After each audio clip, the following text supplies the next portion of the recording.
exactly is it? I didn't quite catch your request.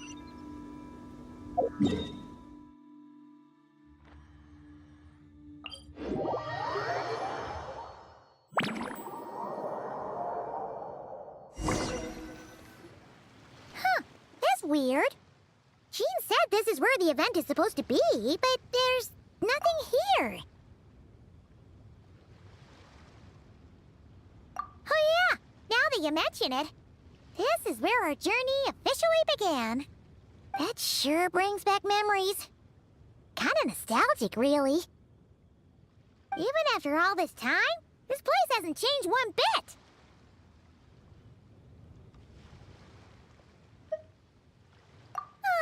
Look who's getting all sentimental and poetic. Well, we still need to find Jean and the others. Let's have a look around. Yeah!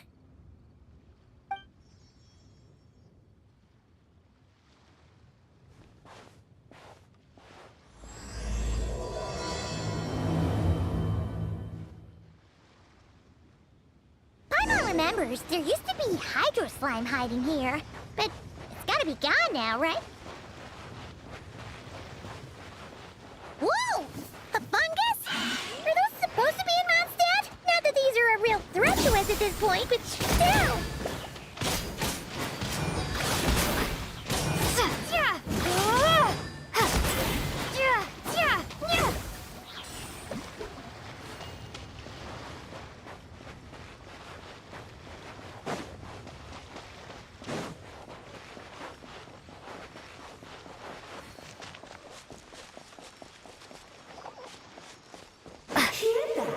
They said this isn't hard enough. Should I grab a geofishing for the next round then?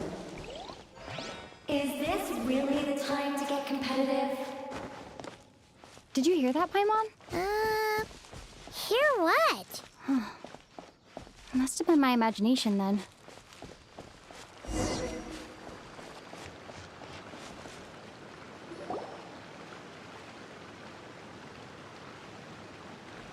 Huh?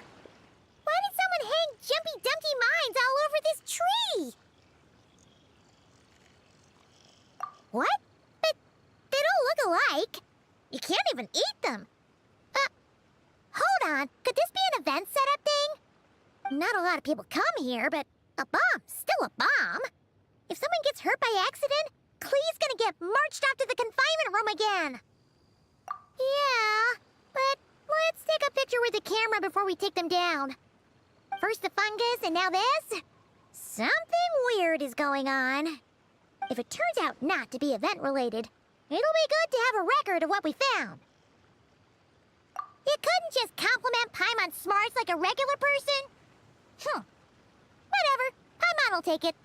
Better than being called emergency food, at least. Anyway, it never hurts to be careful. We've seen through lots of tricks, but we've also gotten the short end of the stick a bunch of times, too.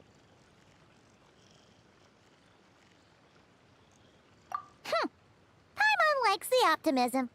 Come on, let's get that picture taken. Then, get rid of these bombs.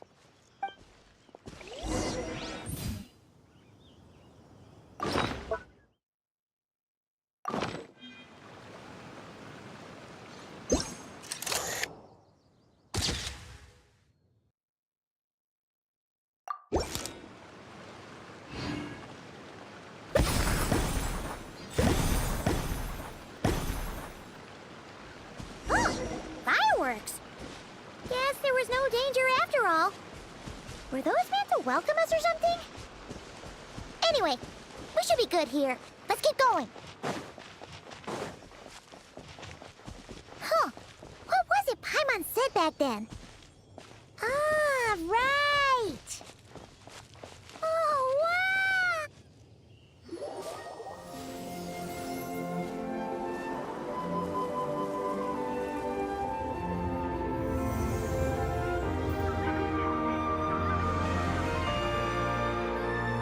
That's a statue of the Seven!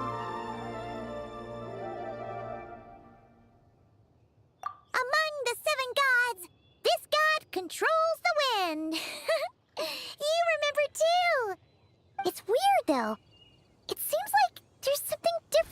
it. Let's take a closer look.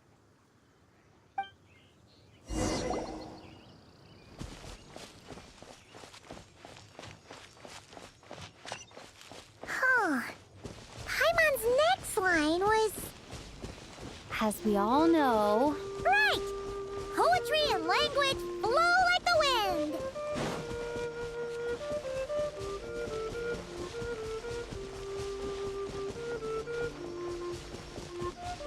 Look! There really is something wrong with this statue of the Seven!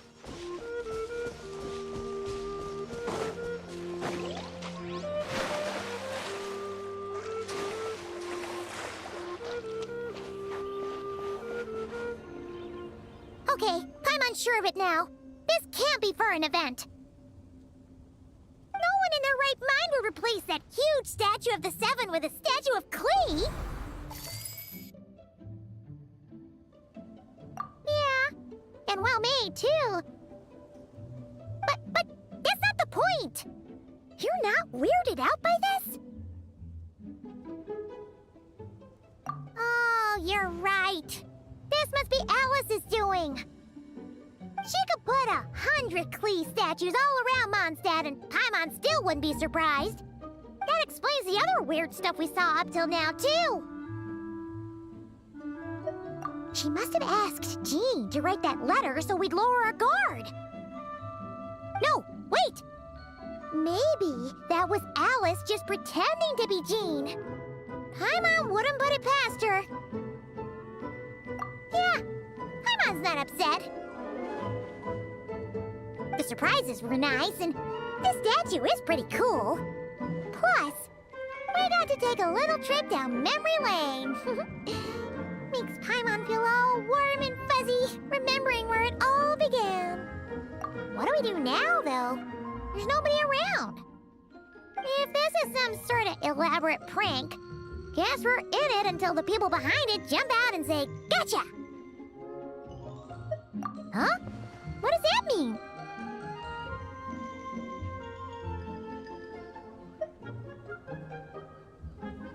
Oh, yeah. And there could be even more.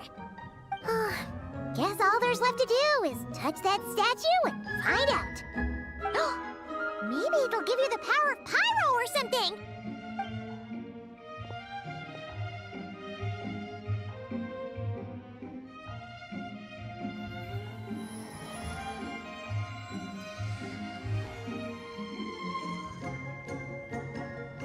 The world opens itself before those with noble hearts.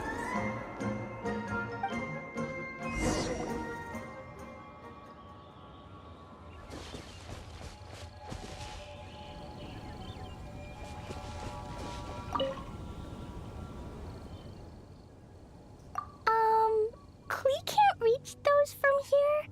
And Master Jean says it's not polite to just take people's things. So, pass them to me when no one's looking, okay?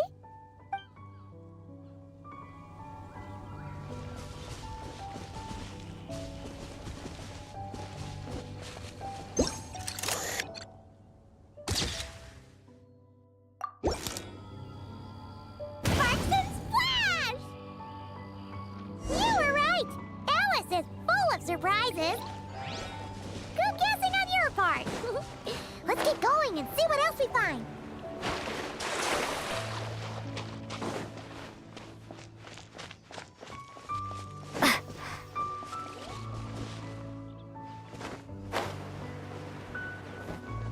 Go now.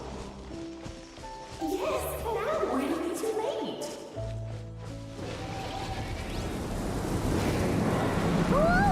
It's the ball! There's something huge in the sky. Okay, we all remember what Paimon said back then. Anyway, since he's here, that must mean we're about to meet another old friend in these woods.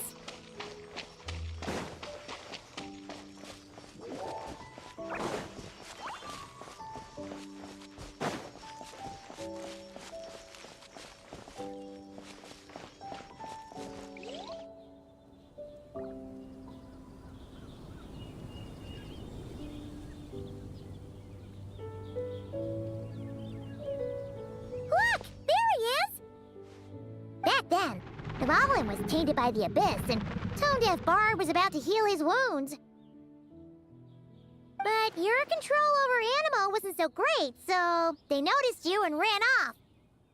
But you've had tons of practice since then, so mistakes like that should be a thing of the past, right?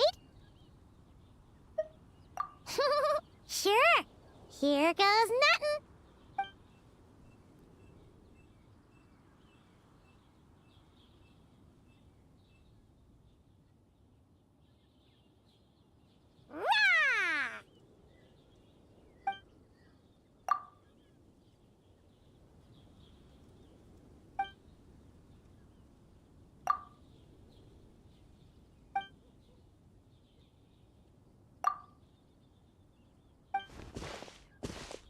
Well, this is awkward.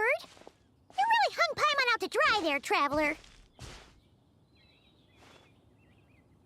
Apologies. You were just even livelier than I remembered, and I wasn't expecting it. Which means mission accomplished on the surprise front, I suppose. What do you say, Alice? Hi, Marks. Oh, yes, indeed. That was fantastic. I've recorded it all, in fact. Huh! So you were watching us all along. And hold on. You can't just record people like that. What a delightful reunion. Welcome to Mondstadt, you two. The place where it all began.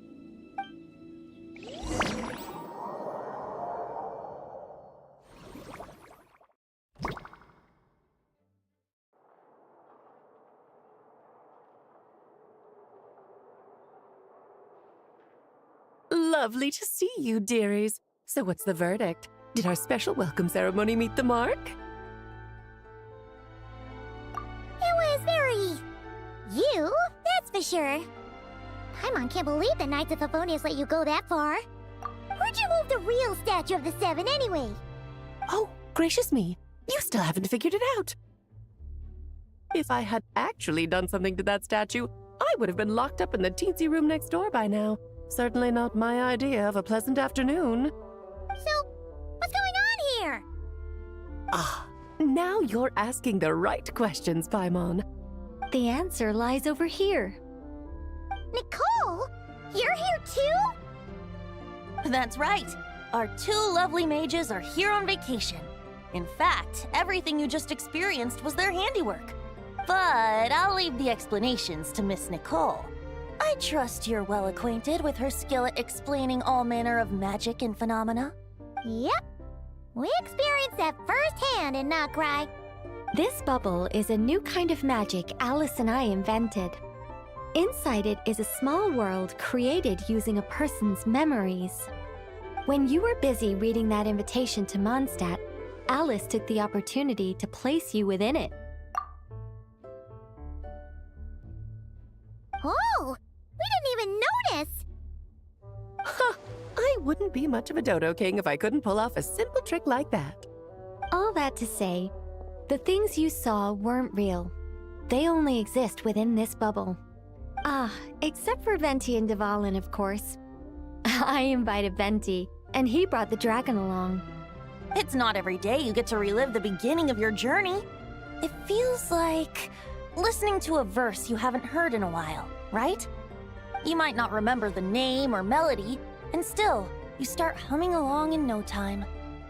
I'm assuming your trip down memory lane was similarly nostalgic. So does Jean know about this or not? Paimon's starting to think that invitation letter was a fake. Oh, no. Jean wrote that herself, I assure you. I wouldn't dare forge a letter under her name. Huh. So you do draw the line somewhere. Not with my daughter in her clutches. If you ever become a mother, you'll understand. Oh, come on! It's not like she's being held hostage. The point is, this magical bubble was created at the request of the Knights of Favonius. With the expedition in Nodcry coming to an end, the Knights will be home before long. Varka thinks it's better to give people time to reunite with their families, so he told Jean to hold off on a huge welcome reception for now. Of course, Jean has her own thoughts on the matter. You can get the details from her soon. As things stand, we're keeping the reception small, but there will be some activities. This magic bubble is one of them. The returning knights can use it to catch up on all the major events that have occurred in Mondstadt while they were gone. Simply put, it's a reenactment of your adventures. Indeed. The ultimate goal is for everyone to have a chance to take part in the excitement. So, what about the parts that took a few, creative liberties? Oh, those were there because the bubble world is still being transcribed and debugged. Memories are easy to extract, and the resulting information density is fine, but it's not exactly a stable medium. If memories are the only thing used to recreate a world, it's hard to ensure a lack of deviations. For example, these memories belong to Venti. But even for someone like him, whose memories are quite reliable, there is bound to be some variance. Not to mention, on their own, memories lack an interactive component. So I added some self-deductive capabilities to this magic, which exacerbated the instability issues, unfortunately. Yeah, that, makes sense. For instance, say we're recording memories and Lisa happens to fly into a fury over some overdue library books at the same time. A powerful thunderstorm might unfold in the bubble world out of nowhere. Luckily, there's a simple solution. We just have to send someone to scout things out first. Then we can manually correct anything that doesn't make sense. Exactly. Plus, once the recording is complete, the magic will loop, so there won't be further deviations, and we won't need real people to act things out. Ah, and before it's all said and done, we'll be sure to cover up your identity, Venti. Much appreciated. Otherwise, buying around at the Angel's share is gonna be much more of a hassle. Like you're the one who does the buying. It's settled then. We'll allow you to be the first to relive these precious memories, and in return, you'll be our eyes on the inside. Yeah, but it sounds like fun.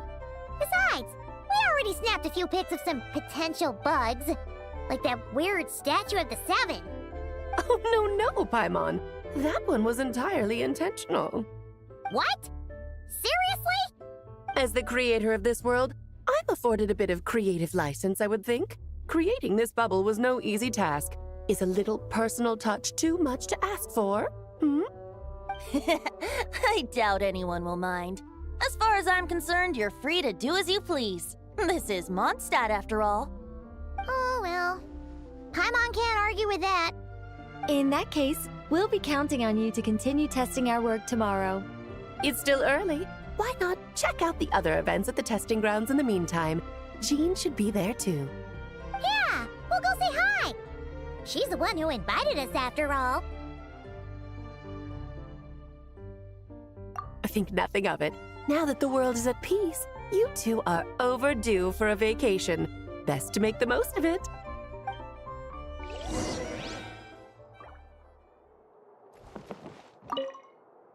Dvalin appeared a little late, but his sparks and splash triggered a deep magical reverberation. Background music needs to start half a second late. I should put another instance of and now the diagnostics are failing? I just don't get it. Nicole, dear, stop fretting. You're projecting rather loudly, you know. Every detail is within your control, huh? Color me impressed.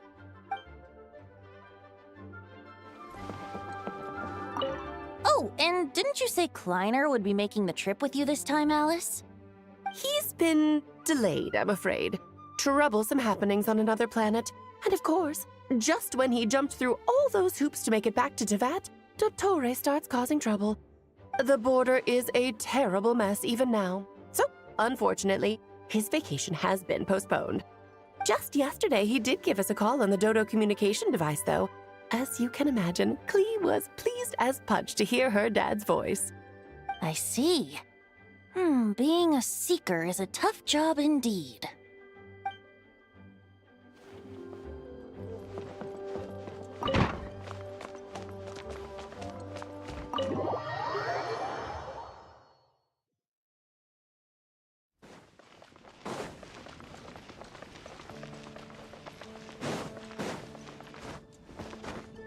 Someone needs assistance.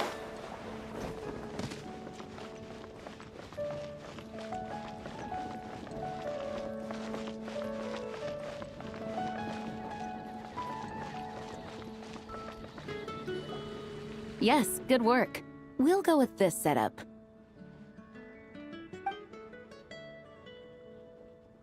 Hey, Jean! We're here! Honorary Knight, Paimon, welcome back. Did you have a good time in Alice's magic bubble? Yeah, it was so cool! Paimon's looking forward to getting back in there tomorrow! I'll be sure not to spoil it then. I imagine you might be interested in what went into the preparation, though. I loved the idea when Alice brought it up, but I knew it would take a great deal of reenactors, not to mention recruiting Dvalin. Luckily, Venti, or rather, Lord Barbados, agreed to help. After that, I opened up recruitment to the people of Mondstadt. Countless volunteers jumped at the chance to reenact your stories, Honorary Knight. It took me 2 days just to read through all the applications. A lot of people have gotten involved, and that includes quite a few familiar faces as well. Are you one of them? Yes, according to Alice, I'm one of the leading ladies. Yeah, there are other activities here too, right? Sounds like there's a lot on your plate. Ah, well, such are the duties of the acting Grandmaster. I'm used to it. For those of us who have been holding down the fort, so to speak, the return of the expedition team is a matter of great importance. The Grandmaster contacted me and said not to organize a grand reception on their behalf, and I understand where he's coming from. I'm sure the team will be exhausted upon returning, and making a big fuss might just tire them out further. I'm sensing a butt in there somewhere. Tone Deaf Bard said you had other ideas. Yes, well, those of us here in Mondstadt have been awaiting their return for a long time. Resuming normal life after such a long expedition will be quite an adjustment. An official welcome might help them feel at home and reacclimate to life here. Not to mention, it's a chance for the people to show them no matter how long we've been apart, we're still family. Yes, absolutely. And I don't know, perhaps I am overstepping. I just hope the Grandmaster isn't too upset. So, besides the whole bubble thing, what have you got planned? Here, I'll show you. First, this is an arena we've set up to showcase Favonius blade work. The cavalry company is in charge of this one. I'm sure there will be some exciting sparring sessions. Ooh, that means we'll get to see Kaya on stage! That's right. Compared to me, he's much better at keeping things interesting, even when the subject matter is quite serious. I can think of no better person for the job. You're as modest as ever, huh, Jean? Over here, we're running a wind glider speed shooting event. It's not hard to guess who's in charge of this one, I'm sure. Yes, her gliding skills are top-notch, and she's quite creative when it comes to event design. Be sure to check it out when the time comes. There's also a booth that will serve as a reception area where people can relax and chat with each other. A few simple games will be available as well. Hertha is in charge of the drink stall, but we're still working on the menu. Well, the more alcohol options, the better, I think. The expedition team likes the strong stuff. Fair point. Huh? What's with that face? Grandmaster, you're back? Has the entire team returned as well? Well, apologies, we're not quite done with the preparations, but I assure you, it's limited to what you see here. We're exercising the utmost restraint. Hey. Relax, Jean, relax. No need to get all formal with me. I split from the group to make it back first. Pretend I'm not even here. Besides, I knew you'd want to surprise us, no matter what I said. Oh, I see. If I didn't tell you to put on the brakes, I knew you'd go full throttle and start planning the next Ludi Harpastum or Windbloom Festival. You put so much pressure on yourself, diving headfirst into the deep end without thinking about how much is on your plate. I just didn't want you to overwork yourself, that's all. Oh, wow! That's actually really nice of you. Well, looking out for my fellow knights comes with a job. As for the event, food, drink, and fun in spades without too much pomp and circumstance. Yeah, just like a Mondstadt festival should be. The team will feel at home in no time. That's far too kind, Grandmaster. But thank you. I mean it, you know? Just trust my judgment. Anyway, you two got a sec?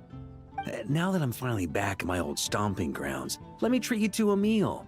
I'll even introduce you to the Good Hunter's secret menu. Oh, nice!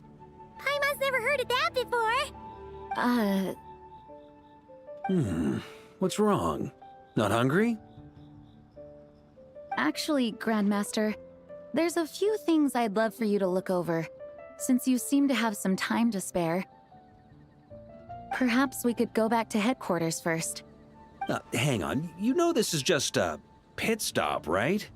There's not going to be time for me to take over the whole shebang. Of course. Still, you are the Grandmaster. Oh, you have no idea what this means. I'll be trapped in the office until tomorrow morning. It's not that dramatic. If we make haste, we'll finish before dawn. As much as Paimon wants to check out that secret menu, you should at least do some work now that you're back. All right, all right. Oh, let's go. Guess I'll see you tomorrow.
We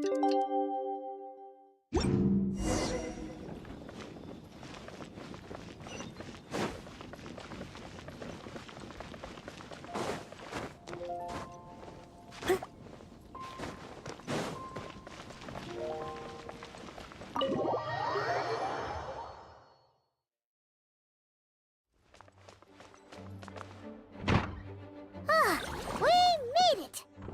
Wow! The whole gang's here! Even Master D-Luke! Wow. Jean wanted my input on everything. Even though I left the Knights, Grandmaster Varka has done a lot for me. He didn't stop me from leaving back then, or throw any administrative roadblocks my way. So I owe him one. Well, I was sad to see you go, but your mind was made up. And anyhow, you're an adult. As long as you're prepared to follow through on your choices, who am I to stop you? And let me tell you, my rebellious streak was way worse back in the day. You look pretty tired. Late night yesterday? Yeah, didn't get much sleep at all. And now my head's killing me. All my terrible memories of being Grandmaster came rushing back at once. The Grandmaster's wording is somewhat misleading, so allow me to elaborate. We made quick work of our tasks yesterday, much to the Grandmaster's great pleasure, so he hit up his friend Charles for a few drinks. You know how it is. When you're catching up with an old friend, a few drinks turn into a few too many, am I right? Ah, so you're just hungover! Ugh, and Paimon was starting to feel bad for you. I see. Understood. I just received word from the Knights stationed at the venue that the setup is complete. You can start today's story at any time. Ask away.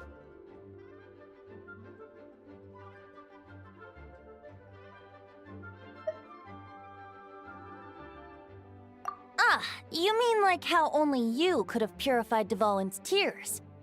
That ability is unique to you, and to be honest, a lot of people might not even know you're capable of something like that.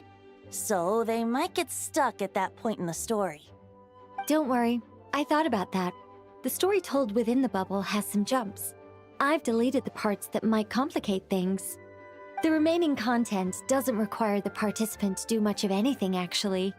It should be like watching a play, except you get to walk around as you enjoy the performance. Wait!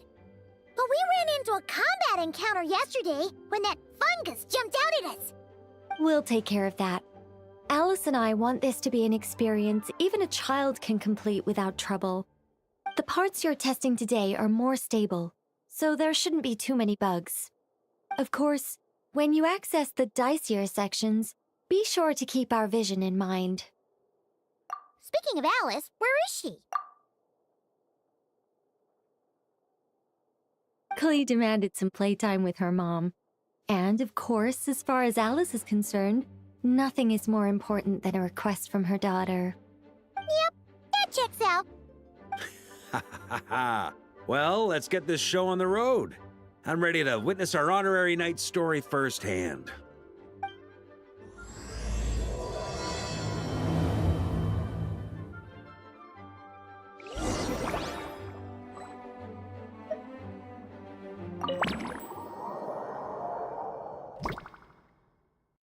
Whoa! Dizzy.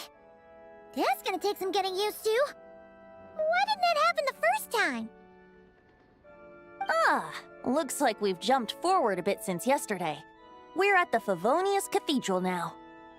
Wait, is this the bit where we borrow the Holy Lyre?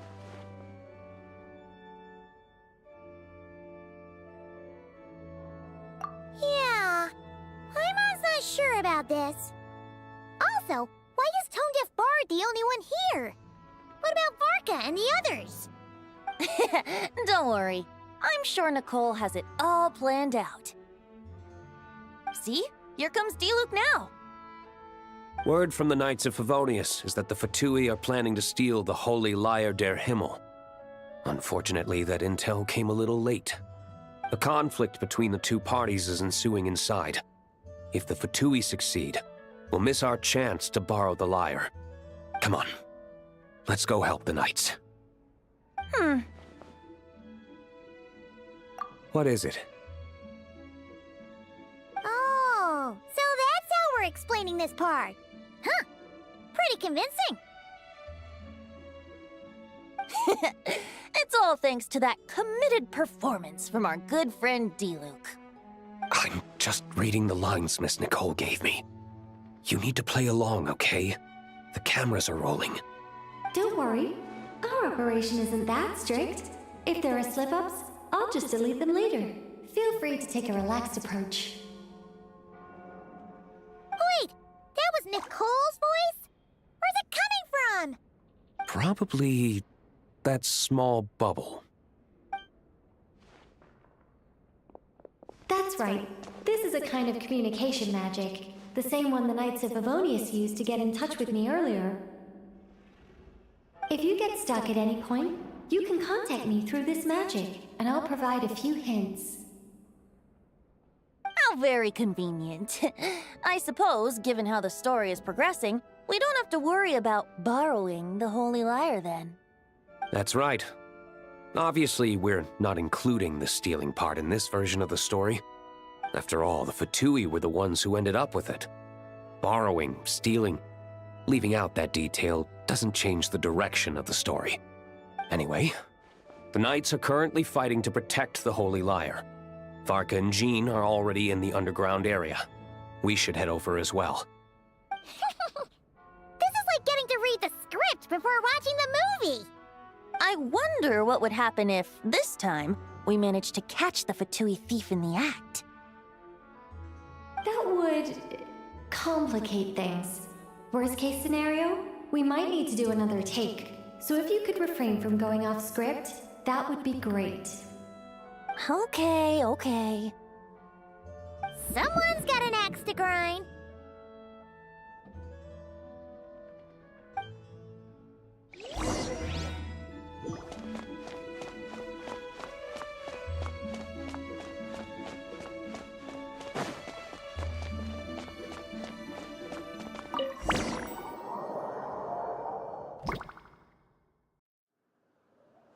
You're just in time. The situation is not looking good at the moment. The Fatui brought much more force than expected. Yeah, it's turned into quite a mess.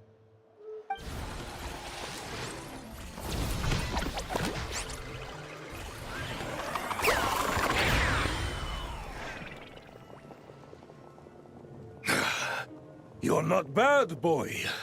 Against the Fatui, though, you'll need to try harder than that. You ain't messing around, huh? Take this! Oh no! If this keeps up, the Holy Lyre's gonna be... Oh, sorry. Paimon can't do this. Nicole, shouldn't these people be wearing Fatui costumes at least? Yeah, it's kinda hard to get in the zone when our opponents look like average guild members. Let me see here. It looks like magical autoload has been disabled, so the Fatui costumes didn't appear.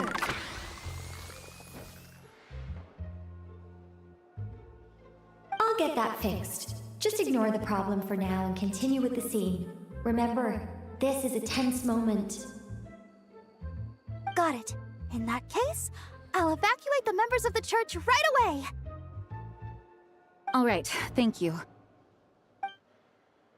As you see, Traveler, the situation is dire. We need to retrieve the Holy Lyre and get it back to headquarters. Looks like the Fatui are tied up fighting the Knights. I doubt they have the manpower to spare to deal with us. Which means, if we rush in, we should be able to retrieve the lyre. You all sure are getting into character. Okay then, let's go!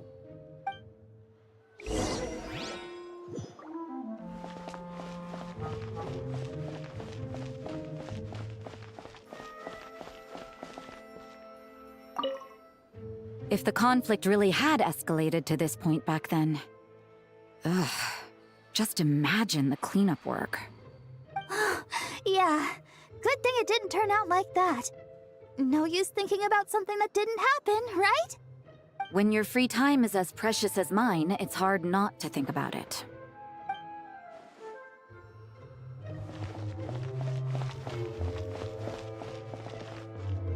I couldn't keep up with you after all, Grandmaster. It's like you've gotten even stronger since I last saw you. Expeditions have a way of doing that to people. Ever consider taking your adventurers out on a long trip? Ah, I think I'll pass.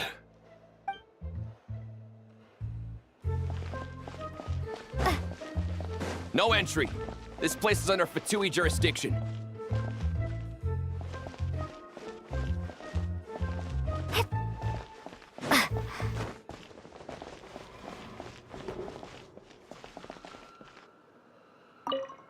I never thought I'd get the chance to spar with the cavalry captain. I'm always up for a duel, as long as you treat me to a glass of wine after we're done.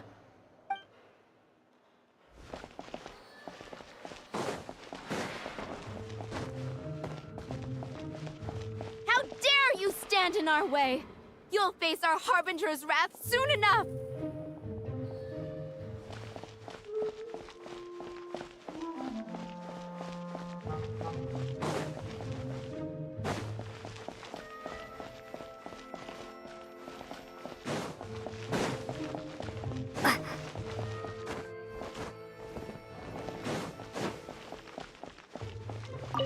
What a coincidence. Or perhaps I should say, great minds think alike. Yes, well, this looked like the most relaxed part of the performance. I'd prefer to get this over with and return to my work as soon as possible. I'm assuming you feel the same, Miss Lisa? Of course. After all, this place suffers from a dire lack of comfortable chairs and good tea.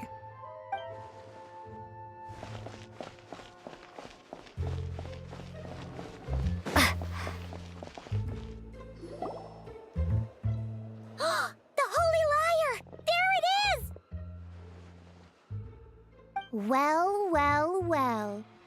It seems our outer diversions were most effective. The knights know not that the true danger lurks right beneath their nose.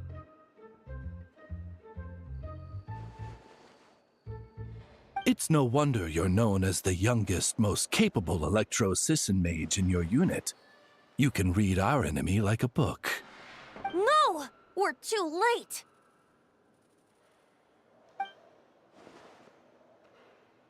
Put the liar down! You heard her! Put it down and put him up! Or this is gonna get ugly! Wait, why are you the only one with a costume, Fischl? Why, because I fashioned this headpiece myself, of course. How does it look? I am the spitting image of an Electro-Sisson mage, am I not? And I suppose I look enough like an Electro-Sisson as I am. Hold on. Trying to distract me with conniving conversation, are you?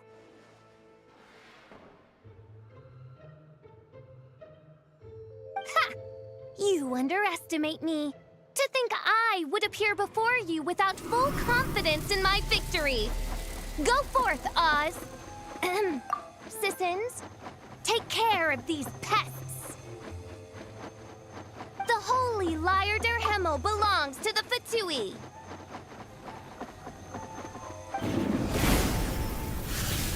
Whoa, that was fast. Mage-powered flight is something else. Fischl is... the Fatus is getting away! After her, quick!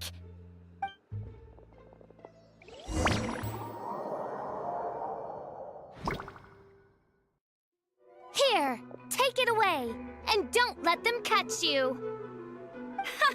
That's nothing the gliding champion of the Fatui can't handle.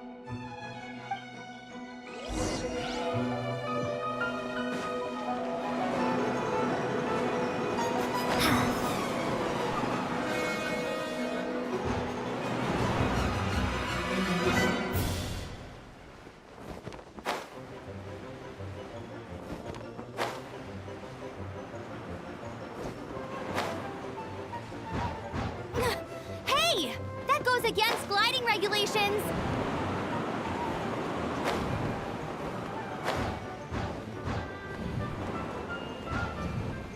Pretty tough, aren't ya? Well, let's see how you handle this.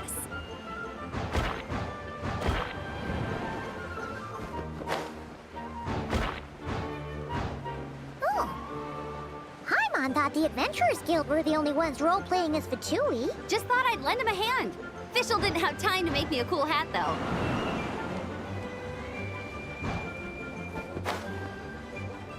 Amber's over there! Let's get ready to land!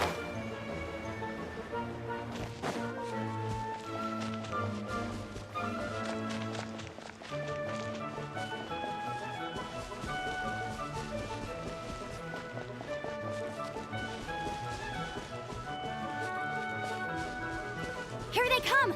Positions, everyone!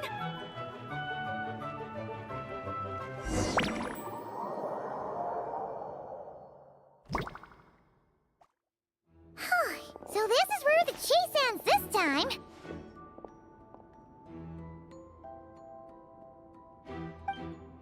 Wait a minute. This isn't what their hideout looked like.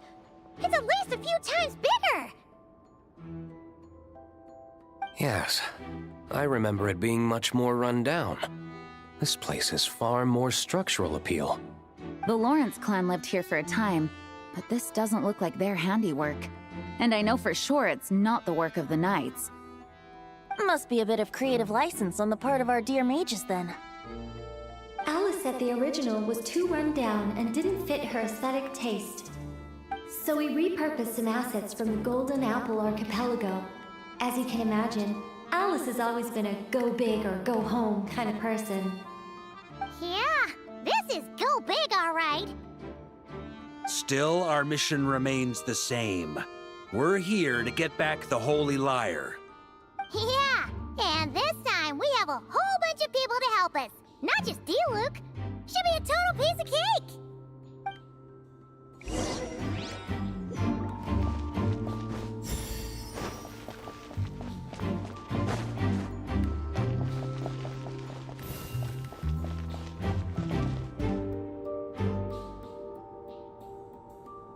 A human never doubts what their eyes see or rejects the ground beneath their feet.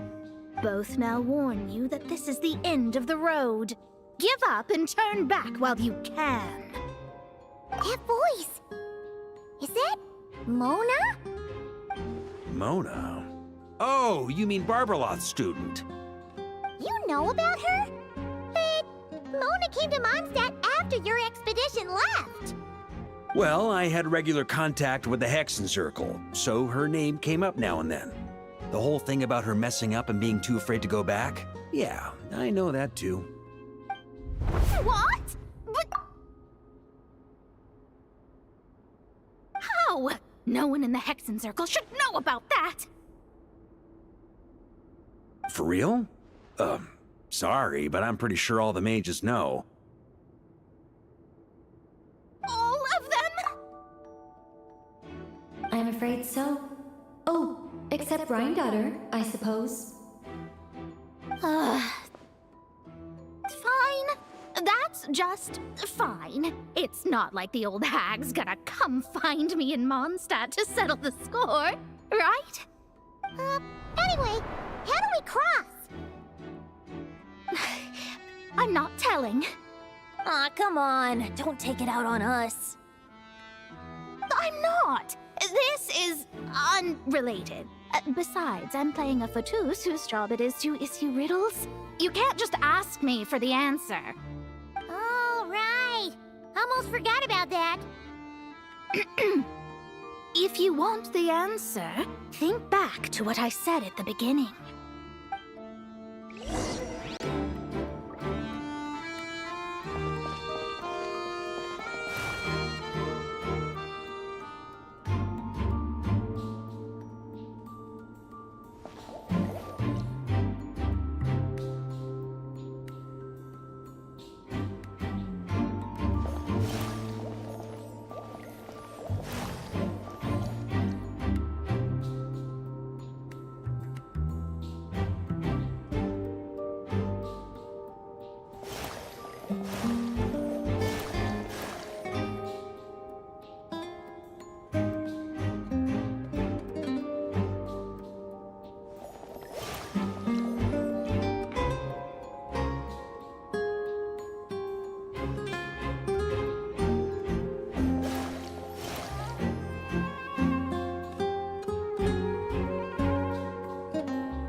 like Mika's guarding this spot. Oh, hey! It's been a while. Hello, Grandmaster. Hello, everyone. No. Wait, my line... how did you get in here? I would think you have bigger concerns right now. Tell us where to find the lyre. It's locked in the back room, but good luck getting in there. 3 crests are needed to enter, and each one is guarded by a Fatus. Wait, but in real life, we only needed 1 key. Yes, but there are 3 locations to visit. If there was only 1 key to be found, there's a good chance the encounters set up at the other 2 locations would go to waste. All our actors worked so hard to memorize their lines. It would be a shame if their part got skipped over. A fair point. They're playing through the story just like us, after all. To be honest, when I first read my lines, I was kind of confused at how I just give up the intel without a fight. But when I actually had to stand off against all of you, it made sense. I mean, Mr. Diluc practically had me in a cold sweat. Really? I only had 1 line. Aha! Yet in a game of cards, it's the ones that remain unturned that strike the greatest fear in your opponent. The same principle applies here. That's right! And I've been told you have quite a few tricks up your sleeve, Mr. Diluc. Anyway, you can head in now. Everyone should be ready. One moment. We can't quite end it like this. I believe you have 1 more line, Mika.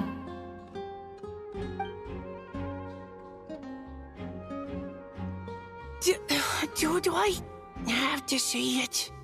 It would benefit the scene. All right. I told you everything I know. Now leave me alone. And off he goes.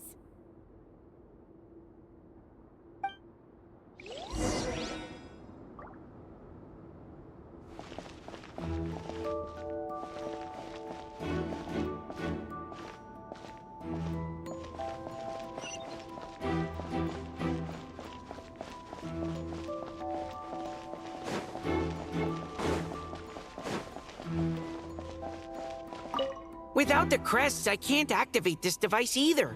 Like I said, I told you everything I know. Just leave me alone. Man, I thought I lucked out with just a few lines, but it still wasn't easy to pull off. Anyway, if you want to get into that room, you'll need to track down the 3 Fatui with the crests.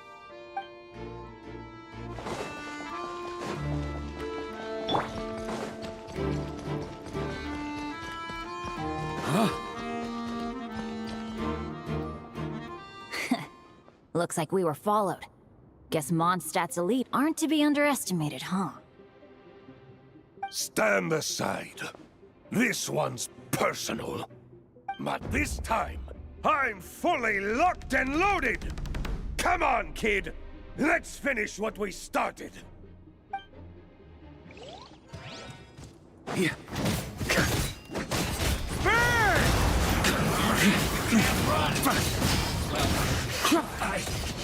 Just calculate. Okay. You win. Somehow this round wasn't quite as fun. Probably because you had to act like a Fatus. At this point, I could take down those with my eyes closed. True! Guess I didn't stand a chance, huh? Oh, so you were the one in the Fatus costume. Does that mean the auto-load bug is fixed now, Nicole?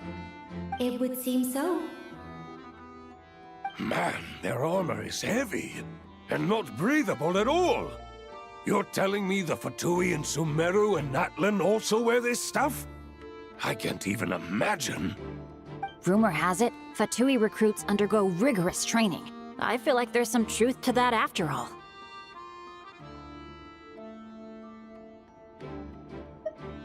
Well, even though we lost, Dad had fun for sure. Here's the crest I was guarding. You've earned it. Oh, and Bennett told me about what happened in Natlan. how you helped him navigate his past. It's hard to believe we finally have answers after all these years. So, on behalf of all the adventurers in Mondstadt, truly, I can't thank you enough. Well, that's what friends are for, right? Speaking of, how have things been since you got back, Bennett? Same old, same old. Bad luck included. But that part's nothing new, so I don't mind. I do miss the Asha, though. I hope I get the chance to show them Mondstadt someday.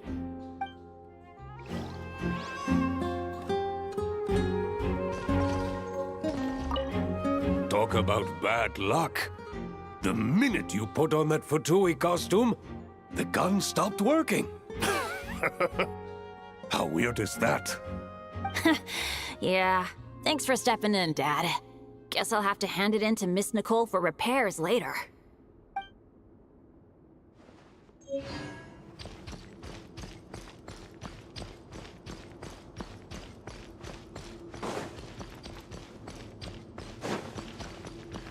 The road ahead is almost completely blocked. Looks like this person isn't taking visitors. Yes, we'll just have to be careful. We need that crest.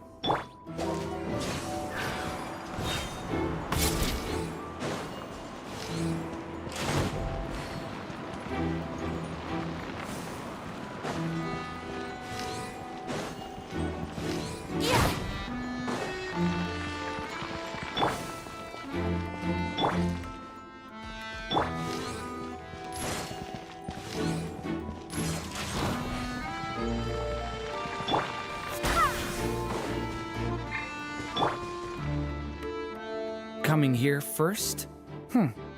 I'd reconsider if I were you. Ha! You've been warned. Continue at your own risk. Use of force authorized.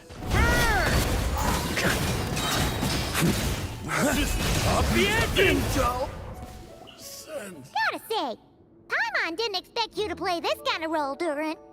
Well, actually, Aunt Alice was planning for me to play Dvalin if the dragon himself didn't agree to take part. That was the backup plan.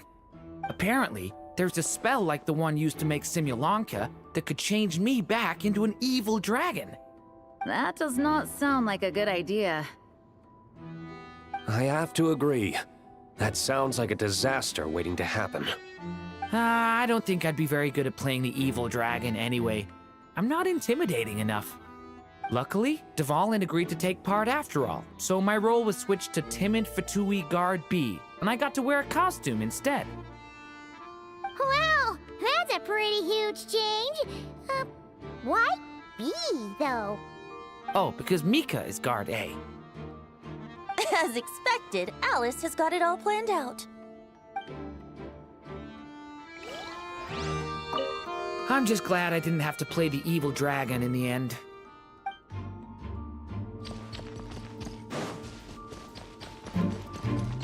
Huh? On me.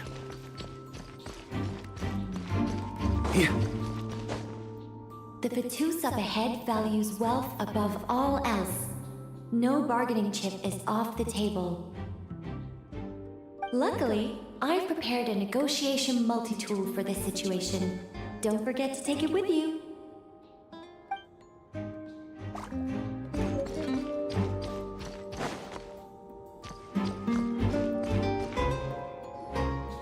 Wait, Mona? Again? What? The more roles you play, the more you get paid. That's what Alice said. I was hoping to do even more than this, but it is what it is. Anyway, the crest is with me. All I need to know is how much you're willing to cough up to get it. Let's talk business, shall we?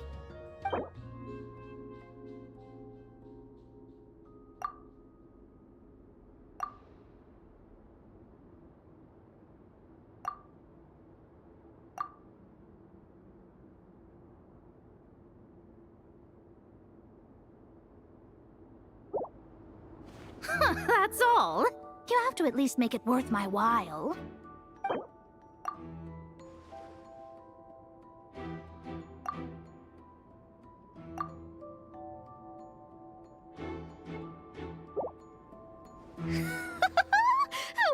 there was this much Mora to be made in a dump like Mondstadt. Hey! Did you just break character? What? Of course not.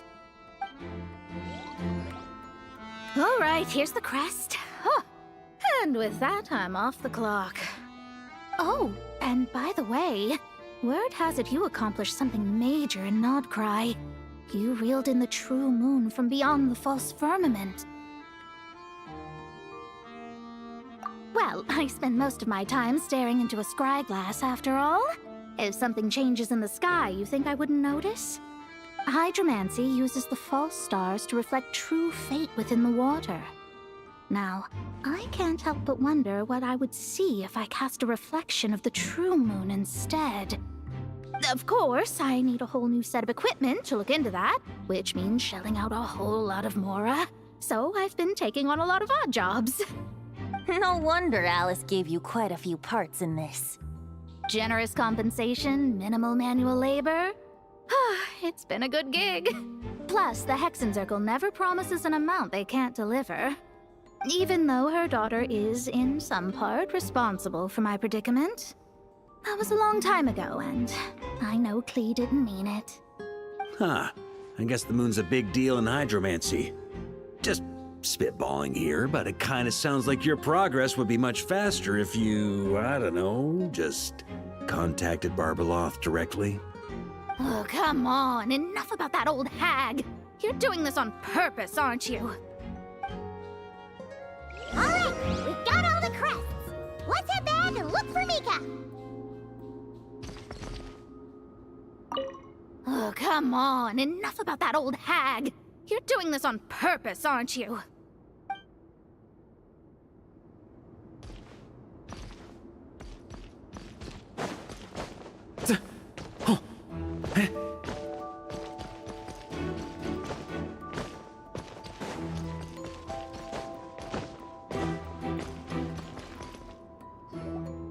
Mika!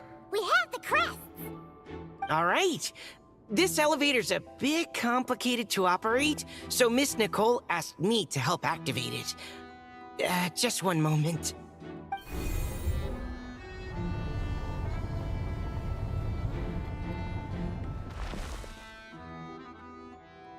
Thanks. No problem. Best of luck up there. Huh. I don't remember Fatui being this nice. Where's the fun in that? Of course you want to make things difficult. Come on, let's get out of here.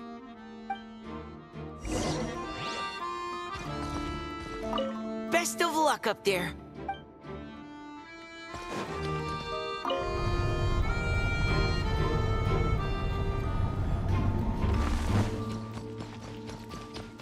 Security's tight around here.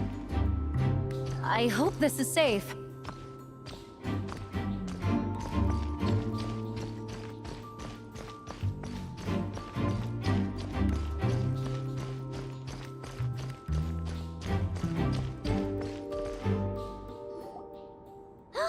The Holy Liar! Here it is! Wait, but Paimon remembers something about a...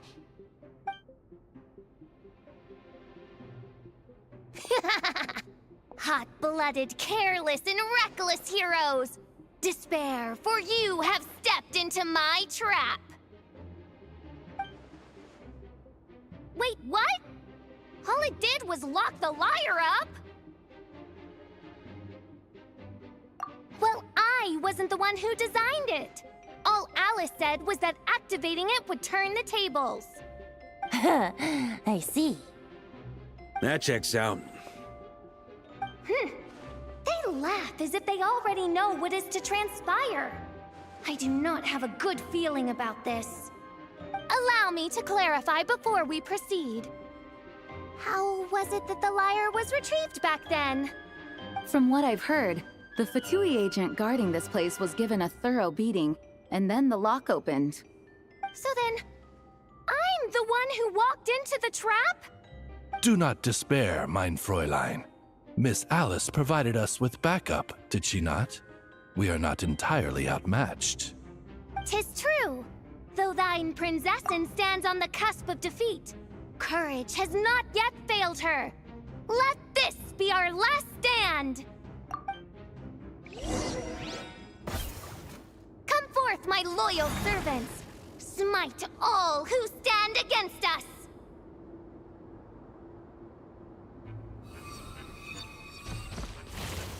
Look! The ravens get confused if they don't hit anyone. Now's your chance! Group 2, reinforce!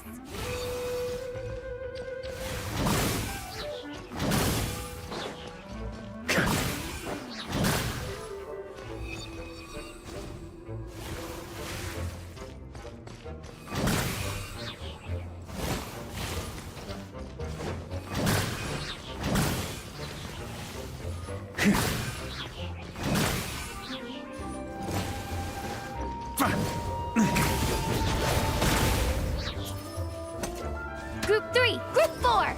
Oh, forget it. All of you, attack at once!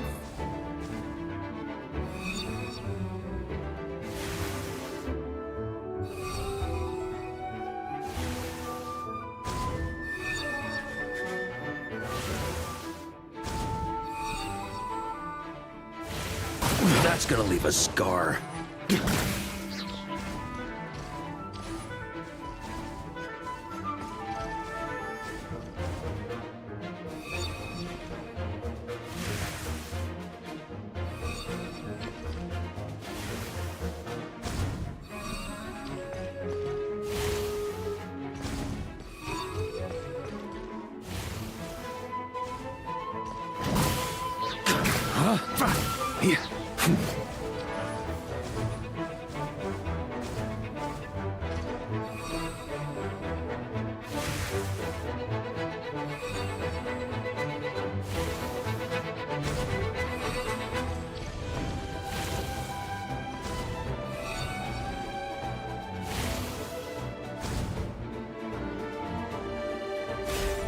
Well, well. It seems I must send forth my most capable servant of all. He shall dispose of you in one fell swoop. As you wish, mein Fräulein.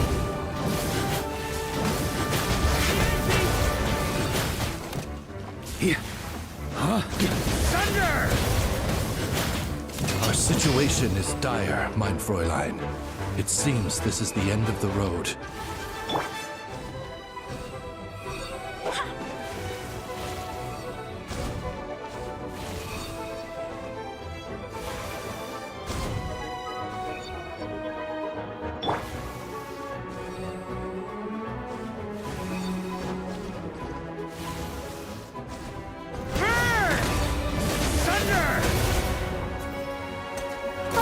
All right.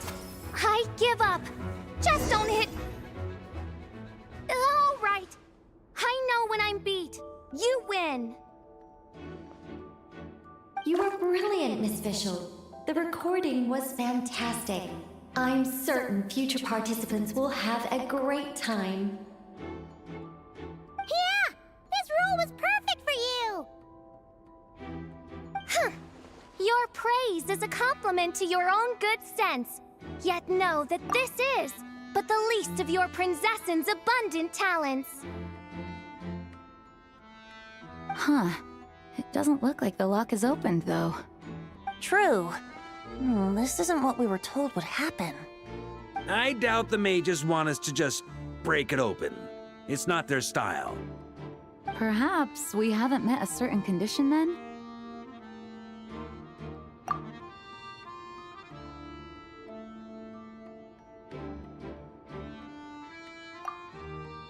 Wait! Does that mean the beating up part has to happen for this to proceed? You dare place your princessin in such a scene? 'Tis an affront of the highest order! I'm afraid it may be the only way to end this, mein Fräulein.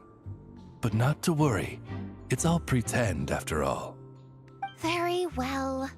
I shall allow this trespass, if only to bring this to an end.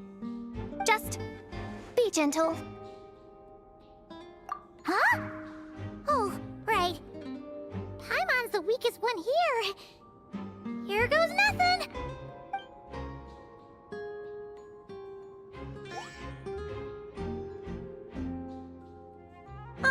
It's open!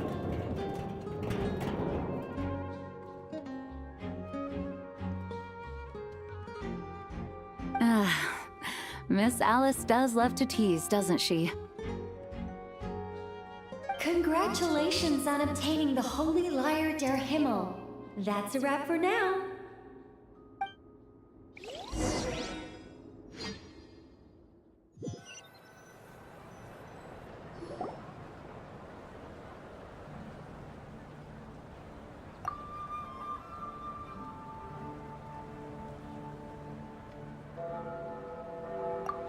Wow! This is quite the gathering. And do you smell that?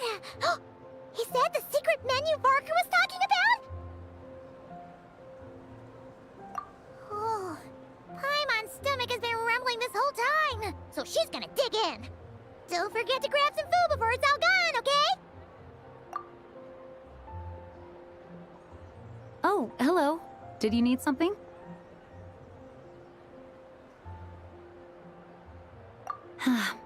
You know, we often threw banquets like this when I was little. But then, as more and more of our ranks left on expeditions and I was left in charge, the number of celebrations decreased. I'm not the most natural entertainer after all.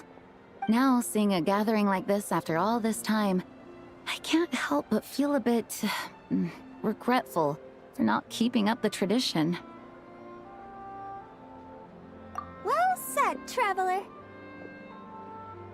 Barbara? You told me you wanted the expedition members to feel at home.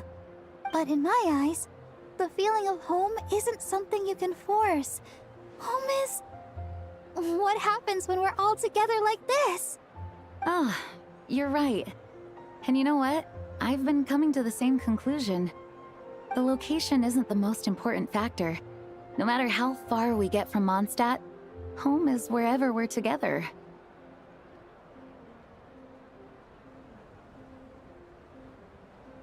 I appreciate the kind words, you two. I will do just that. Make sure to do the same, traveler. It's not often you get to make it back here. There's a lot of people waiting to catch up.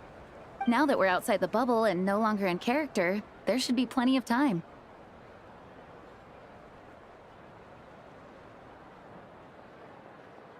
Hey!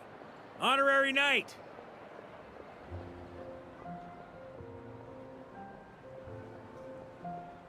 Look up! Pretty stellar view from up here, and the breeze is nice too. Care to join me? Oh, of all the places to sit, it just had to be there. Well, to each their own, I suppose. Just be careful on the way up, traveler.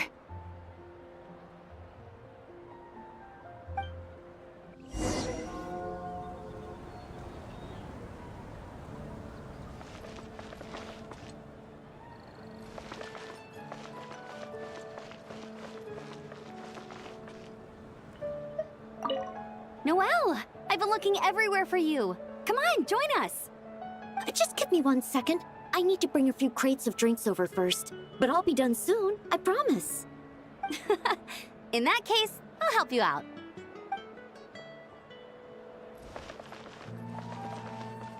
Wanna eat at our table? A whole bunch of friends are there.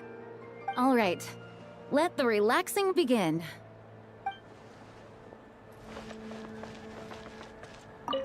Even though I didn't have a lot of lines, I still had fun. It kind of felt like being back in the Simulanka. Acting out a light-hearted script alongside a bunch of friends. It was nice to have a laid-back experience for once. Quite a change of pace from our experience in Notcry, huh? Yeah, this was far less complicated. You can say that again.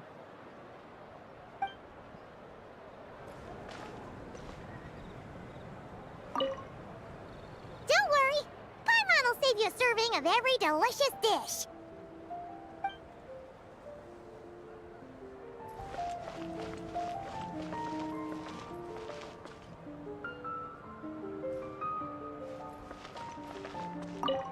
As the battle hung in the balance, I I spoke an incantation from the Emanachreich, broke through their ranks with ease, and thus the holy lyre was mine. 'Twas light work for one such as I. Cyrus told me all about it. You were amazing. Having seen it for myself, I must admit, you were quite something, my lady. Why, I bet even Barbados himself would have been hard-pressed to catch up with you. That was Hexencircle magic, not some incantation, but... whatever. Guess I'll let her have her moment.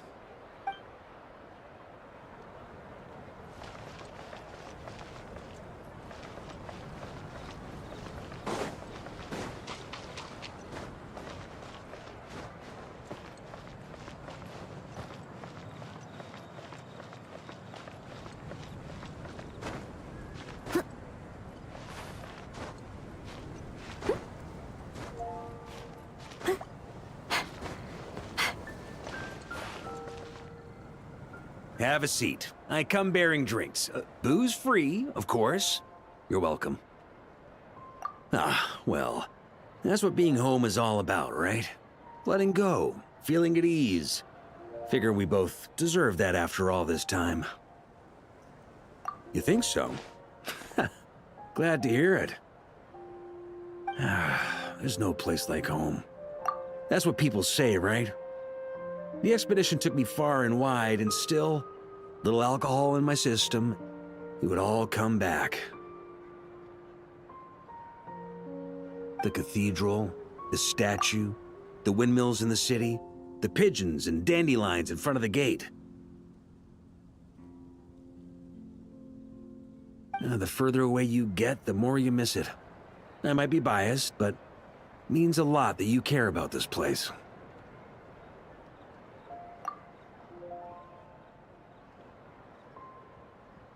I get that. The people are what make Mondstadt what it is, too. All the carefree kids running around, livening up the place. Which reminds me, I never thanked you for helping Mondstadt out back then. It takes a special person to do what you did. Most people are helpless in the face of abyssal corruption. Considering their target was Dvalin, things could have been bad. I suppose Barbados could have handled it, even though he hadn't been awake for long. But still, I doubt the ending would have turned out quite so perfect. Dvalin is family to him, you know? Having to choose between the dragon's life and Mondstadt's safety, that would have been cruel. Not to mention, the Wild Hunt would have reached our borders sooner or later. We'd have been stretched thin without your help. Maybe you've never put two and two together, but what you did in Natlan also helped reduce the threat of the Wild Hunt. If Natlan's crisis hadn't been resolved, the two abyssal powers might have joined forces at some point, making our situation even more dire. Ha! Look at us, taking down the Abyss in two separate nations. Doing the Knights of Favonius proud, aren't we? I guess not. In any case, for a knight, honor is something you get to define for yourself, no matter what the outside world thinks. And that's the question, isn't it? Why do we do what we do? But I think it's safe to say you already know the answer. Ah, so this is where you've been hiding. You know, I don't think this was designed for sitting. Ha! When did you become such a stickler? Come have a drink with us. There's plenty.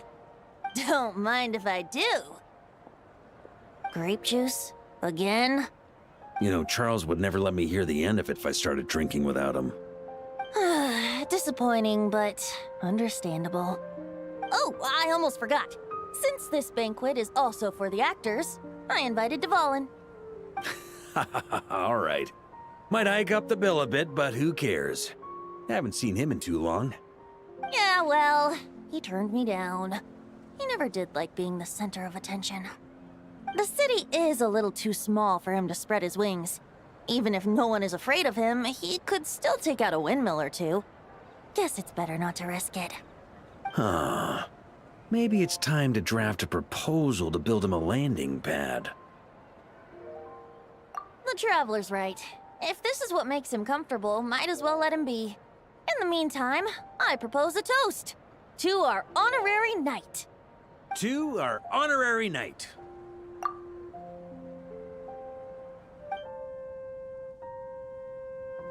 I often think about our parting at Windrise, you know. And now, almost in the blink of an eye, the final stop on your journey is just around the corner. Snezhnaya. The Tsaritsa's plans have continued to advance. Now, only the Pyronosis remains free from her grasp. But if even the captain couldn't take Malwika's Gnosis by force, I guess we don't need to be concerned about its safety for now. So that's good news, at least. You wouldn't be taking a dig at someone else's ability to hold on to their Gnosis, now would you, Grandmaster? Haha, of course not. I'm not one to rub salt in old wounds. Her harbingers do often tend to take a rather extreme approach. Just look at Child or Senora. But we would be mistaken to ignore the fact that Senora did not win the Geonosis using force. Right. You told me about the contract Morax signed with her before his death. You're saying she didn't need to resort to violence in Mondstadt either? That's right. If she was able to provide a reason convincing enough to persuade Morax, she could have persuaded me no problem. I suppose she just didn't think there was a reason to negotiate. I had just woken up, so I must not have seemed like much of a threat. Honestly, the Gnosis was of no use to me. I didn't care who it belonged to or what means were used to take it. I just knew if I fought her in that moment, the cathedral, perhaps even the entire city, might have become collateral damage. True. I wouldn't put it past Senora to take civilians as hostages either. In the end, though, it was those same methods that led to her end. After all, her third target, the Raiden Shogun, wasn't a big negotiator back then. Perhaps Senora's success in Mondstadt and Liyue convinced her that she was a match for the Archon of any nation. You did the right thing. It pained me to see Inazuma as it was back then. I'm glad things have changed since. Of course, now the elite force of Harbingers has quite a few missing from its ranks, so I suspect the Tsaritsa no longer has the means to meddle in other nations like she used to. Who knows? Perhaps a chance to formally meet her in Snezhnaya might come sooner than we think. Some of our knights remain stationed in Notcry. If you need help, just say the word, and we'll be there. The look in your eyes. It's changed a lot since you first set off from Mondstadt. But my advice remains unchanged. Never forget that the journey itself has meaning, traveler. The birds of Tevat, the songs in the cities, the Tsaritsa, her Fatui and the monsters, they are all part of that journey. Perhaps earth-shaking truths and indescribable trials await you at the end. Just remember, there is more to life than that. All right, that's more than enough acting like a real Archon for one night. And still, not a sip of drink for dear old Venti at a time like this? You're no fun, Varka.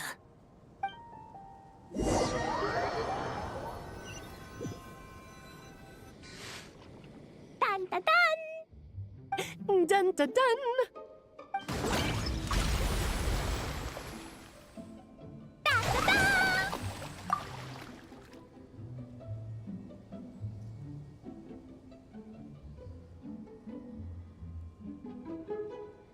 Da da da!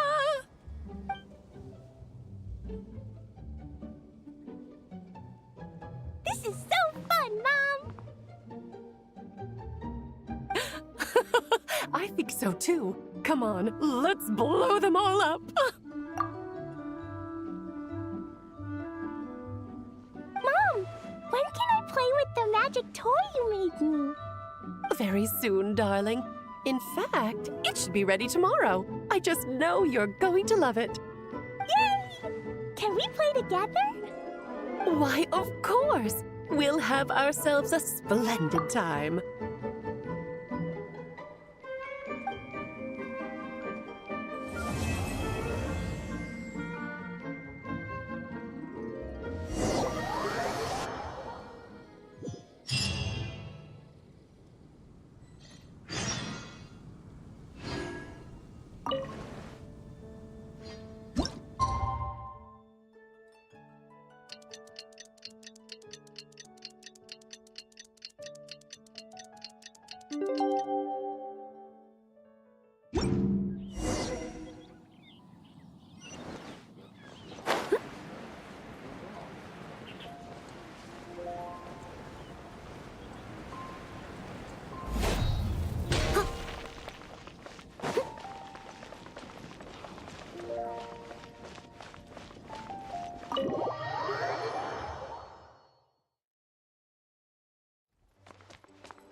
Alright, we made it! Time for round 2!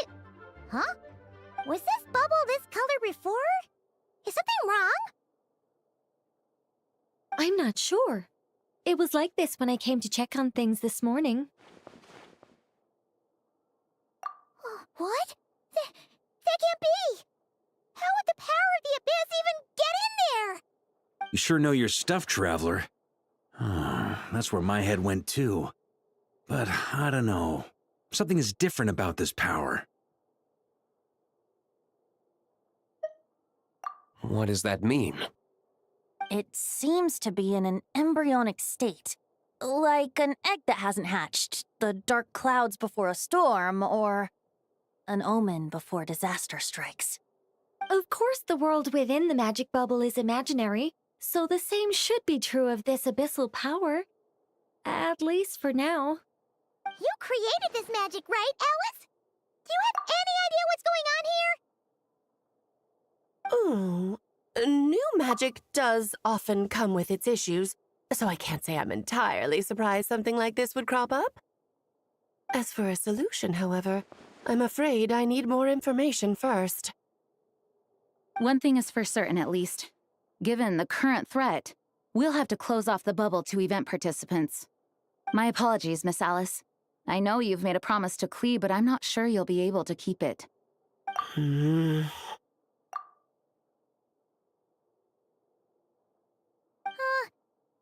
ever seen Alice look this serious? Unprecedented crisis notwithstanding, it's too soon to just throw in the towel. What we should be focusing on is how we're going to fix this. Are we talking about the Klee situation or the Abyss situation? Both. Now, I have my suspicions, but I'll need someone to head into the bubble and confirm a few things. It's not like we can avoid going in there, right? We have to nip this crisis in the bud, after all. I agree. We have to take action. All right. I'll go convince Klee to play somewhere else for now and then head right back. In the meantime, Nicole, be a dear and keep observing the bubble from out here. Oh, and provide any fixes you can while the rest are inside. I don't know, Alice. There are quite a few unknowns here. It's not like I can force people to head in there and take that risk. We angels aren't miracle workers. You sure about that? Fine. I'll do what I can. Just be quick, okay? This is your magic, after all. Well, guess this is our best option. We're definitely not gonna sit back and watch. The part where Barbados uses the lyre to summon abyss-corrupted Dvalin. Then, everyone joins forces to fight him inside Storm Terror's lair, purges him of abyssal influence, and there you have it. Happy ending. Yep, that sounds like how it happened. Well, we've got the gang from back then all here. Let's go in and find out what's happening. Count me in 2. Potential threat or not, if there's even the slightest chance Mondstadt is in danger, I need to get to the bottom of it. Jean? It's nothing. I was just feeling a bit, nostalgic, getting to work together like this again. Yeah. Yesterday felt like that too. Yes, but that was for fun. That which confronts us now is a real crisis. So I suppose the memories just came back to me all at once. Ooh, look at you getting all sentimental. That's a first. Well, I suppose I am a bit too high-strung most of the time. Hey, don't be embarrassed to say what you feel. I think that's how things should be. It's how we all grow closer. Besides, the more you open up, the less people will be surprised like Paimon here when you choose to share something. Just look at Paimon. No filter whatsoever, word vomits whatever comes to mind. And that's what makes her so endearing and approachable. Ha! It's about time you gave Paimon a compliment, tone-deaf bard. Hang on. Was that a compliment? Before we set off, I just want to stress that whatever is happening in the bubble right now is a huge unknown. I was able to maintain contact before, but right now all I can observe within is chaos, so I imagine communication might be cut off as well. It might be difficult for us to guide you, so proceed with caution. Don't worry. This isn't our first time leaping headfirst into a dangerous situation. There's also a last resort I can fall back on if worst comes to worst. Though it would mean all our recent hard work going to waste. You mean destroying the bubble entirely? Yes, if it comes down to it. All right, I'll monitor the situation from outside and provide whatever external fixes and support I can in the meantime. Understood. Prepare for the worst, hope for the best. Sound all right? Let's go.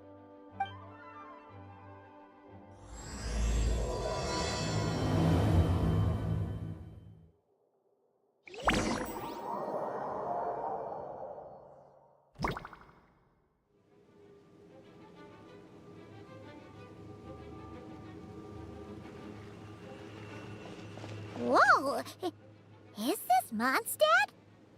Didn't we all come in at the same time? Where are the others?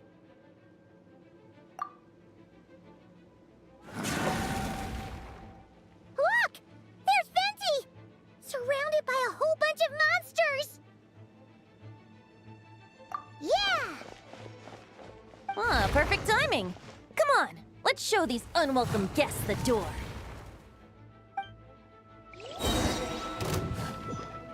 Yahoo! Think you can get away? Brace yourself.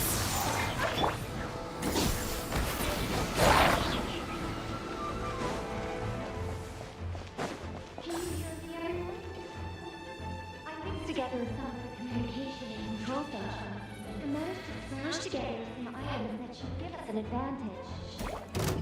These elemental devices should prove useful in a pinch, and shorten the within scale.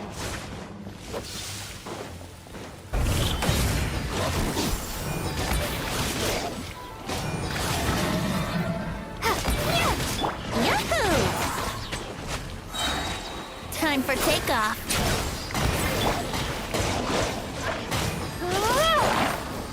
Let's play! All good, Venti? Very much so, thanks to your timely arrival. But Mondstadt looks like it's in bad shape. Yeah! The city's crawling with abyssal monsters. It's almost like we've already lost. I'm not sure what happened, but the rest of our group might need backup. Let's find them first. Good point. Let's go!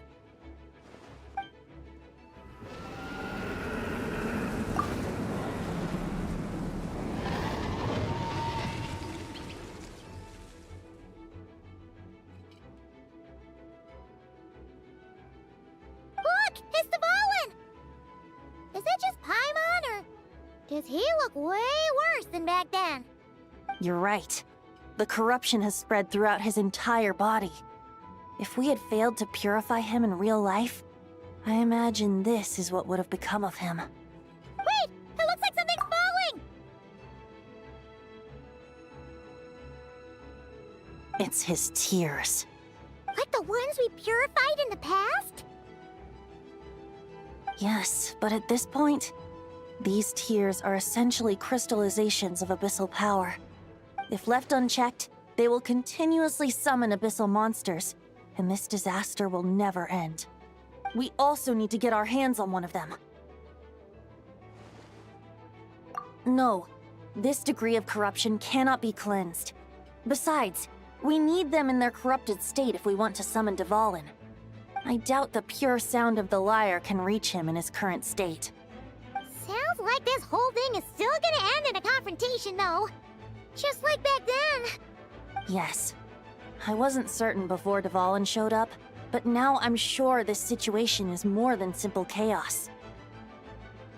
It seems more like an alternate version of events, and I have some idea of how it came to be.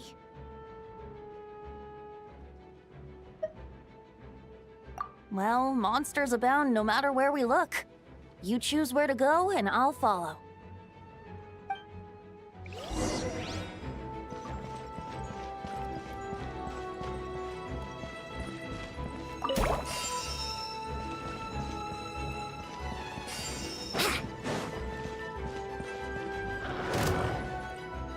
Here we go!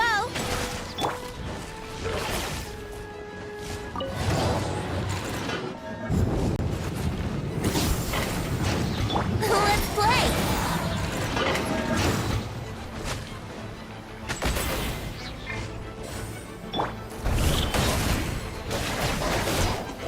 Brace yourselves! Think you can get away?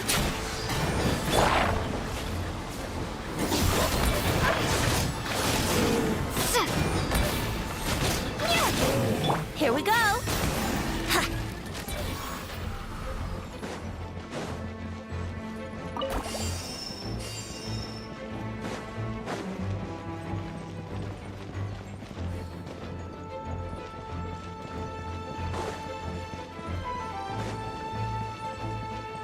Wouldn't gliding be faster?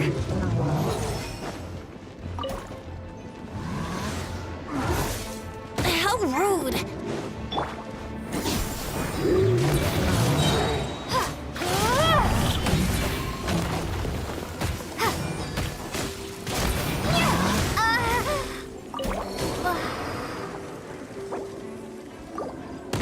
Let's play! Time for takeoff!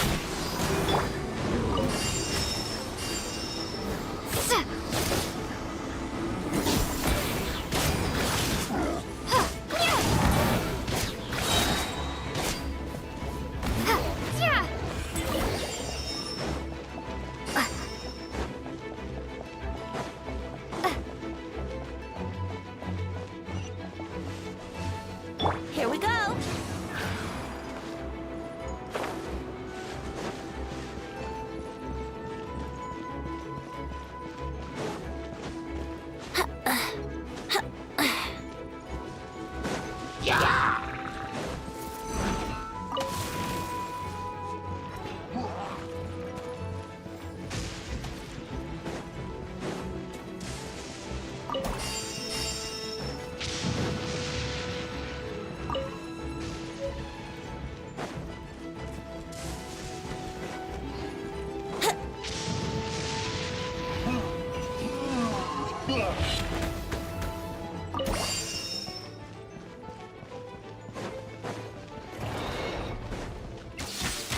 Yahoo!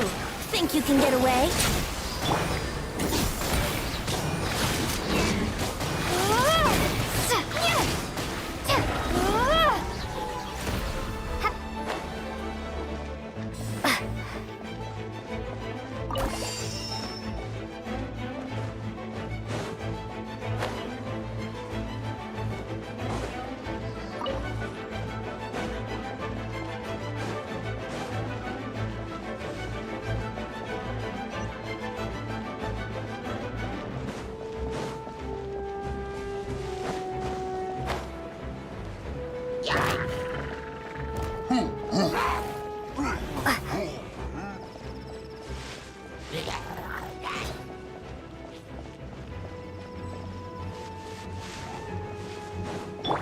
Here we go!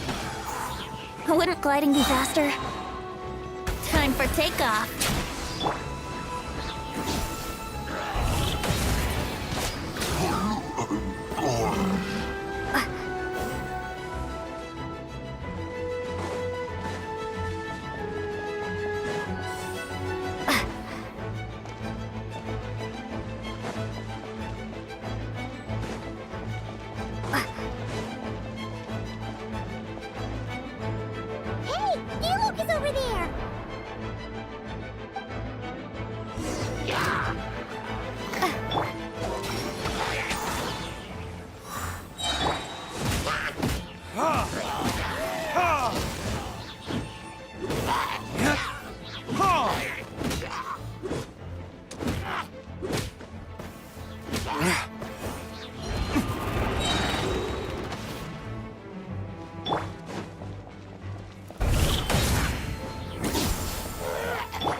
Made it.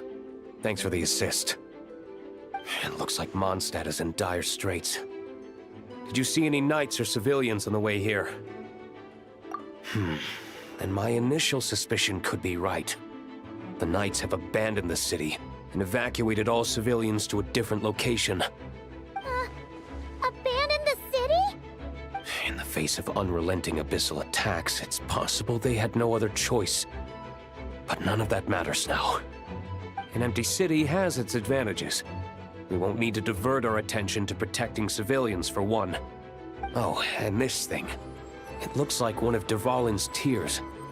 I don't feel good about just leaving it here. That happens to be just what we were hoping to find. Let's take it with us. Wait, what about Varka? Have you seen him? No, I'm not sure where he is. We'll just have to keep looking. Oh, I think I saw Jean on the other side of the city. I was going to head over after clearing out these monsters. We should go help her. Good idea.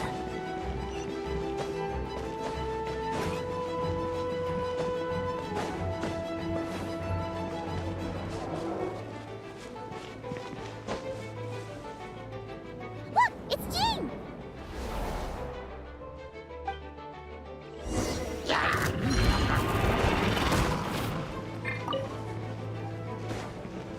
Think you can get away?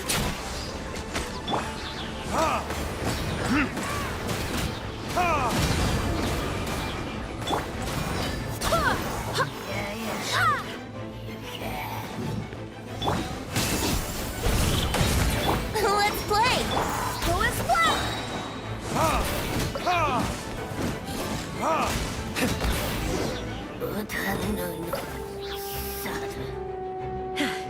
Thanks for the help.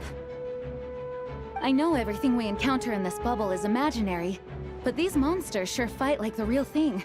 It's a bit too true to life. Don't worry. As long as we collect Dvalin's tears, we can use this abyssal power to our advantage. I see. In that case, let's get moving. Have you seen Varka, by the way?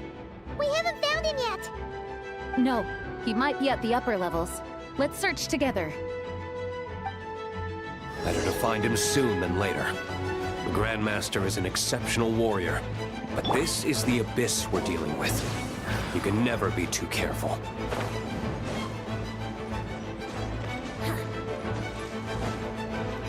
Wouldn't gliding be faster?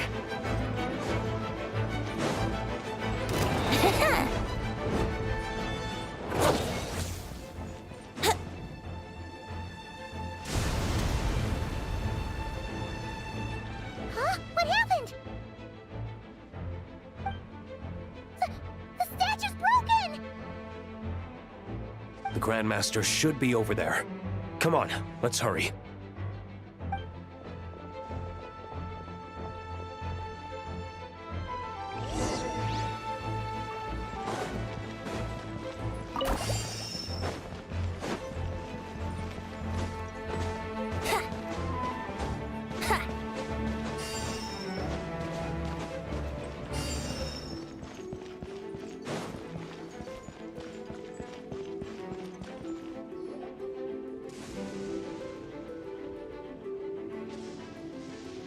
We're here to help. Perfect timing. Let's do this.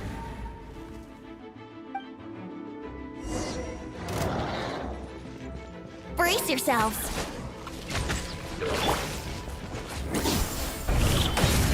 Wait, hear me. Time for takeoff. Thunder! Maria sweeping in!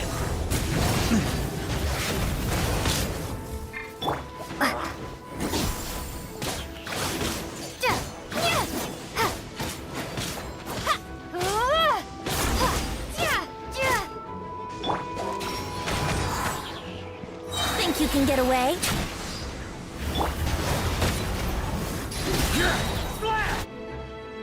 Looks like we're all back together. Everyone in one piece? Yes. The honorary knight arrived just in time to help us out. Now that we've collected Dvalin's tears, the monster attacks appear to be easing up too. I'm sure you've noticed, Varka, but the city is pretty much a ghost town at this point. Yeah, we should get out of here. No sense wasting our strength.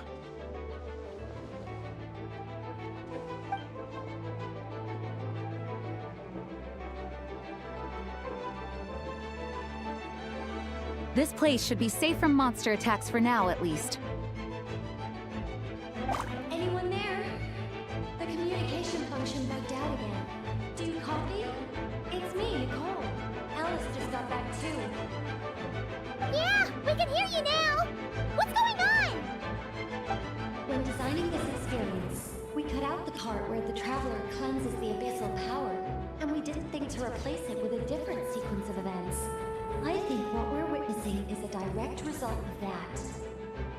Alice and I thought the events in the bubble would be independent from each other. But since the magic is contained in one place, it appears a casual link has formed between all the events within it. And so, because Dvalin was never purified, we've encountered a major bug. I knew it. So, what we're witnessing now is like an alternate version of events where the honorary knight never appeared in Mondstadt. Wait, but even if the Traveler never showed up, you could have done something, right, Venti? The Abyss is a far greater enemy than one person can face. I could have handled that specific situation, sure, but it wouldn't have gone quite so well. If I'm not mistaken, you've seen how that version of the story goes yourself, right, Varka? Through the mage's scryglass? Yeah, it was a kind of prophecy. It felt so real, I doubt I could ever forget it. In the end, you were able to seal Dvalin away, but you were wounded in the process. But if Dvalin was sealed, how did things get to this point? Because a seal doesn't solve the root problem. Over time, the Abyss would just grow stronger and stronger, deteriorating Dvalin's consciousness until there was nothing left. Wait! Does that mean what we saw earlier was... The aftermath of Dvalin breaking free from the seal. That's right. He is in dire straits. The power of the Abyss has fused with his flesh and bones. Purifying him now in this state is no different than sentencing him to death. So, if we want to resolve this crisis... We have to kill Dvalin. I know that sounds intense, but remember, this is a fictional world. The real Dvalin is right as rain and a lot more mellow than this one, that's for sure. We have our solution, so let's hop to it. Should be a piece of cake for a group like this. No time to lose, right? We've got Klee waiting for us after all. She's playing somewhere else right now, so we do have some time. Of course, the sooner we resolve this, the better. You're right. This is the only way. I know Dvalin means a lot to you. If this is too hard, you can leave it to us, you know?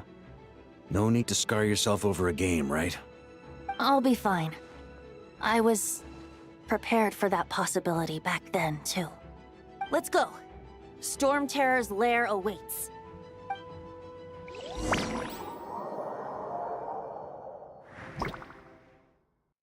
This is it.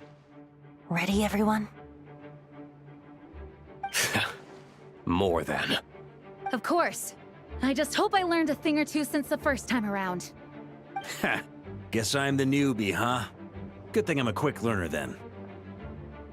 What about you, Traveler? This was your first big fight in Tibet. Were you nervous back then? How about now? I'm not nervous. We've all grown a lot since then. We overcame this challenge once, and we can do it again. Paimon believes in you! Then let the mournful cries of this lyre, tainted and defiled, summon a familiar now utterly warped.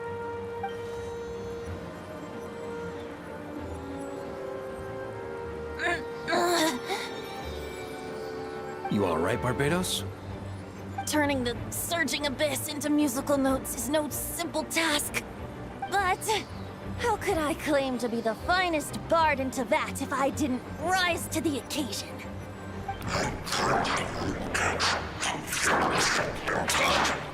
I have heard enough.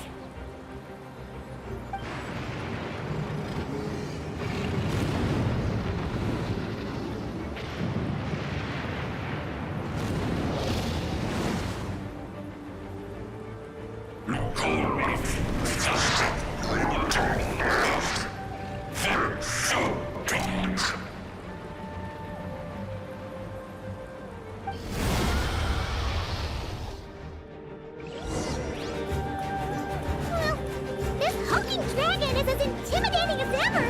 Remember, we need to wear him down first before we can attack his weak spot.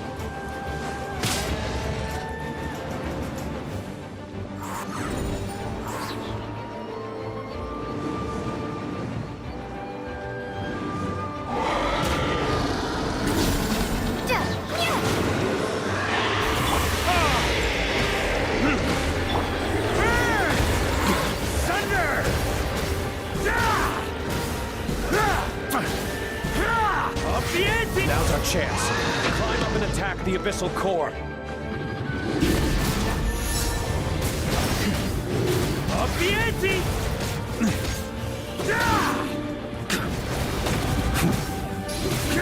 Splash! Okay, shred him! Nice job! One more to go.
Switch positions.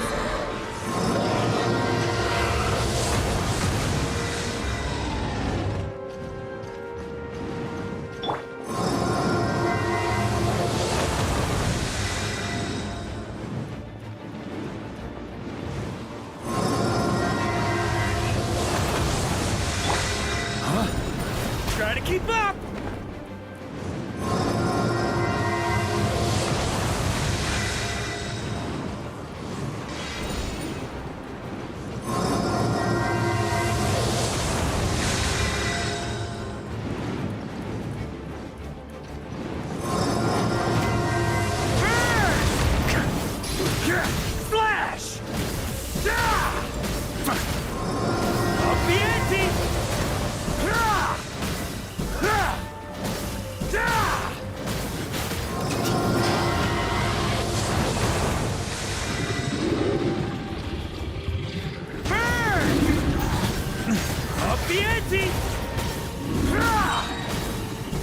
Maria sweeping!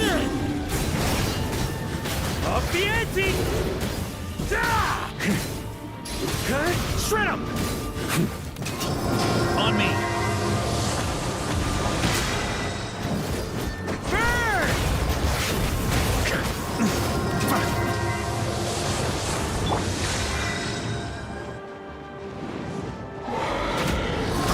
I swear by my sword!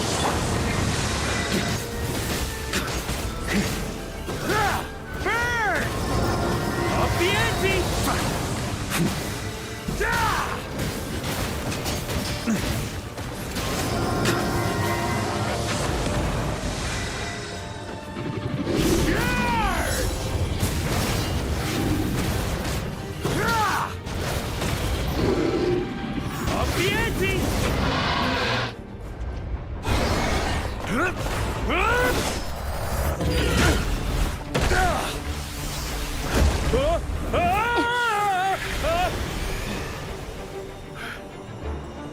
Thanks, Gene.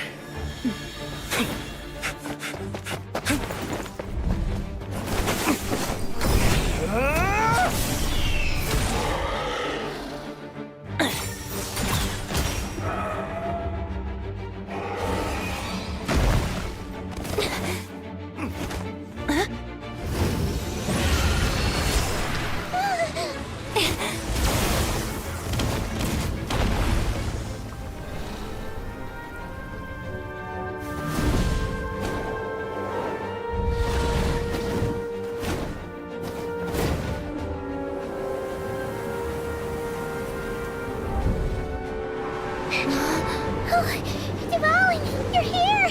I follow the lyre's song, wherever it leads. Thank you. Looks like the mage's tale isn't over yet.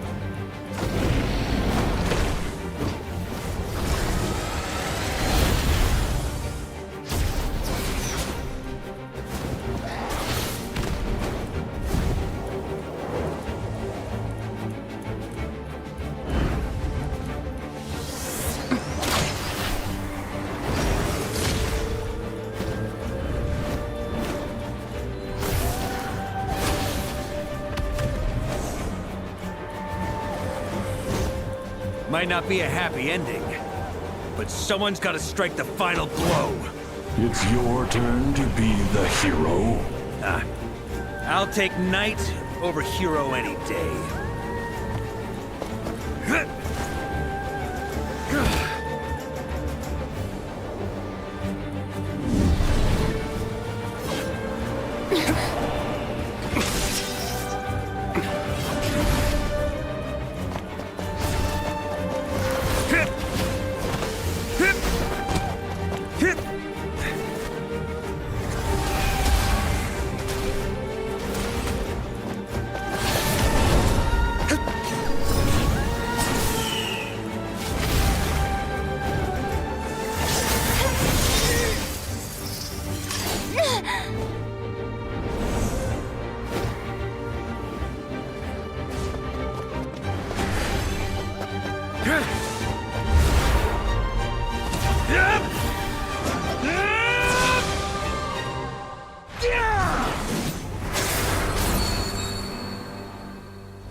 La la la!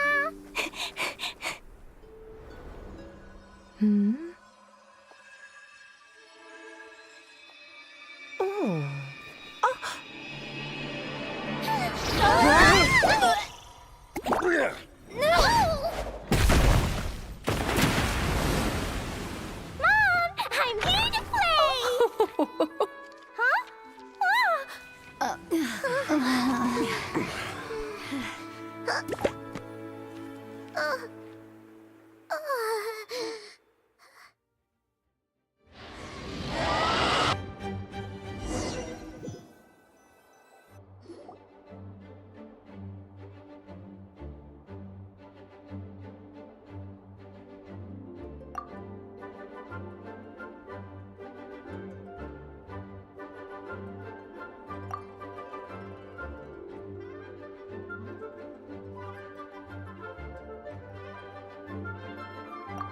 Looks like it was a happy ending after all.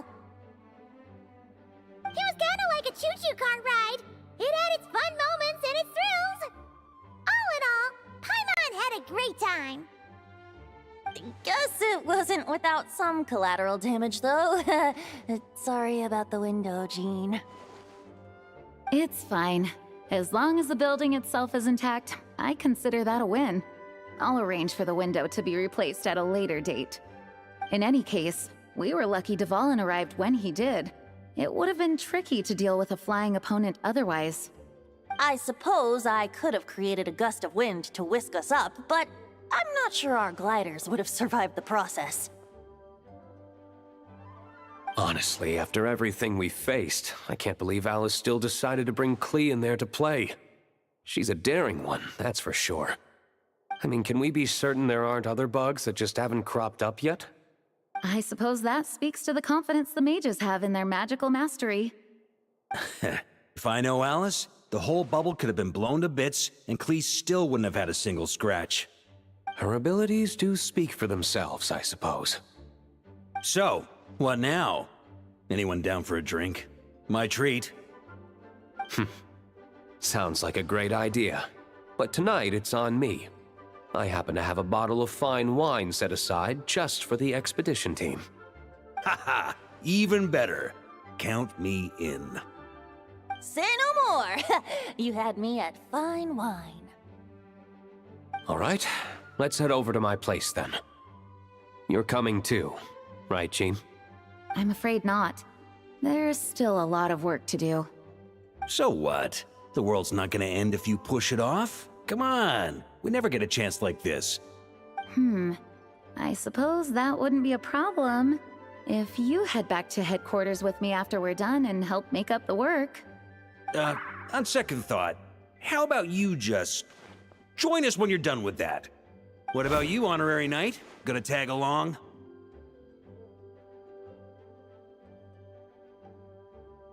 Okay, all's well that ends well, am I right? To the bar! Alice loves going to the library. Let's wait for her there.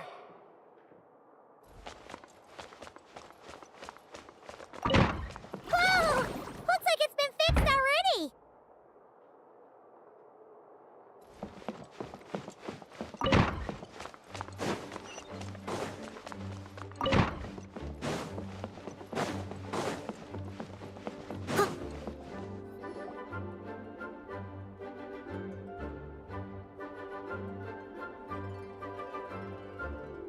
Looking for me?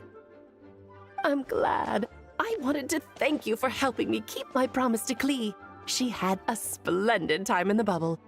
Nicole came with us to make sure all was in order and prevent any similar incidents from happening in the future. You live and you learn. It's rare, but even the Dodo King isn't immune to a small slip-up here and there, I suppose. So, it's all fixed? Yes, quite. The recording work is done as well, so now all we have to do is play it on loop. It should be smooth sailing from here on out. Anyone and everyone can now enjoy the bubble at their leisure. Nicole will keep an eye on them, of course. I wouldn't put it quite like that. It was more like a fate that will not come to pass. Huh? What's the difference between the two? Let us not forget the courageous dragon slayer in the story. Well, in real life, he had already left on an expedition to Nodcry at that time. Of course, that doesn't mean Dvalin would have escaped his destined death, for another hero would have come along and paid a painful price for victory. But what we saw in the bubble was what happened after Dvalin broke free from the seal. So, couldn't Barca have been back by then? Dear Paimon, you're free to ponder such questions yourself, of course, but it's of little use to ask them aloud. Word to the wise, do not lose sleep over all those what-ifs, over the fates that will not come to pass. It's an exercise in futility. Those who can observe fate see both the good and the bad of what could have happened. But all that matters is what did happen. Those alternate fates are nowhere near as important as the world that exists in the here and now. All right.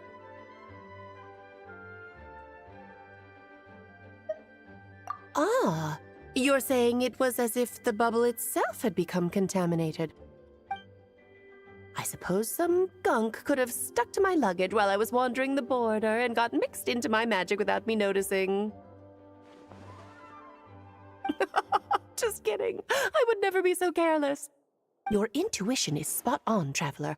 What developed in the bubble was a nascent form of abyssal power that, if left unchecked, would evolve into the real thing. What? So it didn't come from outside? It just appeared out of thin air? The abyss is perilous, cunning, dangerous, obsessive, and most infuriating of all, a complete and utter mystery. I'm sure you've seen for yourself how complex it can be. The Hexen Zircle has been observing its energies for a long time, and I think Barbalot's interpretation is the most accurate. The essence of the abyss lies in the hatred carried by all the fates that will not come to pass. This world is filled with conflicting elements. That one thing should happen signifies that a different possibility has been eliminated. These events can be small, almost trivial. I had Sweet Madame for lunch today, for instance. That means the Alice who chose tea break pancakes instead is no more. Of course, they can also be events that threaten the world, such as my friend Rhindotter's decision to tap into the abyss. In that instant, the tale of a future in which she remained pure was gone forever. So then, the question at the heart of it all is this. Why must these fates be the ones to disappear? Ah, Paimon gets it! It's hatred that stems from not being chosen. Precisely. The magic we wove this time involved recreating the past. However, some of the variables we added allowed a certain amount of these unchosen fates to come very, very close to reality.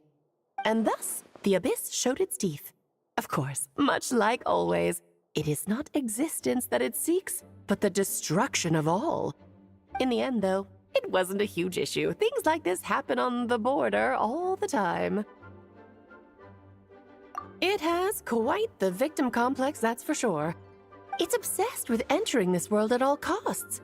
And that is precisely why we must protect our lives and those of our loved ones.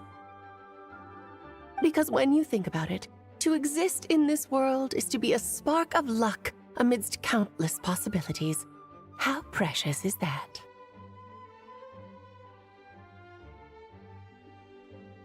Ah, Alice, you're here. I'm truly sorry about this, but per the regulations of the Knights of Favonius, I'm afraid I must send you to confinement. Whatever for? Things turned out just fine with the magic bubble. Besides, if that's what this is about, shouldn't Nicole come along too? It's not about the bubble. We received word that a number of fish have been injured as a result of explosions near Starfell Lake. As I'm sure you're well aware, fish blasting is strictly prohibited. Oh dear. Run, Klee! Save yourself! She's already inside. Guess it's a day of first for the Dodo King, huh? Oh, farewell, forever traveler. You shall never see me again.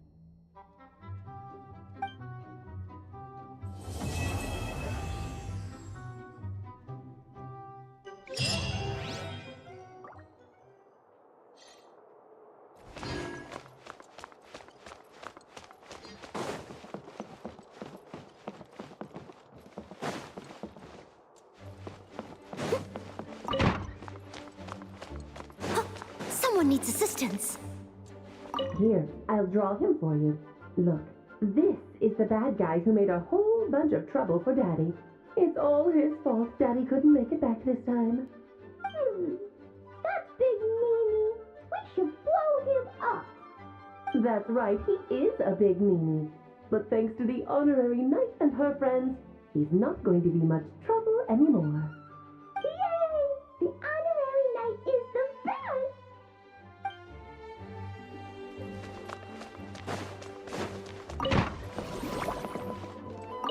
Ah, that explains the loud noise I heard outside. So it was Dvalin who fell into the river. Considering his size, the fact that he broke a single window and not the entire wall seems like a feat of magic in itself. Thanks for helping with the repairs, you two. This place looks as good as new now. Does that count as a great feat of alchemy, then?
catch up.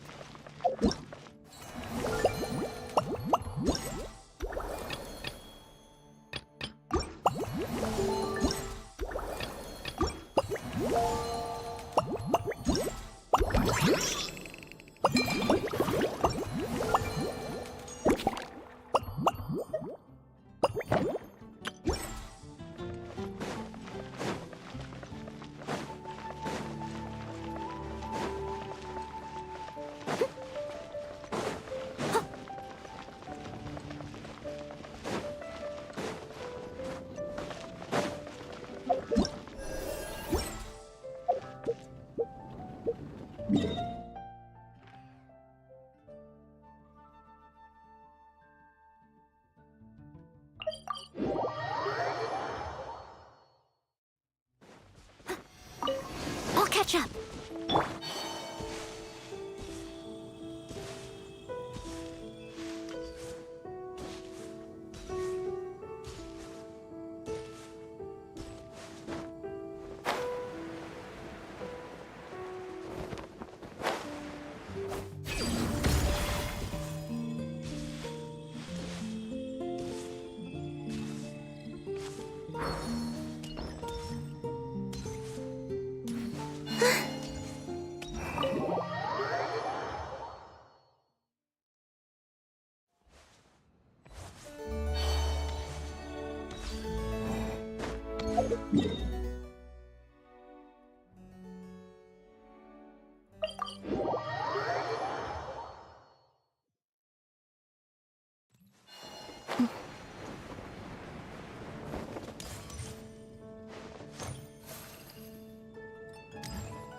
We could build a choo-choo cart track straight from here to Mondstadt. An express line right to the best fish blasting spot? Oh, okay.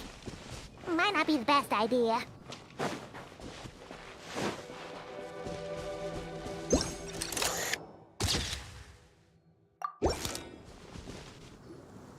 Oh, it's Eula and... Clorand? You're here in Mondstadt?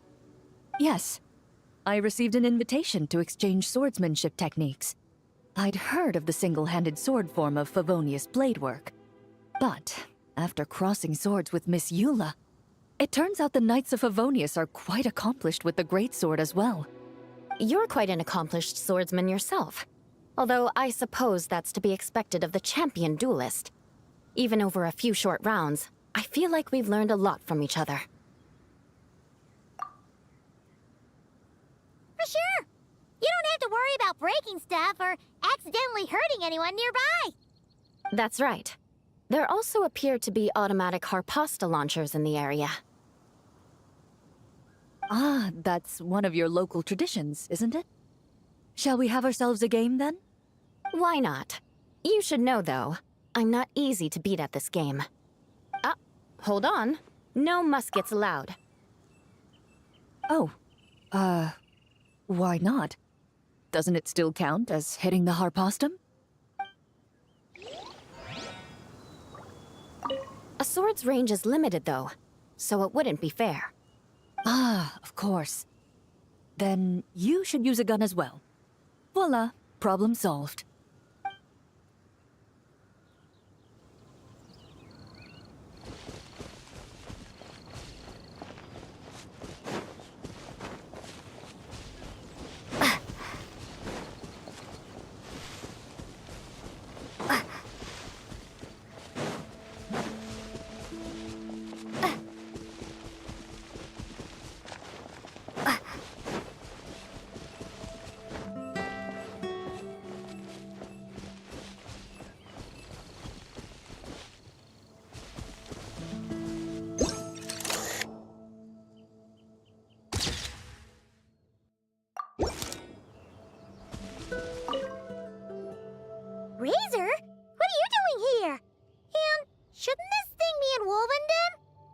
fiery woman came to take Lupical.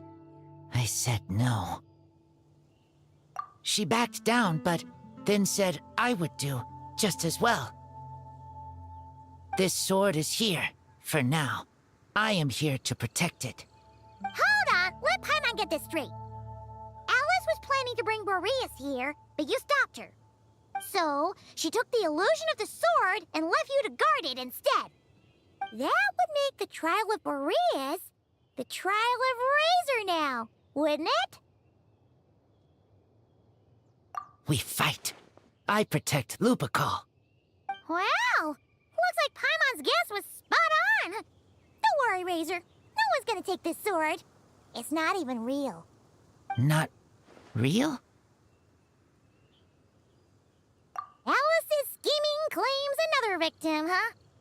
Let's take the photo and get Razor out of here.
Hey there, friend. Well, we couldn't just drag Catherine in here, could we? What would the Real Adventurers Guild do without her? Not that she ever shows it on the outside, but she's one busy bee, that's for sure. I mean, just think about how much time it must take to travel between all the different nations. Anyway, I heard this whole world was constructed for magic. Incredible stuff. Even the books on this shelf are real. Not a single prop to be found. Huh. I really gotta take a better look around once this gig's done. Not today, I'm afraid. The funds I need haven't transferred in yet. Once I've earned enough more from this trip, I'll open up shop at the usual spot. True, but it doesn't seem like the people who created this place set up anything like that. Hey, why don't I go ask for some, and then we all can have a few? Huh. But could we even take them back into the real world? That's the question.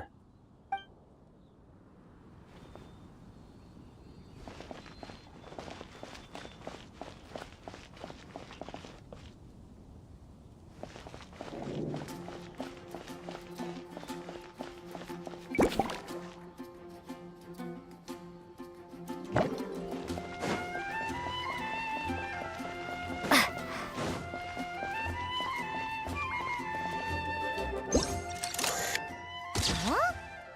None of these flowers look local to Mondstadt.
let this happen? Barbara and I were just grabbing some food at Good Hunter. But then, how do I even put this? The sweet madame and sticky honey roast we ordered came to life. Sorry, what?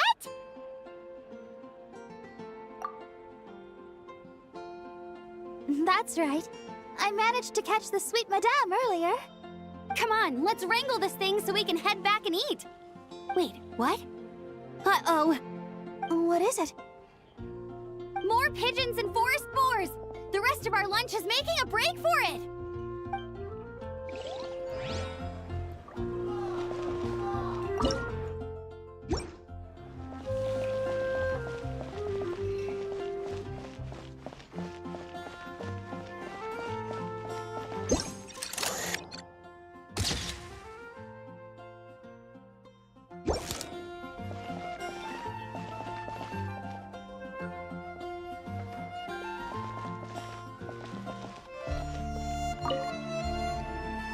So that's where it was. Fiona? What are you doing here? It's my first time seeing these little guys. They're from Natland, right? Oh, they're so cute. Alice put a version of the cat's tail here and asked me to run it. It has the setup I'm used to and everything. Now, all I need to do is make some drinks. And you know what? This is the perfect chance to change all the ingredients to super weird stuff. I'll get people to lose interest for sure. Looks like your campaign is going strong, huh? Even out here. Of course. The only thing missing is the cats, actually. They seem to prefer the real cat's tail. But that's not a huge surprise. Cats are sensitive about where they live. Even if the place looks exactly the same, they'll know something's off. So, Alice said she would find different staff instead. And then these little saurians appeared. Aww. Bennett gave me a few pointers on how to get along with them. Turns out, there's not a huge difference between them and a cat or a dog. Hey, then you should call this place the Saurian's Tail instead.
Wait, Emily?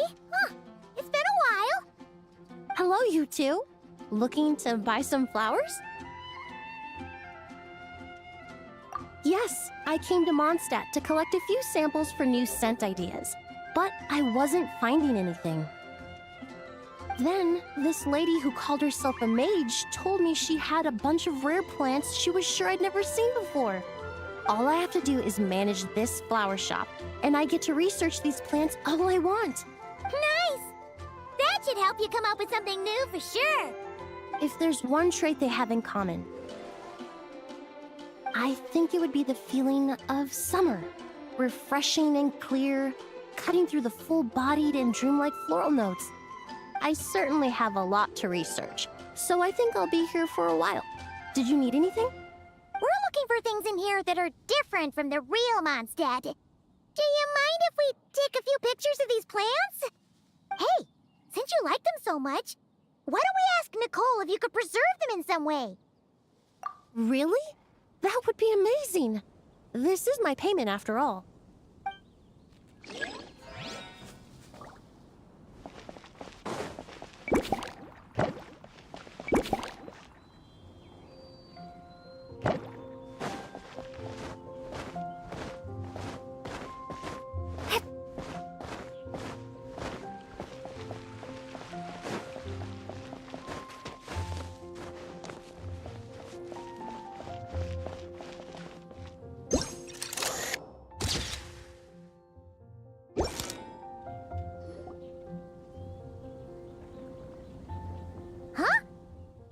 Fatui tent? That shouldn't be here. Wait, but there are always those two Fatui around here chatting about stuff. You've noticed them too? I've been watching them for a long time. Not that I've overheard anything useful. Guess it's just my luck. Well, actually, they seem to get information a bit slower than the Knights of Favonius. So they usually end up discussing stuff that hasn't been secret in a long time. Have you guys ever wondered why they don't just go home? Their mission's gotta be over at this point, right? Maybe their names got skipped over on the mission roster, so they never got new orders. That's happened to me before. I suppose, but your experiences tend to be quite unique. It's possible the Fatui stationed them here long-term to keep an eye on things. Or maybe they volunteered for this position because they don't want to go back. Either way, we should have Nicole take this tent down. It's making Paimon think we're gonna have to fight someone. I guess you're right. We don't want people getting their hopes up.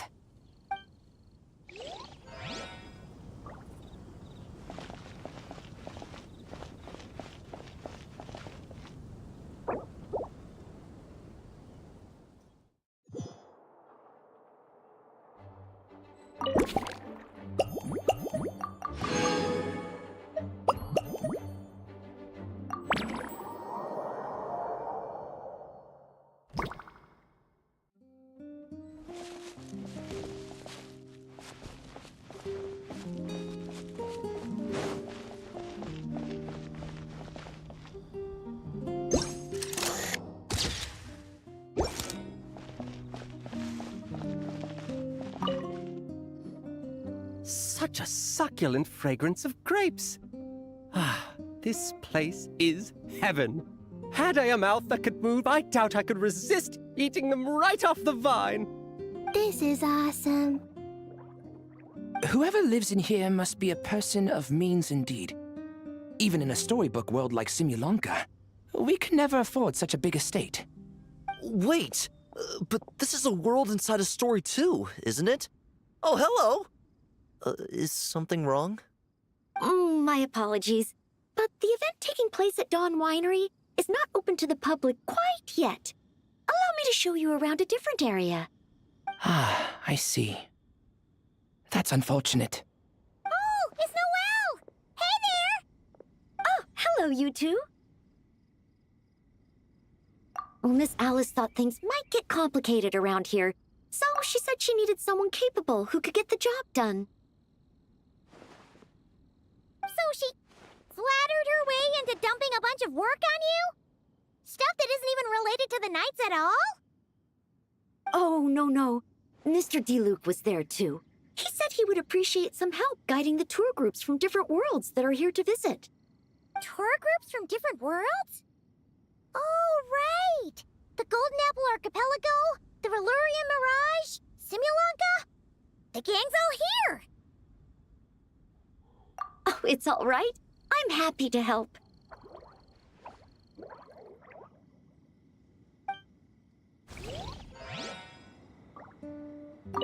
Please head this way, everyone, and we'll get the tour started. Greetings. My name is Ask Me for Directions Arnold, and I am searching for the whereabouts of a certain lovely lady.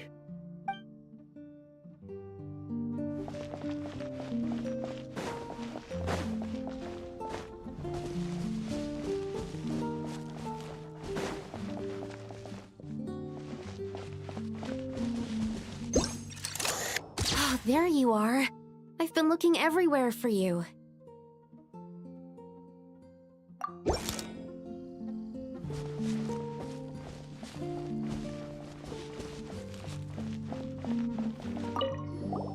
Something wrong, Sucrose?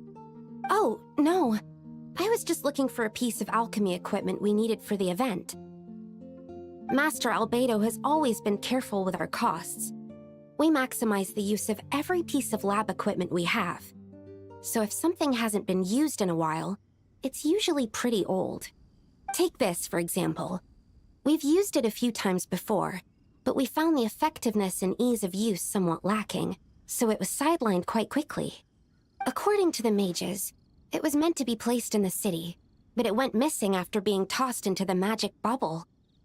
Luckily, I found it. I just don't know why it ended up here of all places. Well, all that matters is that you found it in the end, right? We'll contact Nicole and get her to send it back to the right spot. Great. Thank you so much.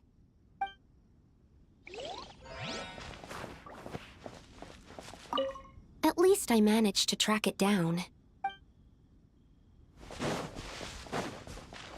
A tent tortoise? That shouldn't be here at all. Definitely not.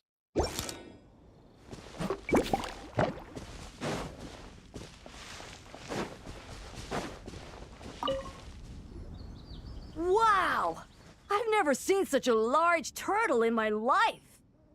There was a time, back when I was little, when almost every child in Mondstadt had a turtle as a pet.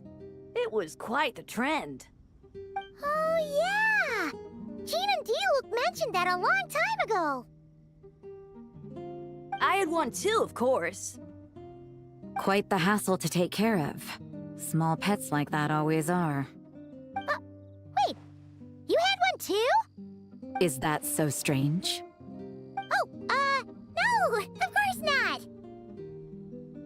I could bring it back to the church and raise it. It can stay behind the cathedral, the pool. Can't be too hard to raise, right? It looks like a tough cookie. Not happening. The next thing you know, you'll have an invasive species on your hands.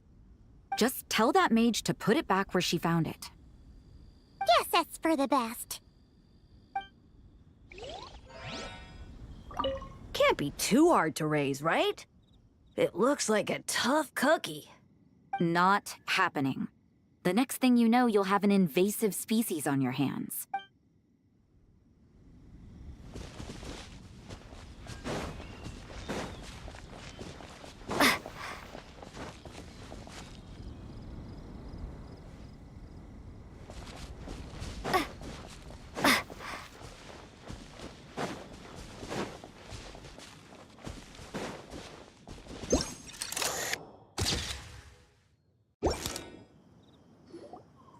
Another tent? Huh. This one's kinda nostalgic too. It's here because I refused to let that mage use my house as her playground. But we still needed an additional rest area for the guests, so we set up this tent instead. Huh. Looks like we can use this device to keep in touch with the mages or get some hints. Kinda like we were able to do back then, remember? Now that you mention it, the arrangement is almost identical. Nights on vacation, summer, the sea, and a small little wave rider. It's all taking me back. However, you're forgetting about the part where we were stranded on a deserted island and couldn't even make it across the water. That's what stuck with me the most. Oh, I remember. At least I wasn't dead weight in that situation. Fun times, huh? So, the mages prepared this stuff then. Guess we should take a picture and go check in with them. Be my guest. You know, the expedition in Nodcry is coming to an end, But knowing Grandmaster Varka, I imagine there will be another chance to set off in the near future. Not that I'm extending an invitation. I'm just mentioning the possibility, that's all. That's our honorary knight. No matter the mission, you always have a place among our ranks. Come talk to me when you do have an official invitation, then. I have other things to do in the meantime. The intel I have on hand is pulling me in 100 different directions, but unfortunately, time off isn't one of them. That's a shame. I take vacation whenever I can get it, and it's still never enough. I'd visit the Golden Apple Archipelago again in a heartbeat. For once, I feel the same.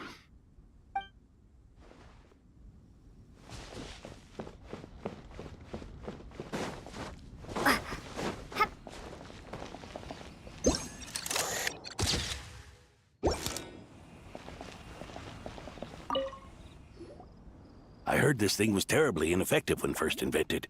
You could only catch 10 in a week. Why, the research staff barely wanted to touch it, let alone improve it. But for some reason, it gained traction among adventurers once it entered the market. True, it takes time. It beats having to do it yourself, I suppose. But there are so many crystal flies around here. Surely it's not that difficult to just do it the old-fashioned way? It's a bit far, though.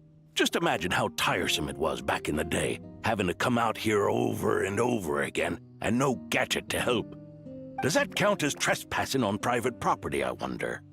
I suppose it hardly matters anymore. Adventurers aren't quite so keen on crystal flies nowadays. At times they are a-changin', eh? So it would seem. What are they mumbling about?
the ante! Thunder! Wind, hear me. Time to shine! Decay! New life! Burn! Charge! Up the ante! Up the ante!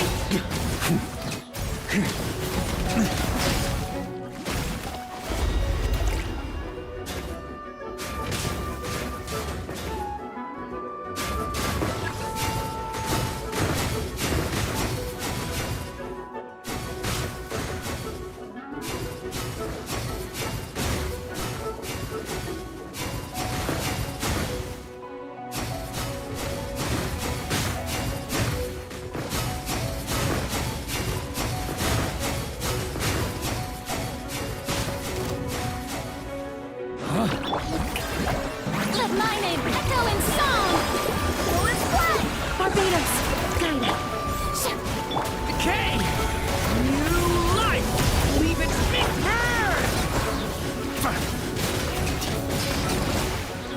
Maria sweeping in! Up the ante! Thunder! Strike a pose! Let the world come alive! Wind, hear me. Thunder! Stay! Burn!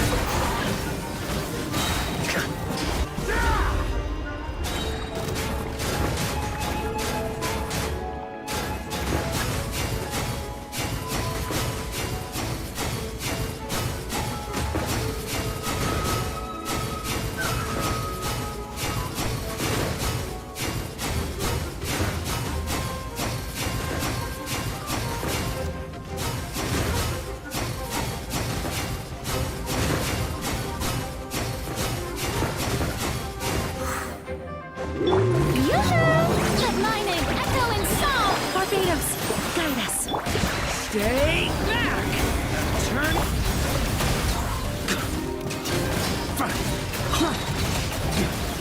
Charge! Up the ante! Thunder! Strike a pose! Let the world come alive! The story has only just begun!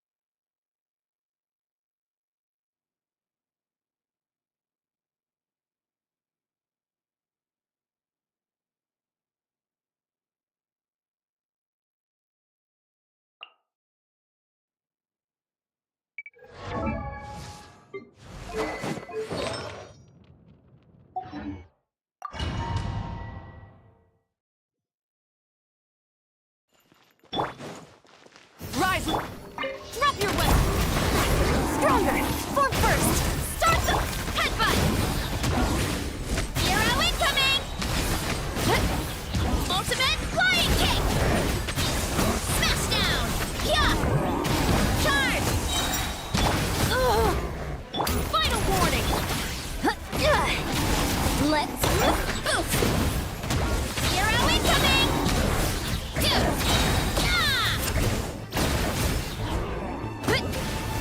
Headbutt!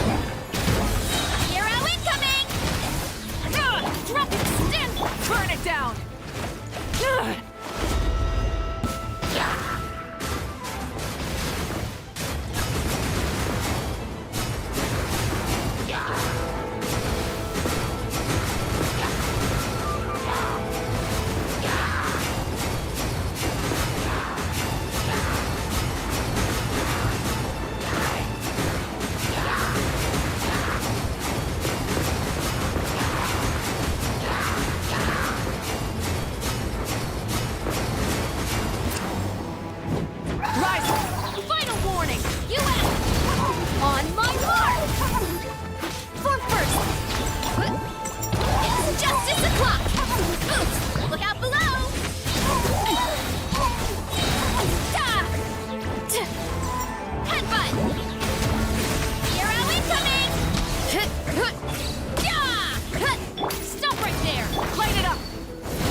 side. Let's... Yeah! Heads up! Hi! Headbutt! Heads up! By my spark, the night burns! Hi! Yeah! Oof! Rise with the controlled breathing. Harder. Start the clock! It's justice o'clock! Yeah!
Crumble!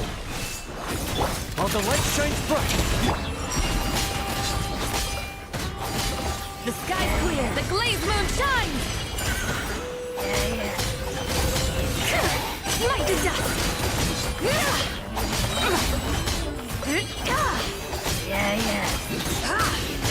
Light the dust! A new moon rises. Solidify! Begone, shadow of darkness! Without further ado,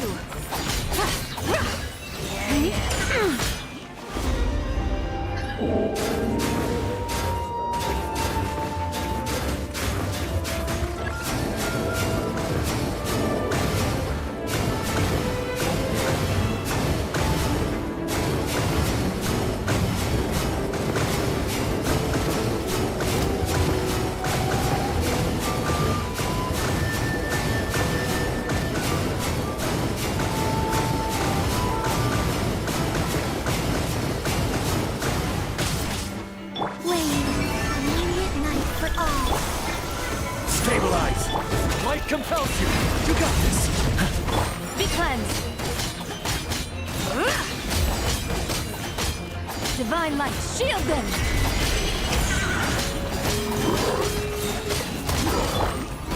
Solidify! Begone, shadow of darkness! New moons converge. Without further ado, the sky's clear, the glazed moon shines!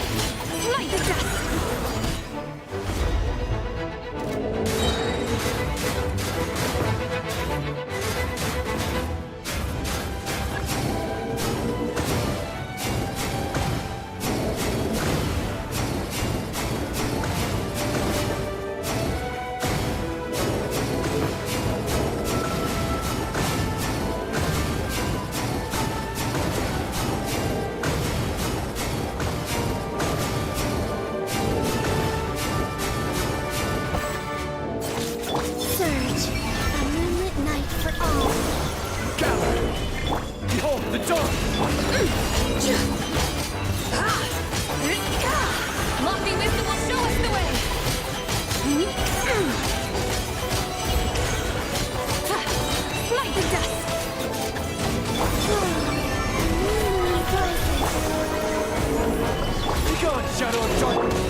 Order guide you. Be cleansed. The sky's clear. The glazed moon shines.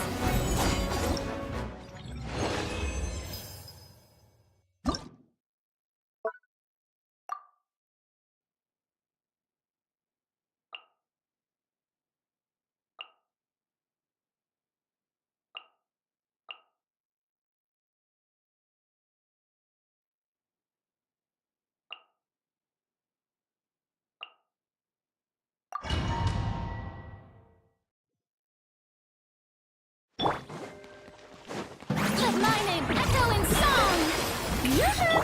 Off to the freezer! The pinnacle of excellence! Obey! Do your master's bidding! Annihilate!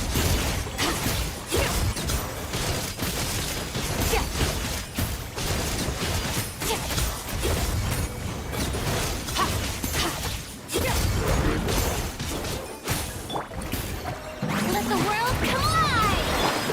Goose on the loose! Unleash! Obey! By ordinance divine! Ha! Ha!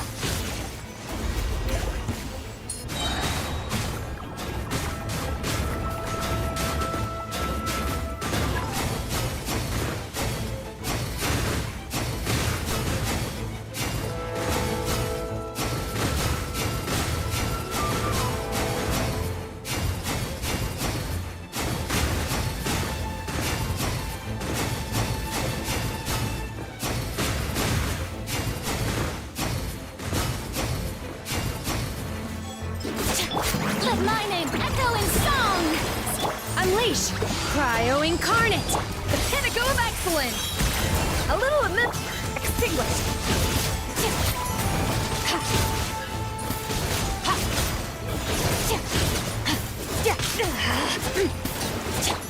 Let the world collide! Goose on the loose! A dash!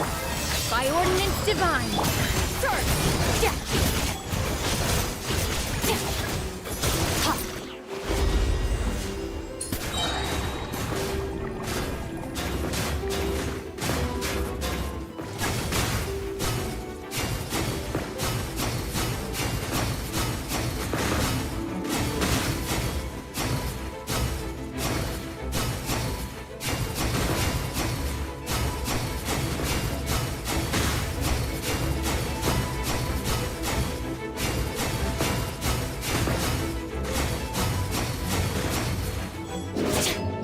Let my name echo in song! Cryo incarnate! Obey! A burst of flavor! Ha! Tya! Ha! Ha! Tya!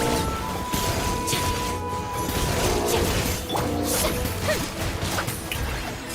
A little aloof! Let the world collide! Unleash! Do your master's bidding! Mammoth, the pinnacle of excellence! Extinguished!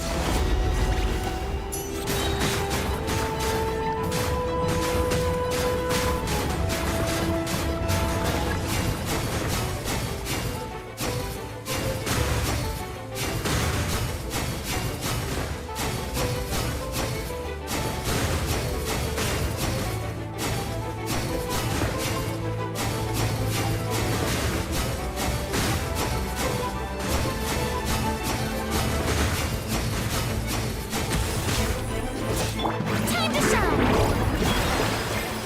Yoo-hoo! A burst of flavor! Unleash! Cryo incarnate! Ha! Tya! Ha! Tya! Tya!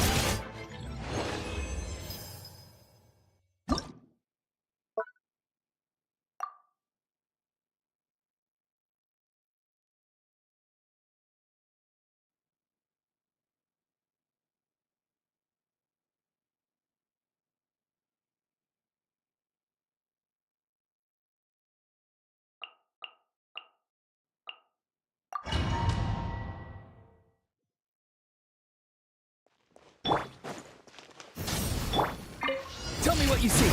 Free. You two! Time to end them! Fulfill...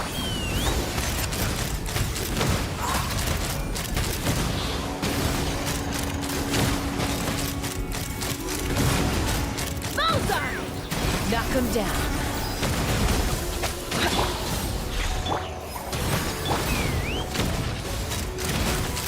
Locked on! Open fire! Bullseye!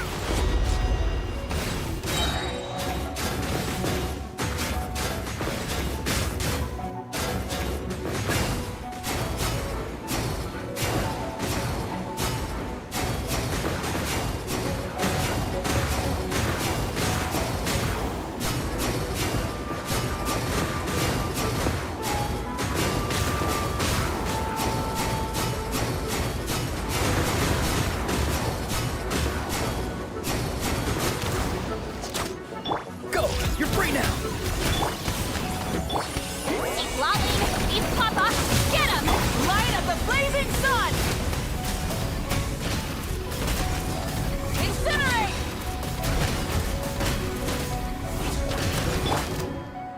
Tell me what you see! Rise with the sun! Suffer the wrath of... Take me up! Open fire!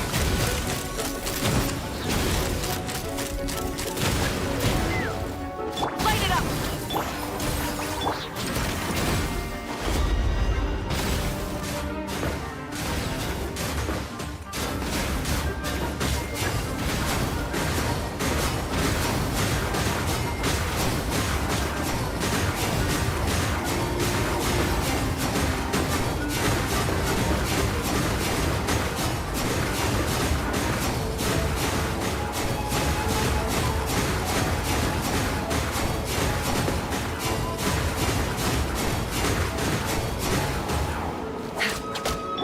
Rise with the sun! Time to say hello. You two! Tight!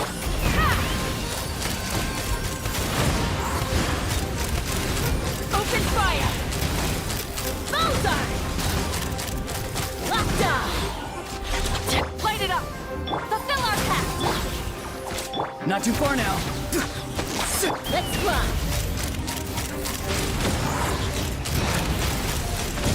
Fire in the hole! Open fire! Rise with the sun! Wrath from the sky! Rev the engines! Get to work! Suffer the wrath of East!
Close your eyes.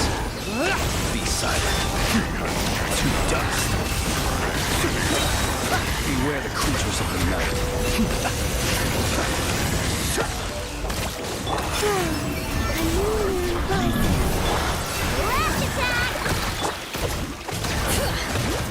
Close your eyes.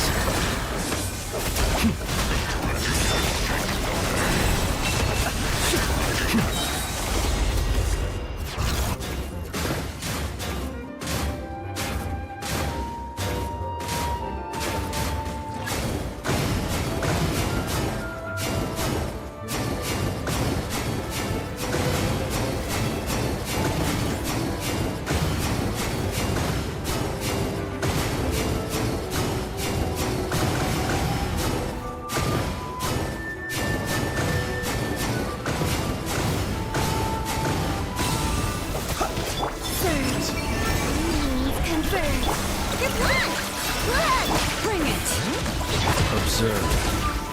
Be silent.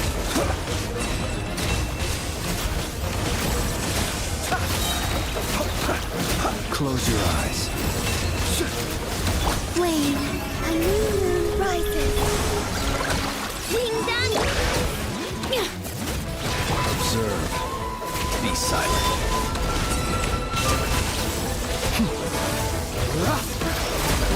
Close your eyes.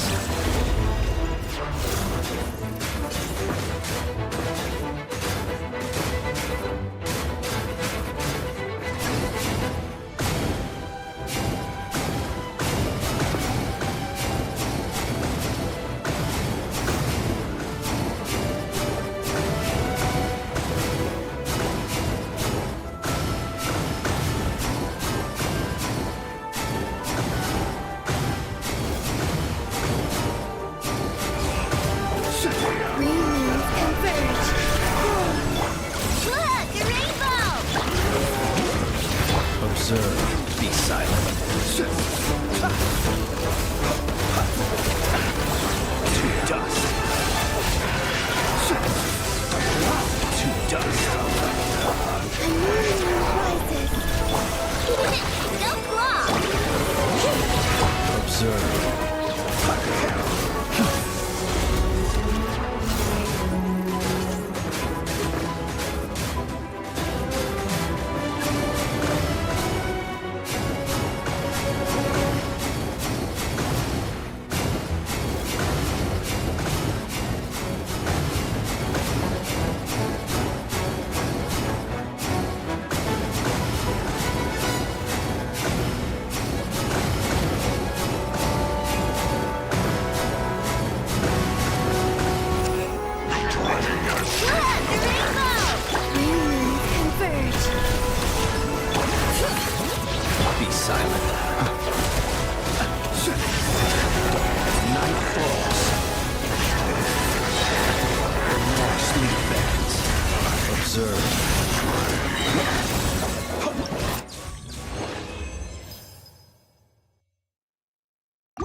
Hello there, Honorary Knight and the Helper in White.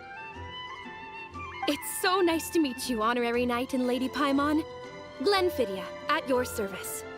Looks like you're in a good mood, Hertha. And nice to meet you, Glenfidia. By the looks of things, you're about ready to open? Indeed. Thanks to some help from the Angel's Share and the Cat's Tail, our drink stand is ready to go. Besides all the classics, we also mix cocktails to order, and are currently offering a limited-time delivery service. Cocktails? Do you remember that time we served as bartenders at the Angel Share? And recently, you've also shown off your skills at the flagship in Nocrai. We sure have come a long way, huh? The only thing is, our current drink selection is quite traditional, and it stopped feeling fresh long before the expedition began. To offer everyone some more exciting choices, we're planning to revamp our menu. But I need to get back to handling resident requests, and Glenfidia doesn't have much experience mixing drinks. Plus, we've got a whole bunch of outstanding delivery orders on hand. Honorary Knight, if you're free, could you maybe help us out for a while, just until my other squad gets back from the Stormbearer Mountains? You'll be amply compensated, of course, plus double pay for overtime, depending on your performance metrics. Paimon's not sure what performance metrics are, but she's happy to help with deliveries. As the best guide into that, Paimon needs to keep up with the changing times. Besides, this'll give her the chance to explore the city and stay up to date with all the recent goings-on. Working with you two is always such a breeze. I'll do my best to support Lady Paimon in any way I can. I'm very skilled when it comes to things like portioning out drinks. All right. Well, if you're ready to, then let's get to work.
Oh my, it looks like Hertha has gone back to her duties, and Glenfidia is away somewhere too. Has our dear cutie taken complete charge of the drink stand? Wonderful. Now I can order without worrying about ending up with one of the logistics company's specials. The type of drink that keeps you awake all night, leaving you no choice but to pass the time working. That's right. I'm just a carefree librarian now. If only there weren't so many people with overdue books, and I didn't have to go door to door to get them back. I would have dropped by to chat with you sooner, and try out your delightful creations, of course. Let me think. I don't really have a favorite drink. Just wrestle me up something rejuvenating that'll lift my spirits. And if it could help me nod off to sleep later, that would be even better.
Here's a snow-kissed dawn. I hope you like it. It's delicious, cutie. Pleasantly tart, sweet, but not cloying, smooth on the palate, with a refreshing aftertaste. If anything, though, I seem to be feeling a little more energetic than I'd like. Perhaps you've unwittingly unraveled Glenfiddia's secret and concocted an even more effective pick-me-up? Don't worry, there's no rush. Your eyes are aglow with curiosity, as though you have many more questions to ask. Let's chat for a while. Take your time. Inspiration will come soon enough.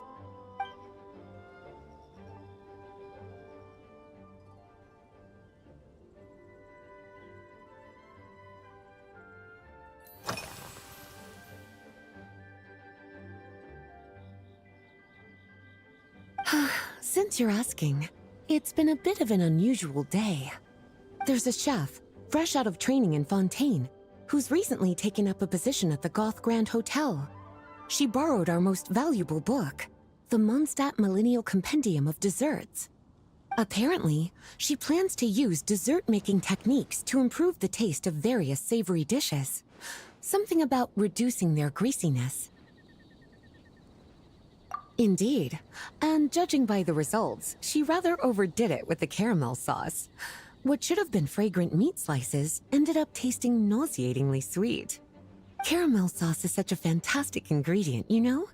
It never fails to please when added to drinks. Sometimes I even add a spoonful to my afternoon tea. Improving food, I suppose, isn't always about being as creative as possible.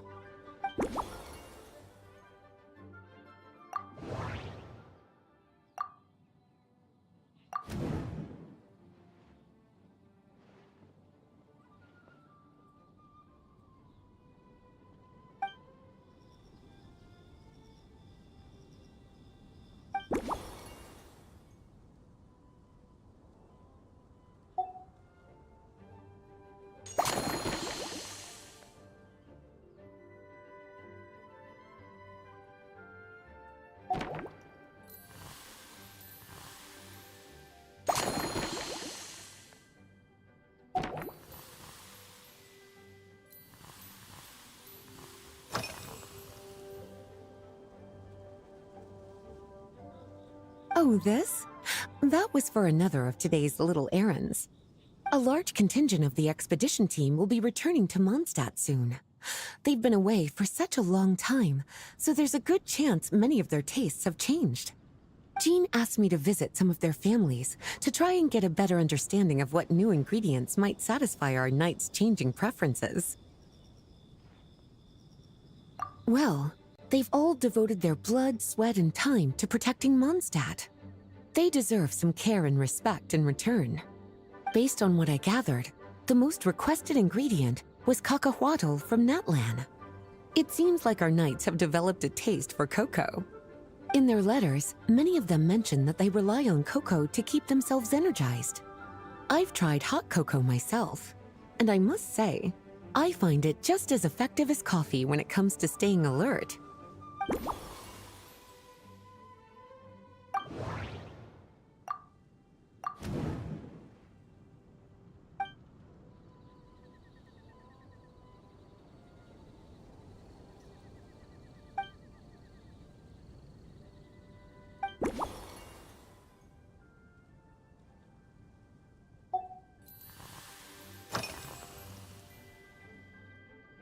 Lately? So careful with your wording, cutie.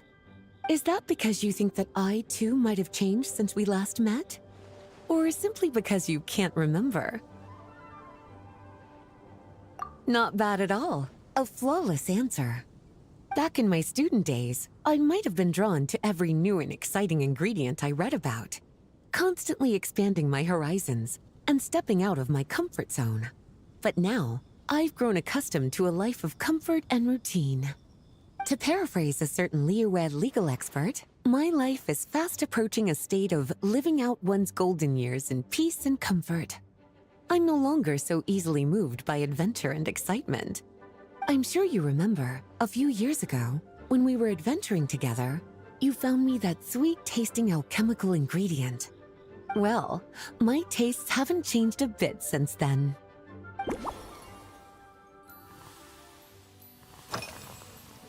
Surely you're not suggesting I'd take this opportunity to sneak off on a little countryside wander? You caught me. My investigations into Mondstadt's lesser-known drinks took me to Dawn Winery, where I had a little chat with the head housemaid, Adelind. On my way back, I ran into Emmetall out on patrol. She'd encountered some monsters she didn't know how to deal with, and in her desperation, asked for my help. I accompanied her on a detour to Wolvendom to teach some raving hounds a lesson. It's been a while since I've had such an invigorating workout.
As expected, cutie, your brilliant mind has grown even sharper.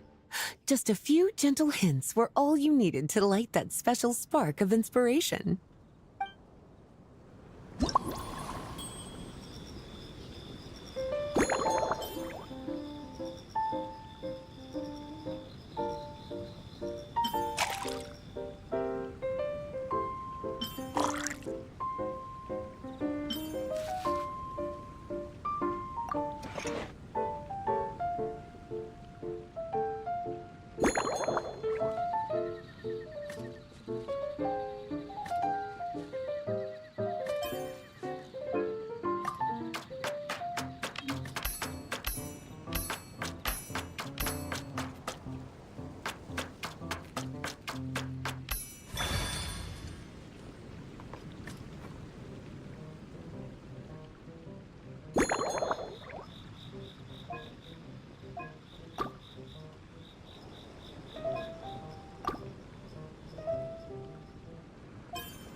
Finished.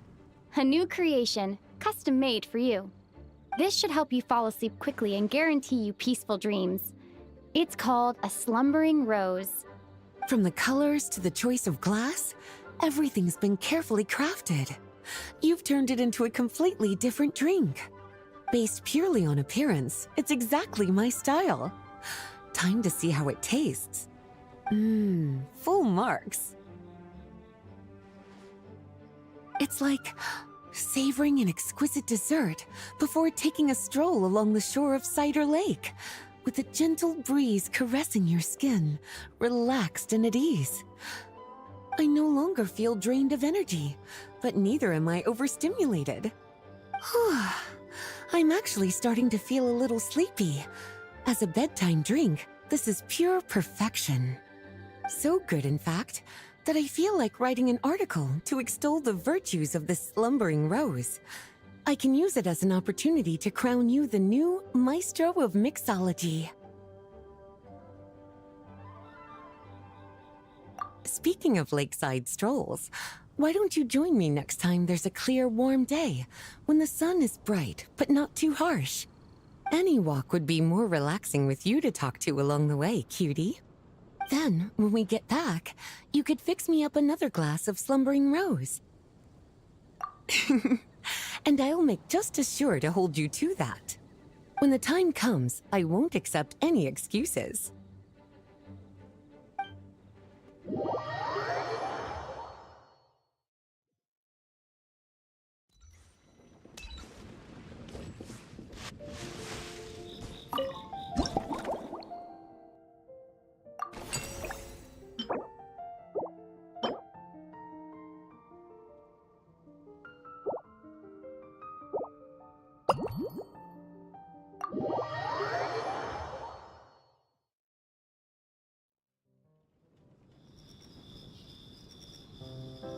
Good afternoon, traveler. I didn't expect the honor of witnessing your harmonizing talents here in Mondstadt. Both, actually. A lady calling herself a mage asked me to come manage her flower shop. At about the same time, the Cat's Tail commissioned me to create a new fragrance for their establishment. Ending today's busy schedule with a drink crafted by you in person is truly a wonderful reward. I have faith in your choice.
Care to give this a try, Miss Emily? Your artistry is truly a pleasure to watch.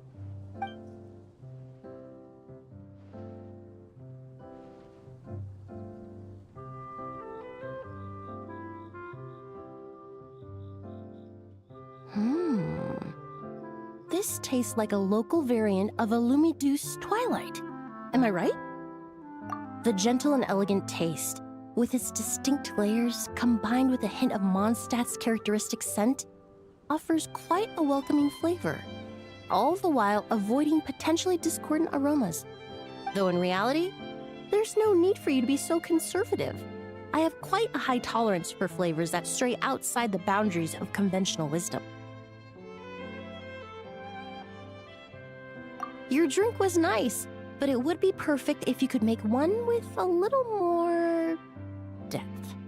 A cocktail that shows off your unique understanding and enhances my impression of Mondstadt. If you need time to mull things over, perhaps you might find inspiration in a little light conversation?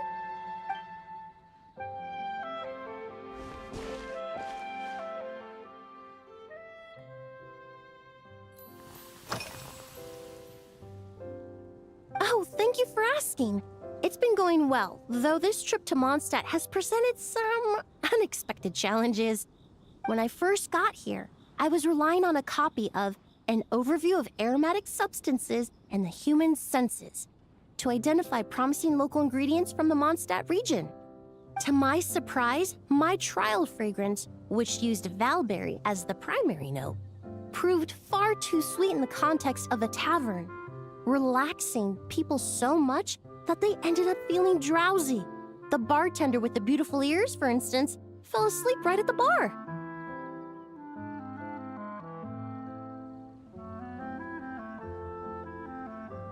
Let's just say that sweetness isn't always a case of the more the merrier. Maintaining an appropriate balance is beneficial for both body and mind. Even in daily life, I rarely eat sweet food, and I try to avoid fruits like berries that have a high sugar content. In the end, I completely eliminated valberry as an ingredient and turned instead to windwheel aster, with some success, I might add.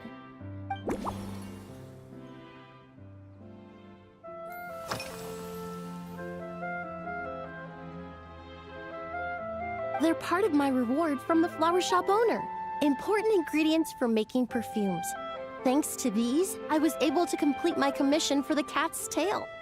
I studied Mondstadt's Cecilia flowers many years ago. In fact, the fragrance of Cecilia in certain fields has become synonymous with Mondstadt itself. However, this is a special case. Some cats are quite averse to the scent of Cecilia, and we need to be particularly mindful of their preferences.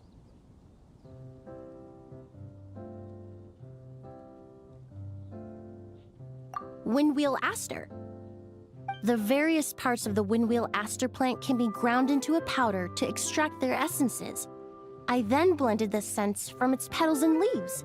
The result carries the intoxicating sweetness of mead, while still emphasizing the fresh notes contained within the flower's stems and leaves. I just took it for a little trial run at the cat's tail, and the cats seemed to really like it, while the clients themselves found it comforting and invigorating. Extracting exquisite fragrances from ordinary overlooked ingredients? Oh, that's what truly brings me joy.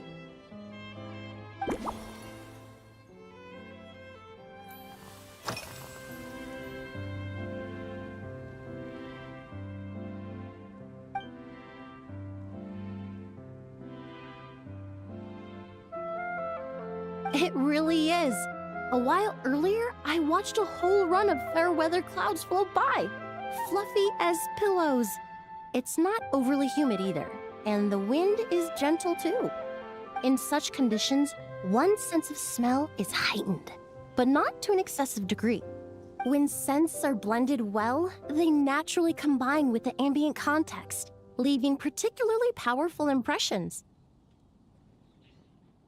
It seems something similar is true for mixology.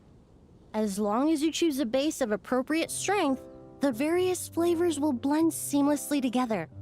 When mixed properly, all the ingredients work as one to create a most wonderful symphony for your taste buds. Yes, that's it. Now I think about it, layering distinct flavors doesn't really suit my personal preferences.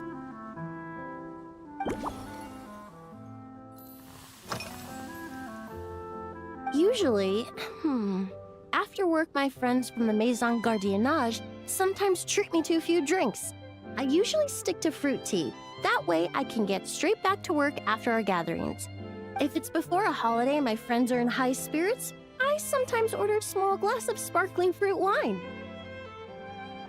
There was an officer named Terena who used to treat me to aged Corte wine.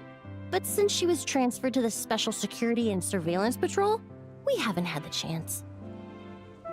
In the world of science, high-proof alcohol is a widely used solvent. I've grown well accustomed to the smell of it by now. Besides, when I'm slightly tipsy, my state of mind changes, which in turn alters my approach to perfumes.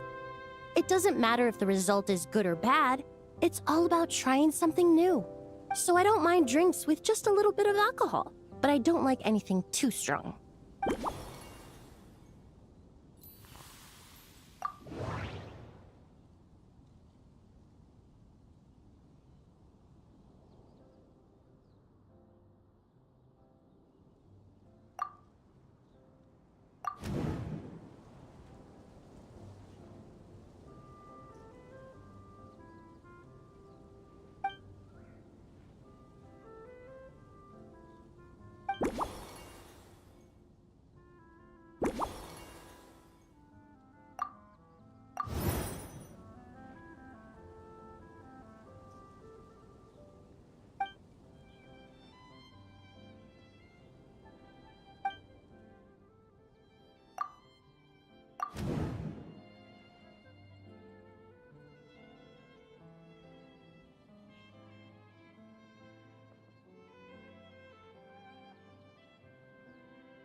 Just from our brief chat, you've already formulated a new concoction.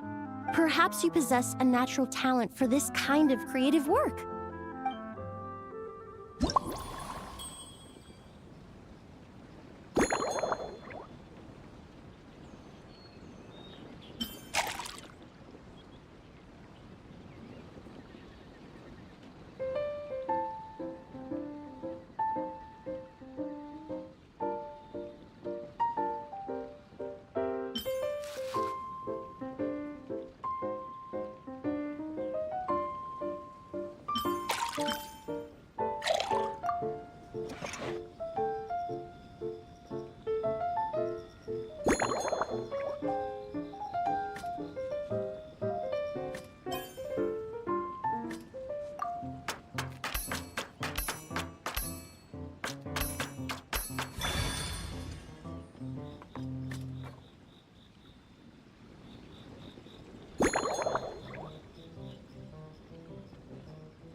Here you go.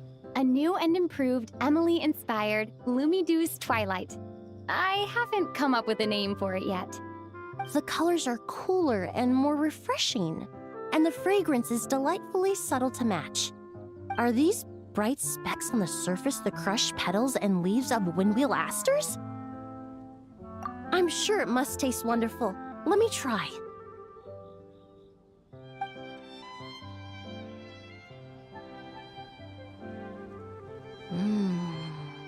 In the language of flowers, the windwheel aster represents the visible winds.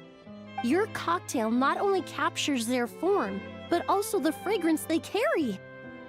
Therefore, I suggest you call this drink Windborne Bouquet.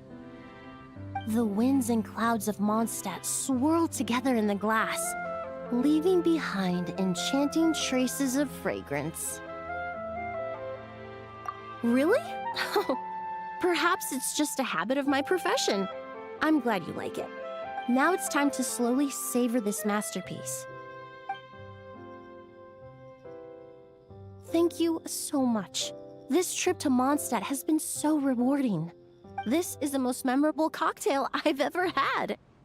Once I get back to Fontaine, I will attempt to recreate this moment as both a fragrance and a perfume. Once I've perfected the recipes, I hope you'll do me the honor of being the first customer to experience these new products. Until then, I look forward to seeing you in the Court of Fontaine.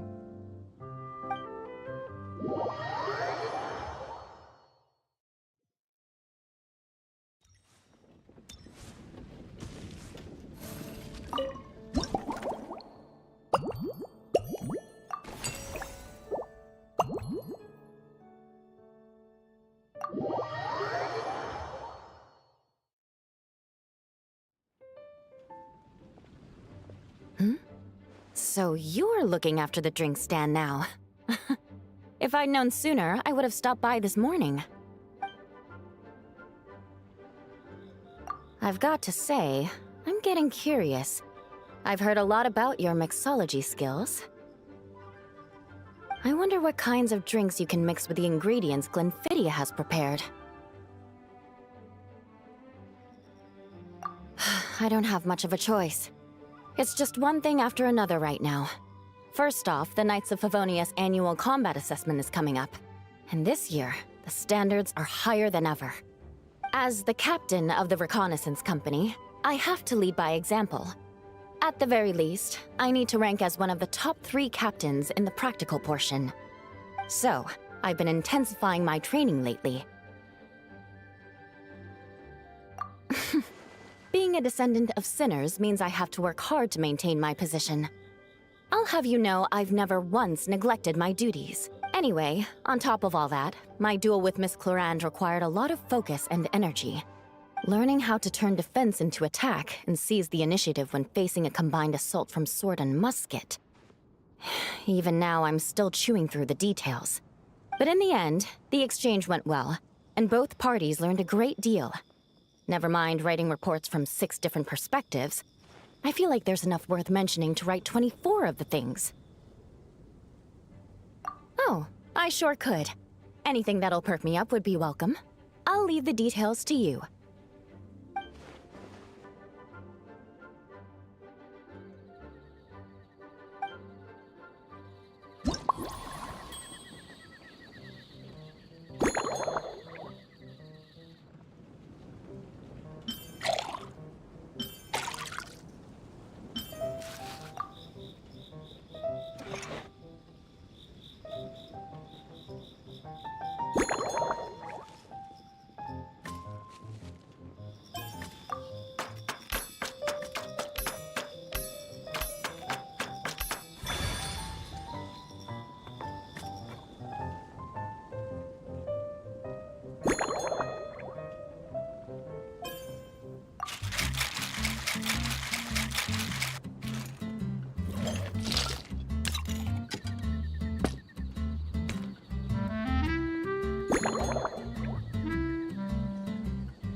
One twinkling starlight for Captain Eula. Hope you like it. Judging by your confident tone, I'm certain I will. Well then, I'll make sure to savor this thoroughly.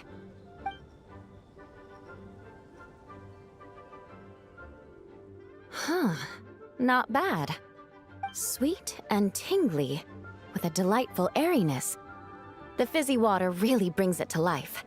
I suddenly feel full of vim and vigor. But just one glass doesn't quite scratch the itch. How about something with a bit more bite? Don't hold back. You don't need to worry about putting me on the floor with nothing but a couple of drinks.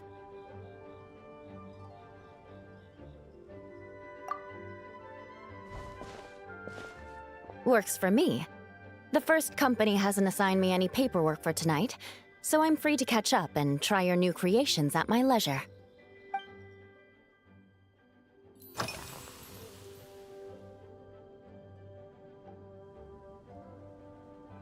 Yes, I have. For a while, the situation there was difficult. A gang of outlaw engineers was messing about with some sort of mechanism control technology, attempting to manipulate ruin graders so they could rob merchant caravans. To make matters worse, several veteran knights who had been stationed at Dorman Port were transferred to my squad, and they weren't happy to be taking orders from that Lawrence girl. Leading them on this mission was quite eventful. It took 3 weeks of stealth operations in the snow, with no fires to keep us warm, before we finally located the enemy's stronghold. Those veteran knights faced the bitter cold and were almost taken down by the enemy's smuggled battle mechs.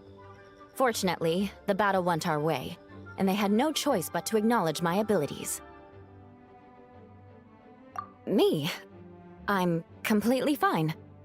But thank you for your concern. It was mentally tiring for sure, but fortunately, the operation wore them down far more than it did me. They won't be questioning my authority again anytime soon. If any new recruits try to make my life difficult, I'll just have my veterans give them a few friendly pointers. I guess you could call them a permanent solution, huh?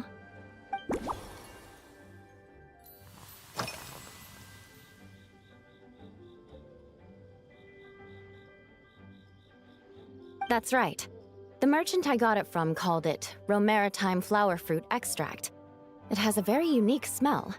Here, have a bottle. Oh, it's a necessary courtesy. In that book Miss Magistus lent me, The Blade Dancer, 20 Years On, it says, after a duel, a Fontanian swordsman will politely invite their defeated opponents to a banquet. To properly play host to Miss Clorand, I searched for quite some time to locate a rare goods merchant in Dorman Port who sold this juice. I had my doubts at first, too. But Amber said something that makes a lot of sense. She said that even if this custom doesn't really exist, following it still shows I've made an effort to understand Fontaine's cultural heritage. Besides, who doesn't like trying new things, right? When I gave it to her at our post-training banquet, Miss Clorand really did enjoy this juice.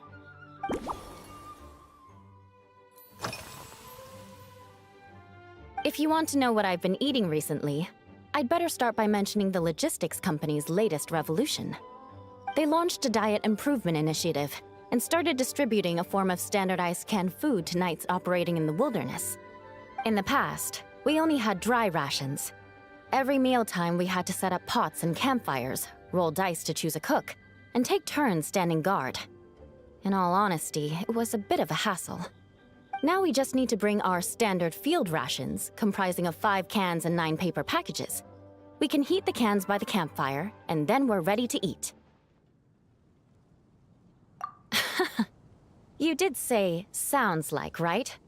Our canned food supplier has quite the stellar reputation, and their regular meals are indeed quite good.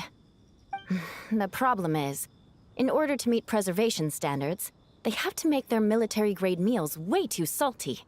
The vice captain of the 5th Company, who has a somewhat dry sense of humor, went so far as to say, this food's bad enough to bring down the wrath of Liyue's stove god. In any case, after eating it for a week, my taste buds have gone completely numb. You can hardly blame the logistics company. After all, it is hard to please everyone. Our feedback has already been submitted, and they should be working on fixing the issue. Of course, having fresh meals prepared in camp by a dedicated company chef is still the best option.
Oh my.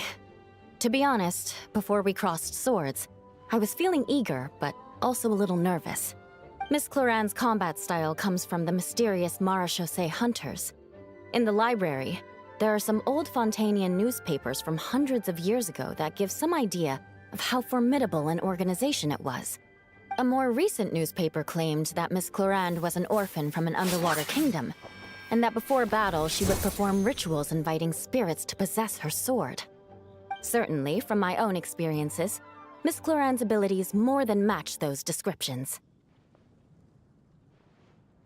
Incorporating elements of swordsmanship into a drink? Huh. Certainly a creative idea, I'll give you that. A commemorative cocktail at a time like this sounds nice, but how do you plan to express something like swordsmanship with a drink?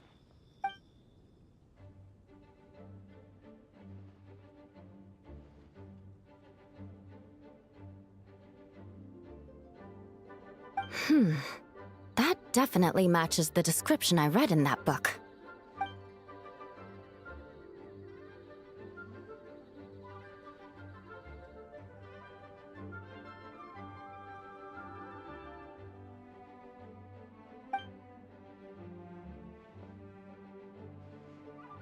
That's right.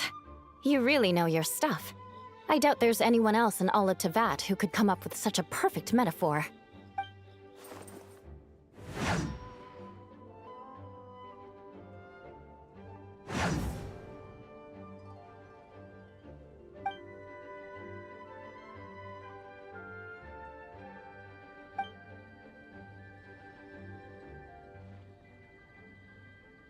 There's no need to make it sound so fancy.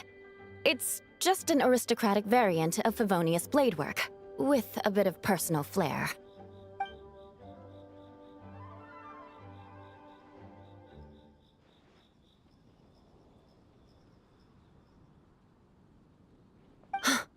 Firewater. In recent years, firewaters gained popularity the world over, following in the wake of prosperous Snezhnayan merchants. These days, almost every tavern has a signature drink that uses it as a base. You really are good. Why don't we try replacing the fruit wine with firewater? As for the alcohol content, that's not a problem. Plenty of the expedition team may have drunk themselves senseless with firewater. But me, I'm full of confidence.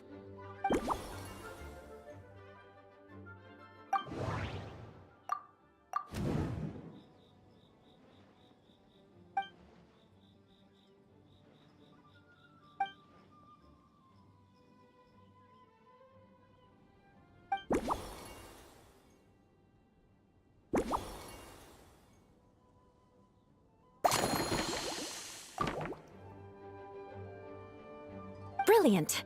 I'm looking forward to seeing how you do.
Here's your all-new Seafoam Sword Song, mixed to meet your personal preferences.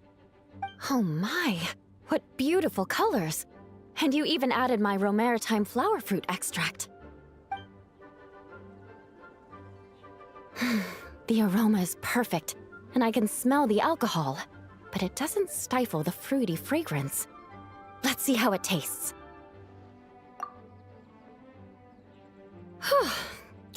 Give me a moment to come up with the right words. I need to think carefully. I know it's unbecoming of a lady, and a proper connoisseur would savor their drink slowly. But I'm sorry, this is just too good to be true. Can you mix me another?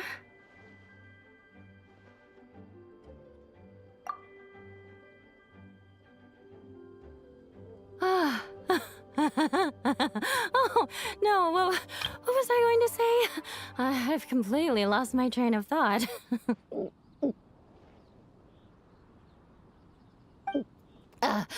Whatever. I feel fantastic. This cocktail... Oh, it's the best I've ever had.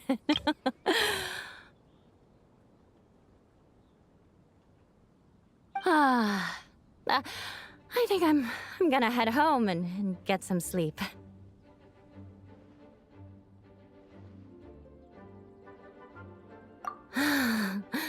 Don't worry about me. This is the happiest tipsy I've been in years. I'm still far from being drunk.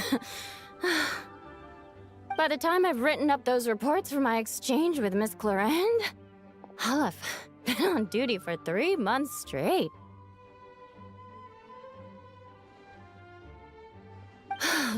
Jean, the acting grandmaster. Isn't it about time she gave me some time off? I won't be forgetting this injustice in a hurry. You mark my words.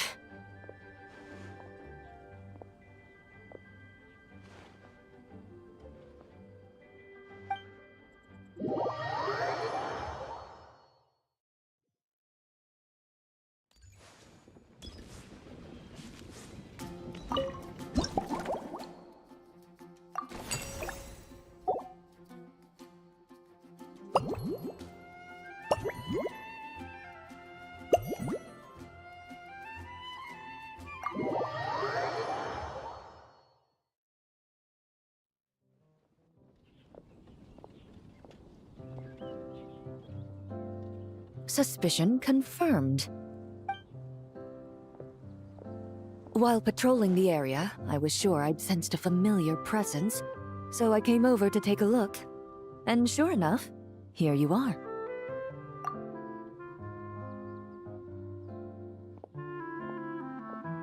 If Miss Charlotte were to see you like this, I'm guessing she'd take 100 pictures and write up a report. Sword-wielding traveler's secret side hustle. Exclusive cocktails from Tevat's Explorer Extraordinaire. You'd make the front pages of every major newspaper, and there'd be crowds of Fontanian tourists flocking to your drink stand, causing gridlock on the streets of Mondstadt. Luckily for you, I turned down Miss Charlotte's request to accompany me here, so you're unlikely to be seeing any scenes like that. Let's quietly celebrate this moment of peace. And on that note, I'd like a caramel blaze. That look on your face tells me you have a lot of questions you want to ask. Calm and effortless. I'm shocked to learn you're a real pro at this sort of thing.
Your caramel blaze is ready. Try not to drink it all in one go. It sure lives up to its name. The color reminds me of a raging fire, while that aroma really hits you head on.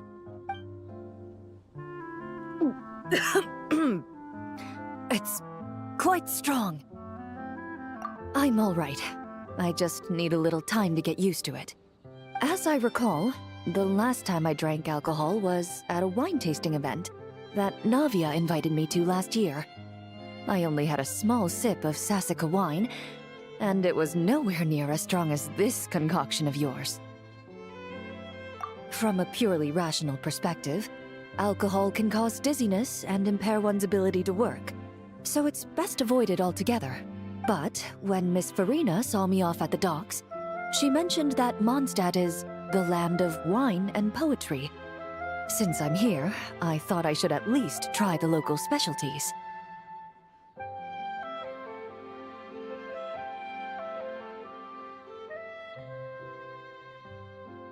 In fact, Captain Eula, whom I sparred with earlier, has quite the refined taste for fine wine.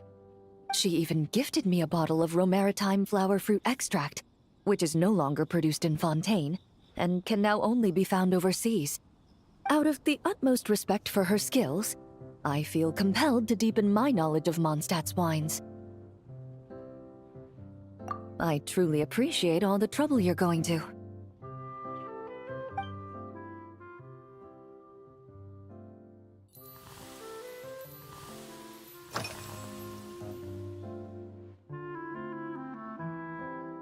Indeed it is.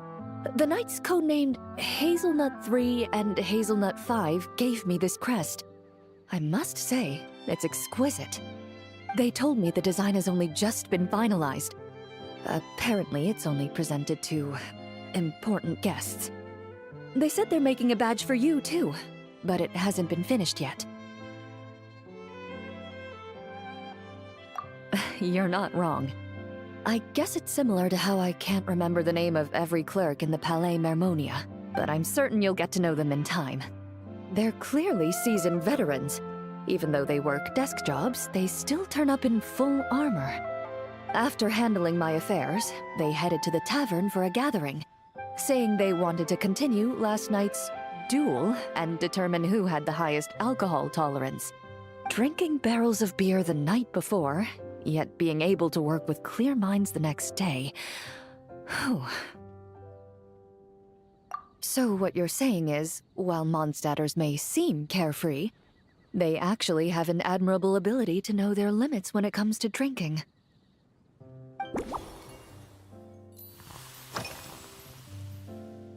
Huh? Does that mean she's already finished her commission? Well, she's certainly efficient. Once I return to Fontaine, perhaps I can let Sigewinne know that I'd be happy to purchase her latest perfume. I'm not sure I'd say that. On my way to Mondstadt, we happened to take the same boat. Naturally, we got to chatting. I've often heard Sigewinne praise her work.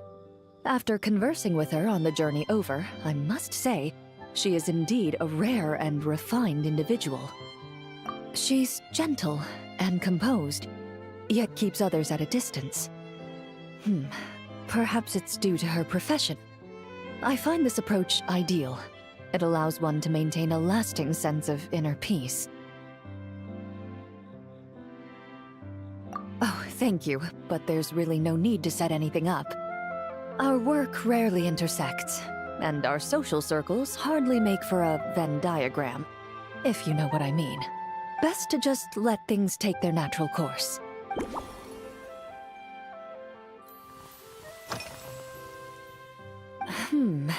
When I'm working, I often drink coffee. But with meals, I prefer a lighter tasting drink, like Buell fruit juice. Since I eat a lot of meat, the slight acidity of the juice helps balance out the greasiness. Over time, I've grown accustomed to the sour taste. After the swordsmanship exchange, the Knights of Favonius rather kindly treated me to some traditional Mondstadt cuisine. I had 8 different meat dishes, and all of them were excellent. The portions were huge, and only the highest quality cuts were used. Everything was cooked to absolute perfection. Of course, there was still room for improvement. When catering to tourists, the sticky honey roast and pile 'em up might benefit from a slightly lighter sauce. I've certainly tried all the red meat dishes. I think I've had enough calories to sustain 3 days of vigorous work, so I've had to decline all subsequent dining invitations. To be honest, I can still taste the grease. There must be a way to cleanse my palate.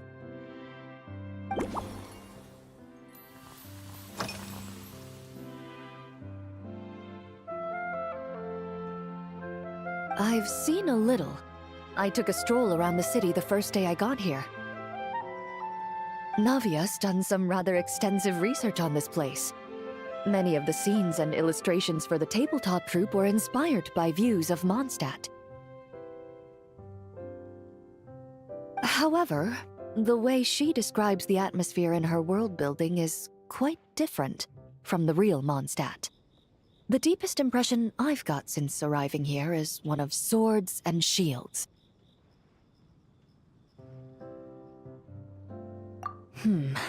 Perhaps because I've mostly just visited the blacksmith and the training grounds. Recently, the newer weapons and armor produced in Mondstadt have been created using a completely different heat treatment process from those in Fontaine, with a higher carbon content in the surface layer. While this has slightly reduced their overall toughness, their impact resistance has greatly improved. These newer weapons give off a smell like overbrewed coffee. Perhaps it's because that scent gave me such a positive first impression. You see, Fontaine's signature metalwork is often coated with a protective agent that contains Marcotte. Over time, the faint fragrance becomes overly sweet. And for some reason, it makes my teeth feel funny. I don't imagine the scent of Mondstadt's swords and shields would cause the same level of irritation.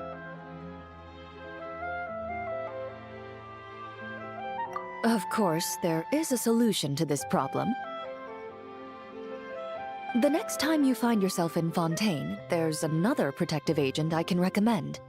One that's as neutral as water, without any excess fragrance. If you also dislike being bombarded with sweetness, this protective agent should suit you well.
Are you already planning the details of our hypothetical get-together? Based on my previous experiences with alcohol, I guess my tolerance is similar to Emily's. Fruit liqueur is probably my limit. So when the time comes, I think you'd be best off mixing similar drinks for the both of us.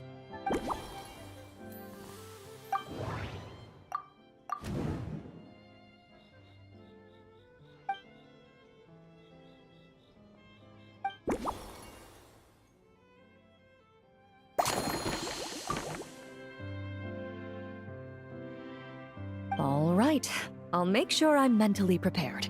Even if it's still a bit strong, I'll do my best to finish it.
All right, this new creation is called Leisure Time Lightning, a cocktail made exclusively for champion duelists. Enjoy!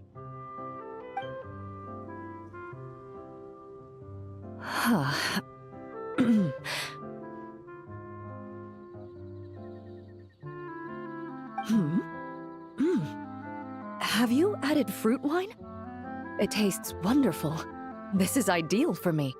There's a subtle saltiness that combines well with the tartness of the fruit and the sweetness of the caramel. Each sip balances delicately on the edge of perfection. The color of the wine also fits well with the name, and the lightning imagery contrasts with the fiery nature of the caramel glaze. But where does the leisure time part come in? I see. That certainly matches the impression this cocktail gives me. Its unique aroma and taste will hold a special place in my memories of Mondstadt. Do you think, if the chance were to present itself, you'd be interested in mixing drinks somewhere else? A cafe, for instance, or the Hotel de Boer? Mostly for Navia and Miss Farina's sake. Though obviously I'd be more than happy to try more of your masterpieces myself.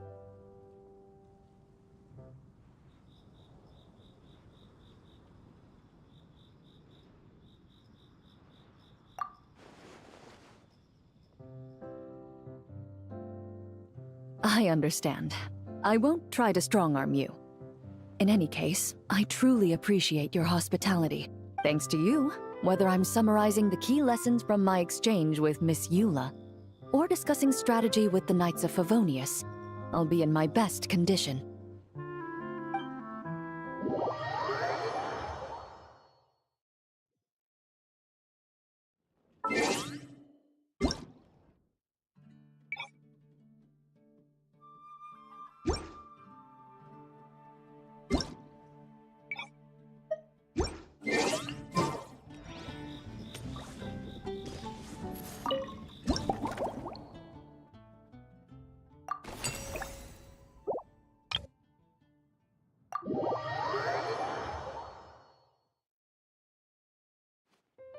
Huh?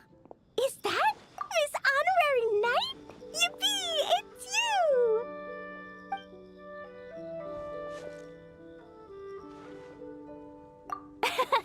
Auntie Eula told Klee that Miss Hertha had found someone amazing to help out.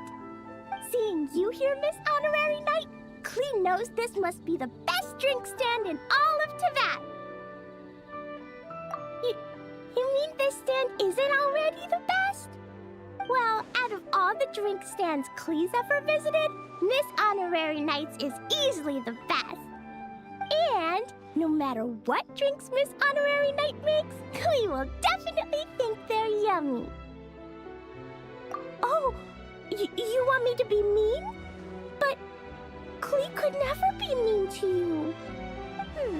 Let me think. I know! I'll pretend to be Albedo! Whenever Albedo reviews Timaeus' work, his face goes super serious, and Klee can hear every word he says. Get ready for Klee's super amazing order! These past few days, I've been having such a blast with Mom all day long! It's been so much fun! Even being sent to solitary confinement couldn't wipe the smile off my face. So, Klee wants to order a fair weather frolic. Anything like a bright sunny day will definitely put Klee in a super duper mood. I wonder what it'll taste like.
Your fair weather frolic is here.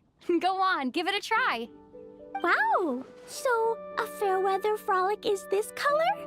Purple sky. Is it supposed to be a bright, shiny night?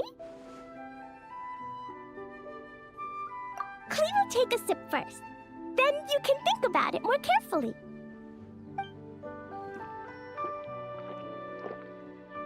Ah, finished! Yummy!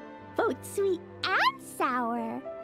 If Clee drank this while eating grilled fish, I could definitely gobble down 2, or 3, or 4, or even 5!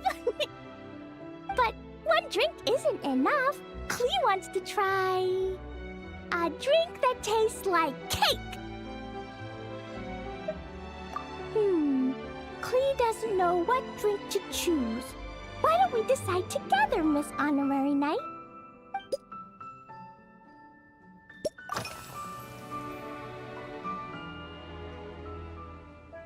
This stuff?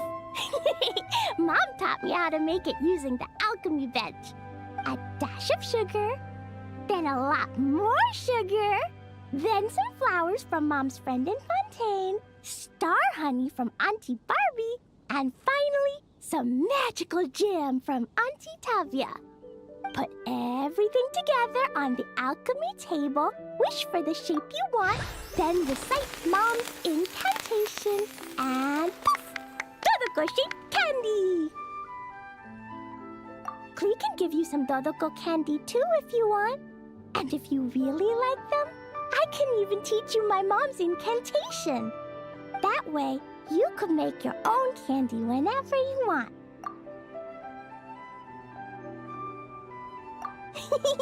If you get stuck, remember to come ask Clee.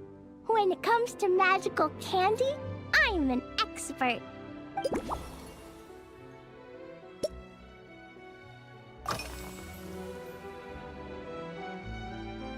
Three square meals? Clee often eats 5 meals a day, sometimes even 7. Adventuring takes a lot of energy, and if I eat too much at once, I can't run so well. So, it's better to eat lots of smaller meals.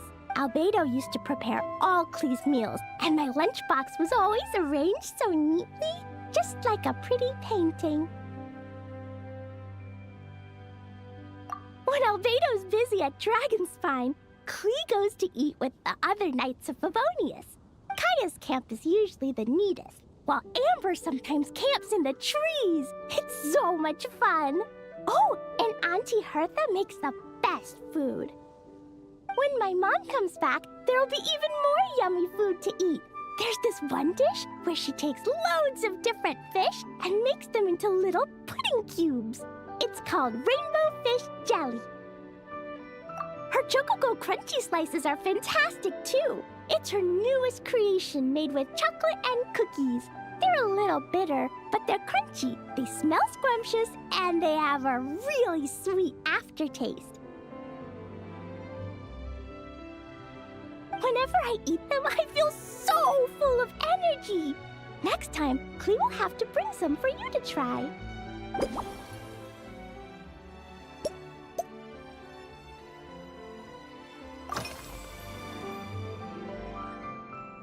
Yeah, when Clee gets back home, I'm gonna eat some salted nuts while reading my book. Clee used to eat cake after dinner, but Master Jean said it's too sugary, and it's not good to eat sugary things before bed. Apparently, it makes you chubby and gives you toothaches. So, Mom got some advice from Auntie Barbie, and now she gives me nuts instead. She says they help my brain remember things better. Nuts don't have much flavor. It's like chewing on grass, but they're okay if you add a little salt.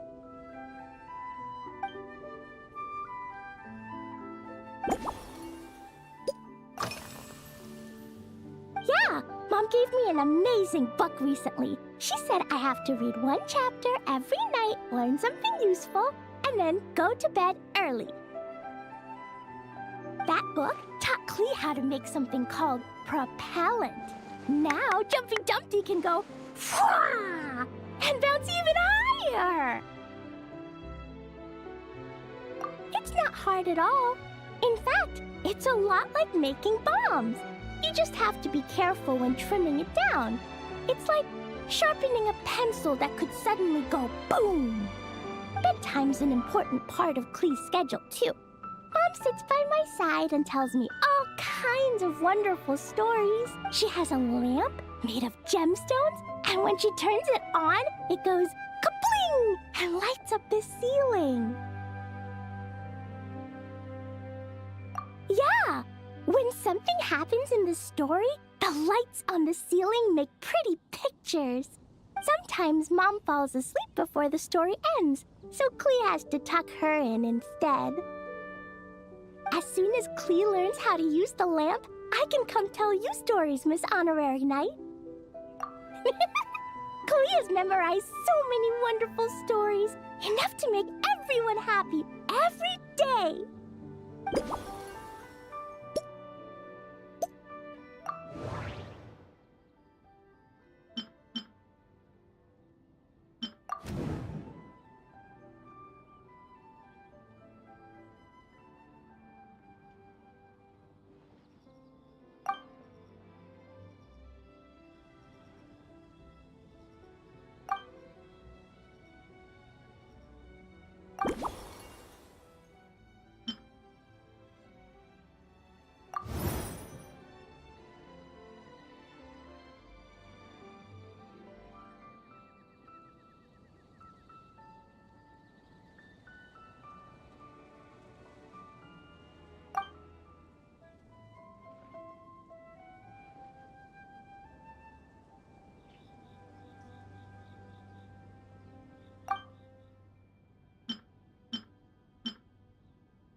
Oh yeah, Klee still wants to eat sweet things, like cake, for example. Maybe we could just go easy on the cream? Or add more fruit? Oh, right! That friend of Mom's who's always wearing glasses gave her a big bag of Fontanian Buell fruit. They're so round and rolly. Klee ate a whole bunch of those, and they were super sweet. But Master Jean said it was okay, because sweet fruit isn't the same as sweet sugar. So if Klee really has to eat nuts, maybe I can just soak them in some fruit juice first?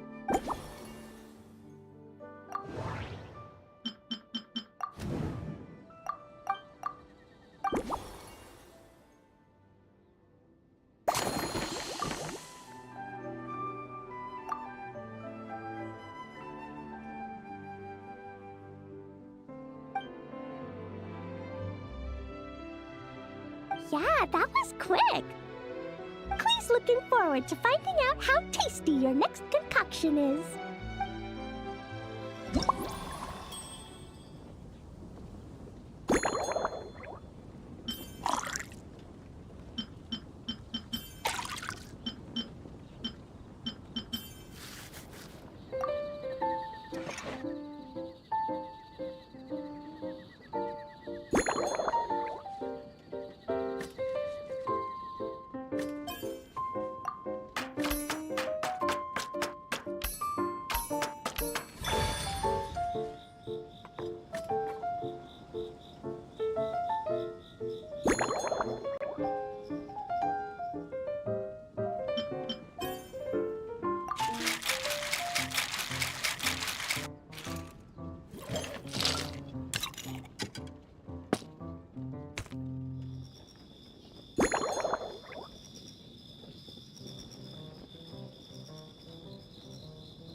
Ta-da! It's done. I just know you're gonna love this new creation. Wow! There's Dodoko candy on top! There's so much orange in this cup, and Dodoko looks like he's lying on top of white fluffy clouds. And the weather inside looks much better, too. Yummy! It's so delicious!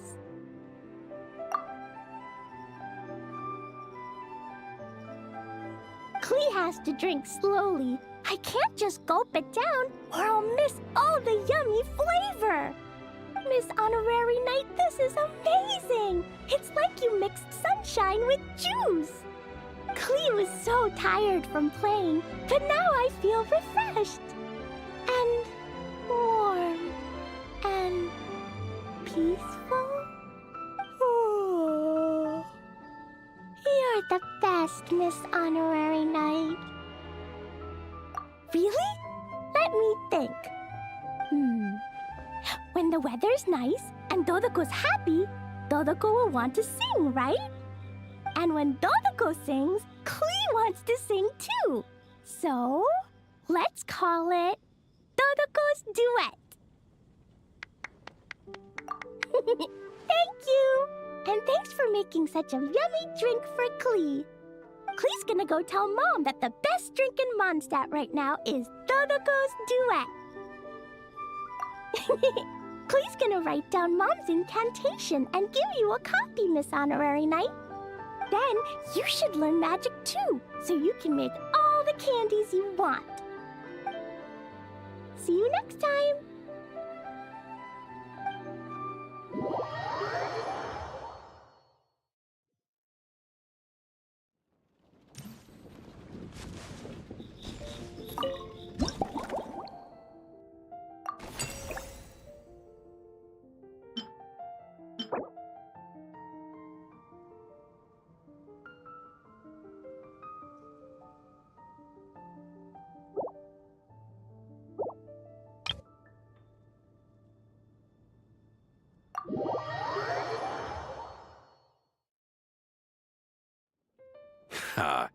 So Hertha's even roped our honorary knight into helping with this little venture. Now that I'm finally free to relax, it's time to start doing just that. Can't wait to see your skills in action. Give me something that goes well with casual conversation, but still packs a punch. Of course they don't clash. A drink that packs a punch means you have to drink it slowly. And if you want to chat, then it has to go down smooth. So, something with a sweet aftertaste. A conversational connoisseur requires the perfect balance. The most suitable choice on this menu would be the Thorny Lake. It's a drink with a real kick that you can find in almost every bar. It's not enough to know the recipe, though. The key is in the mixing. Some bartenders choose to stick to the tried and tested basics, while others like to add their own personal flair. That's the spirit. Now, show me what you've got.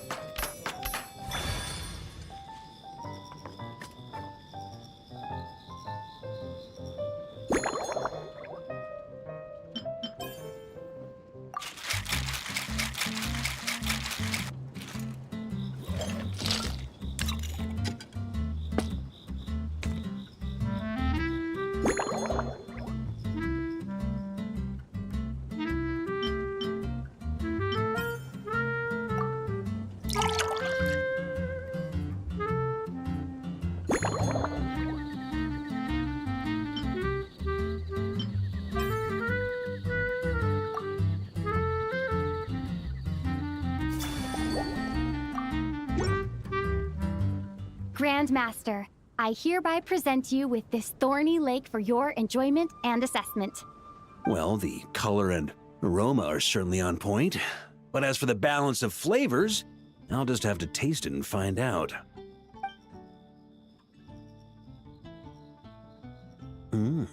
Not bad. You haven't overdone or skimped on any single ingredient. Though, unfortunately, it's a little too, polite for my tastes. Perhaps I should have said modest. You followed the formula to a T, but if anything, you've played it a little too safe. Were you worried that deviating just a little might disappoint me? Hey, we fought side by side and dealt with things that even gods were loath to meddle with. Ours is a friendship forged in the margins between life and death. That said, if you ask me, you can ditch the nerves and work your mixologist magic. I'm looking for something that shocks the senses. Mull it over, there's no rush. We can chat while you think. Who knows? You might just find some inspiration to mix in with your magic.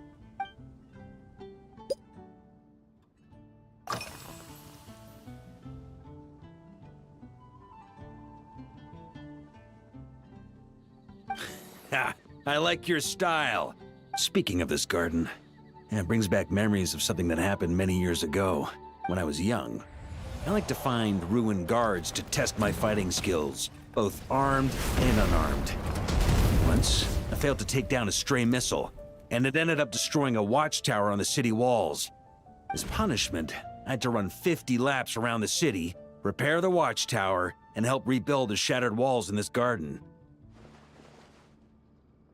Indeed, among the misadventures of my youth, this is one of the most memorable ones. Mostly because that day, Crepus saw me covered in dirt. He took 2 bottles of 100-year-old wine and sent D-Luke, who looked even younger than Mika does today, to work out a clever way to get rid of Faru, who was guarding me.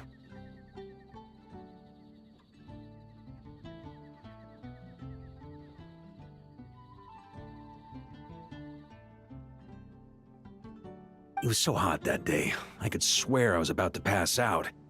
On a whim, I picked some mint leaves, put them in one of the wine bottles, and the result turned out to be surprisingly tasty. After Crepus tried it too, he was full of praise. He even wrote up an official recipe for my spontaneous creation. His customers loved it. Several summers passed, and Crepus kept writing letters about giving me a share of the profits, as though I could possibly accept. Yes. Good old Crepus. Faru retired years ago, but he still gives me a stern stare every time we meet. He's a stubborn one. D-Luke, who replaced him, and then Kaya, who took over later, both performed impeccably. Changing times will always belong to the youth. He should have admitted defeat long ago. When I get the chance, I'll have Kaya show him the amazing progress the cavalry company has made.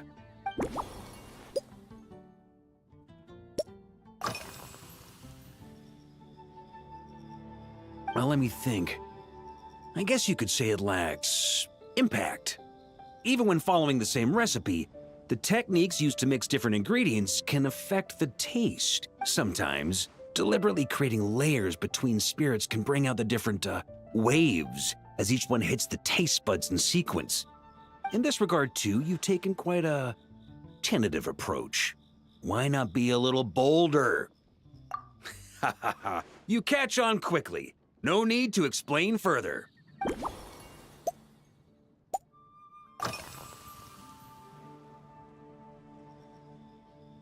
It's a treasured place that the Knights of Favonius have maintained for years, so it makes sense that it's become the go-to location for organizing such things. I heard that while the expedition was underway, you were a great help in giving those left behind the opportunity to put their energy to good use. Sometimes, I look through the photos I've been given from those events. Though unfortunately, there aren't enough to include everybody. My conclusion is that Mondstadt needs to do more to popularize the camera.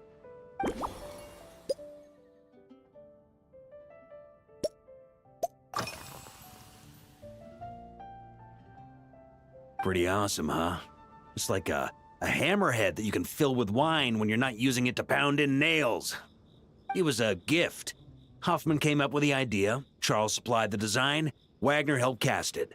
And about 10 or so knights chipped in to pay for the materials. They've been waiting to have a good drink with me, and this is my crucial weapon to aid me in a fair duel with them all. I'm the Grand Master, after all. I've been drinking a lot longer than them. I've practiced more assiduously, and I have a bit more meat to absorb the blows. So it's only fair to my subordinates that I drink a teensy bit more per round. Wouldn't you agree? Of course, some of them have been training as long as I have, and those ones won't be getting any special treatment. Take Hazelnut 3 and Hazelnut 5, for example. Both were skilled warriors who helped me deal with Eric back in the day. Nowadays, I have them helping Jean with miscellaneous duties. At today's after-work cooldown, they insisted on trying to keep pace. In the end, they lost our game of darts and ended up passed out on the floor. I've already told Jean that I won't be approving their leave request for tomorrow, no matter what.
If I were in charge of organizing events, well, I suppose everyone would revolve around fine wine, or at the very least, there would be some sort of tasting involved.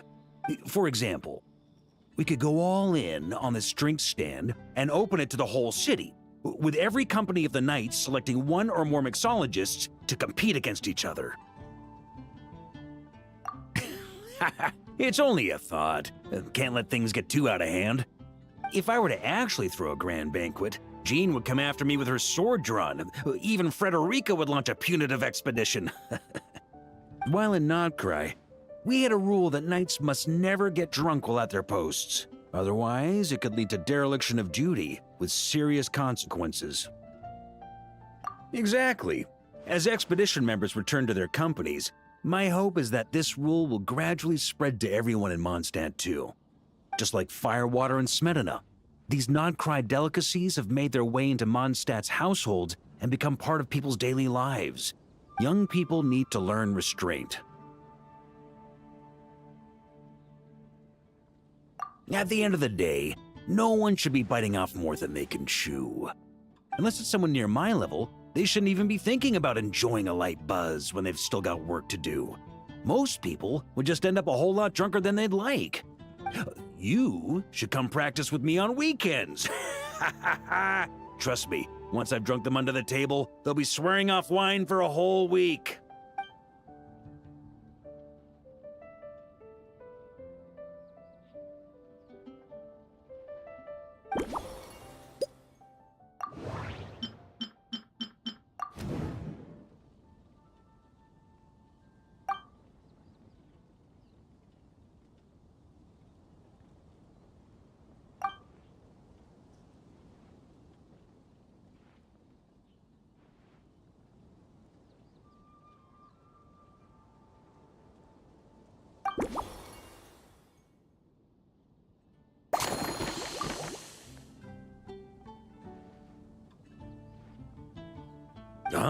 Oh, feel free.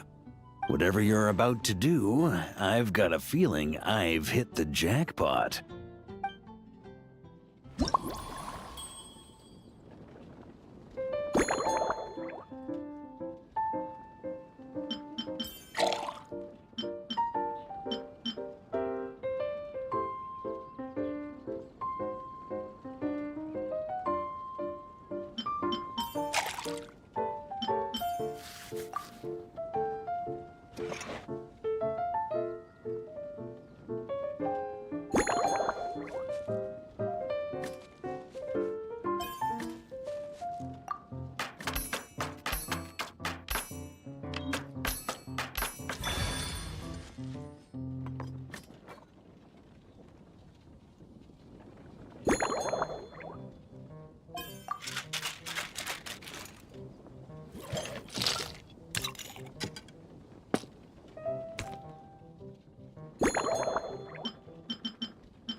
Here you go, Grandmaster. A cocktail just for you. I guarantee you won't find this one too polite.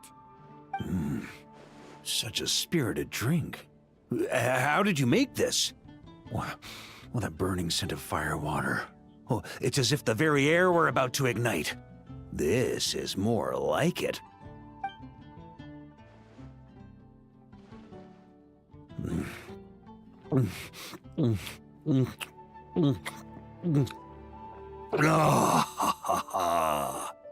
Perfection. It's clear that once you let go of your inhibitions, your talents really shine through. That first hint of mint is like a cooling feint that masks the firewater underneath. By the time the sweetness dissipates, the firewater is already slipped in behind your guard, ready to deliver a powerful strike of intense flavor. Oh, it's exactly the impact I was hoping for. That's the most ingenious part. Firewater's greatest flaw is a lack of aftertaste, but the Smetana perfectly maintains the flavor at the peak of its intensity. It's hard to imagine something this good was created by a mixologist who doesn't even drink firewater. I think it has the potential to become a firm favorite in Mondstadt and Nodcry. Iron Wolf. Oh, perfect. It's elegant, yet wild. Only you could come up with such a fitting name. Oh, I have an idea. Why don't we name our Knights of Favonius' drink stand after you? Let's call it the Honorary Knights Cocktail Shack. No time to waste. I'll go have a word with Glenfiddia right away.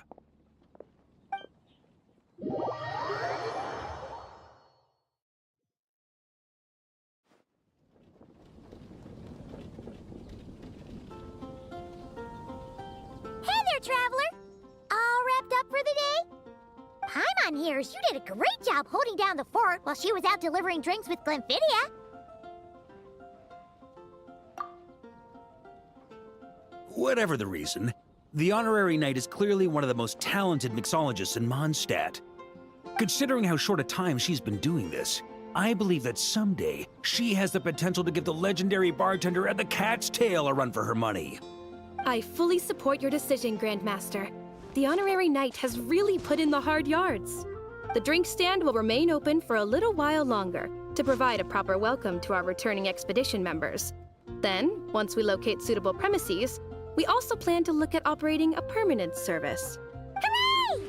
Everyone in the Knights of Favonius will get to drink all the delicious cocktails they like! Nothing short of what I'd expect from a true disciple of Hertha. You've really considered this thoroughly, Glenfiddia. Also, if I may, Honorary Knight, regarding the special cocktails you've developed, would you mind leaving the recipes with us? We'd like to add them to the official menu. Paimon but there's something you still want to say. Let Paimon have a guess. Based on your personality, you probably want to introduce the origin of each different cocktail. That way, customers will know who inspired you to create these amazing drinks. No problem at all. If you need, I can even have someone draft the paperwork on your behalf to secure you the rights to these new recipes. I hope when we recruit some new bartenders, they'll be able to learn from your incredible skills. Even if they can't quite match your work, if they could be 2/3 as good, that would still make them industry leaders.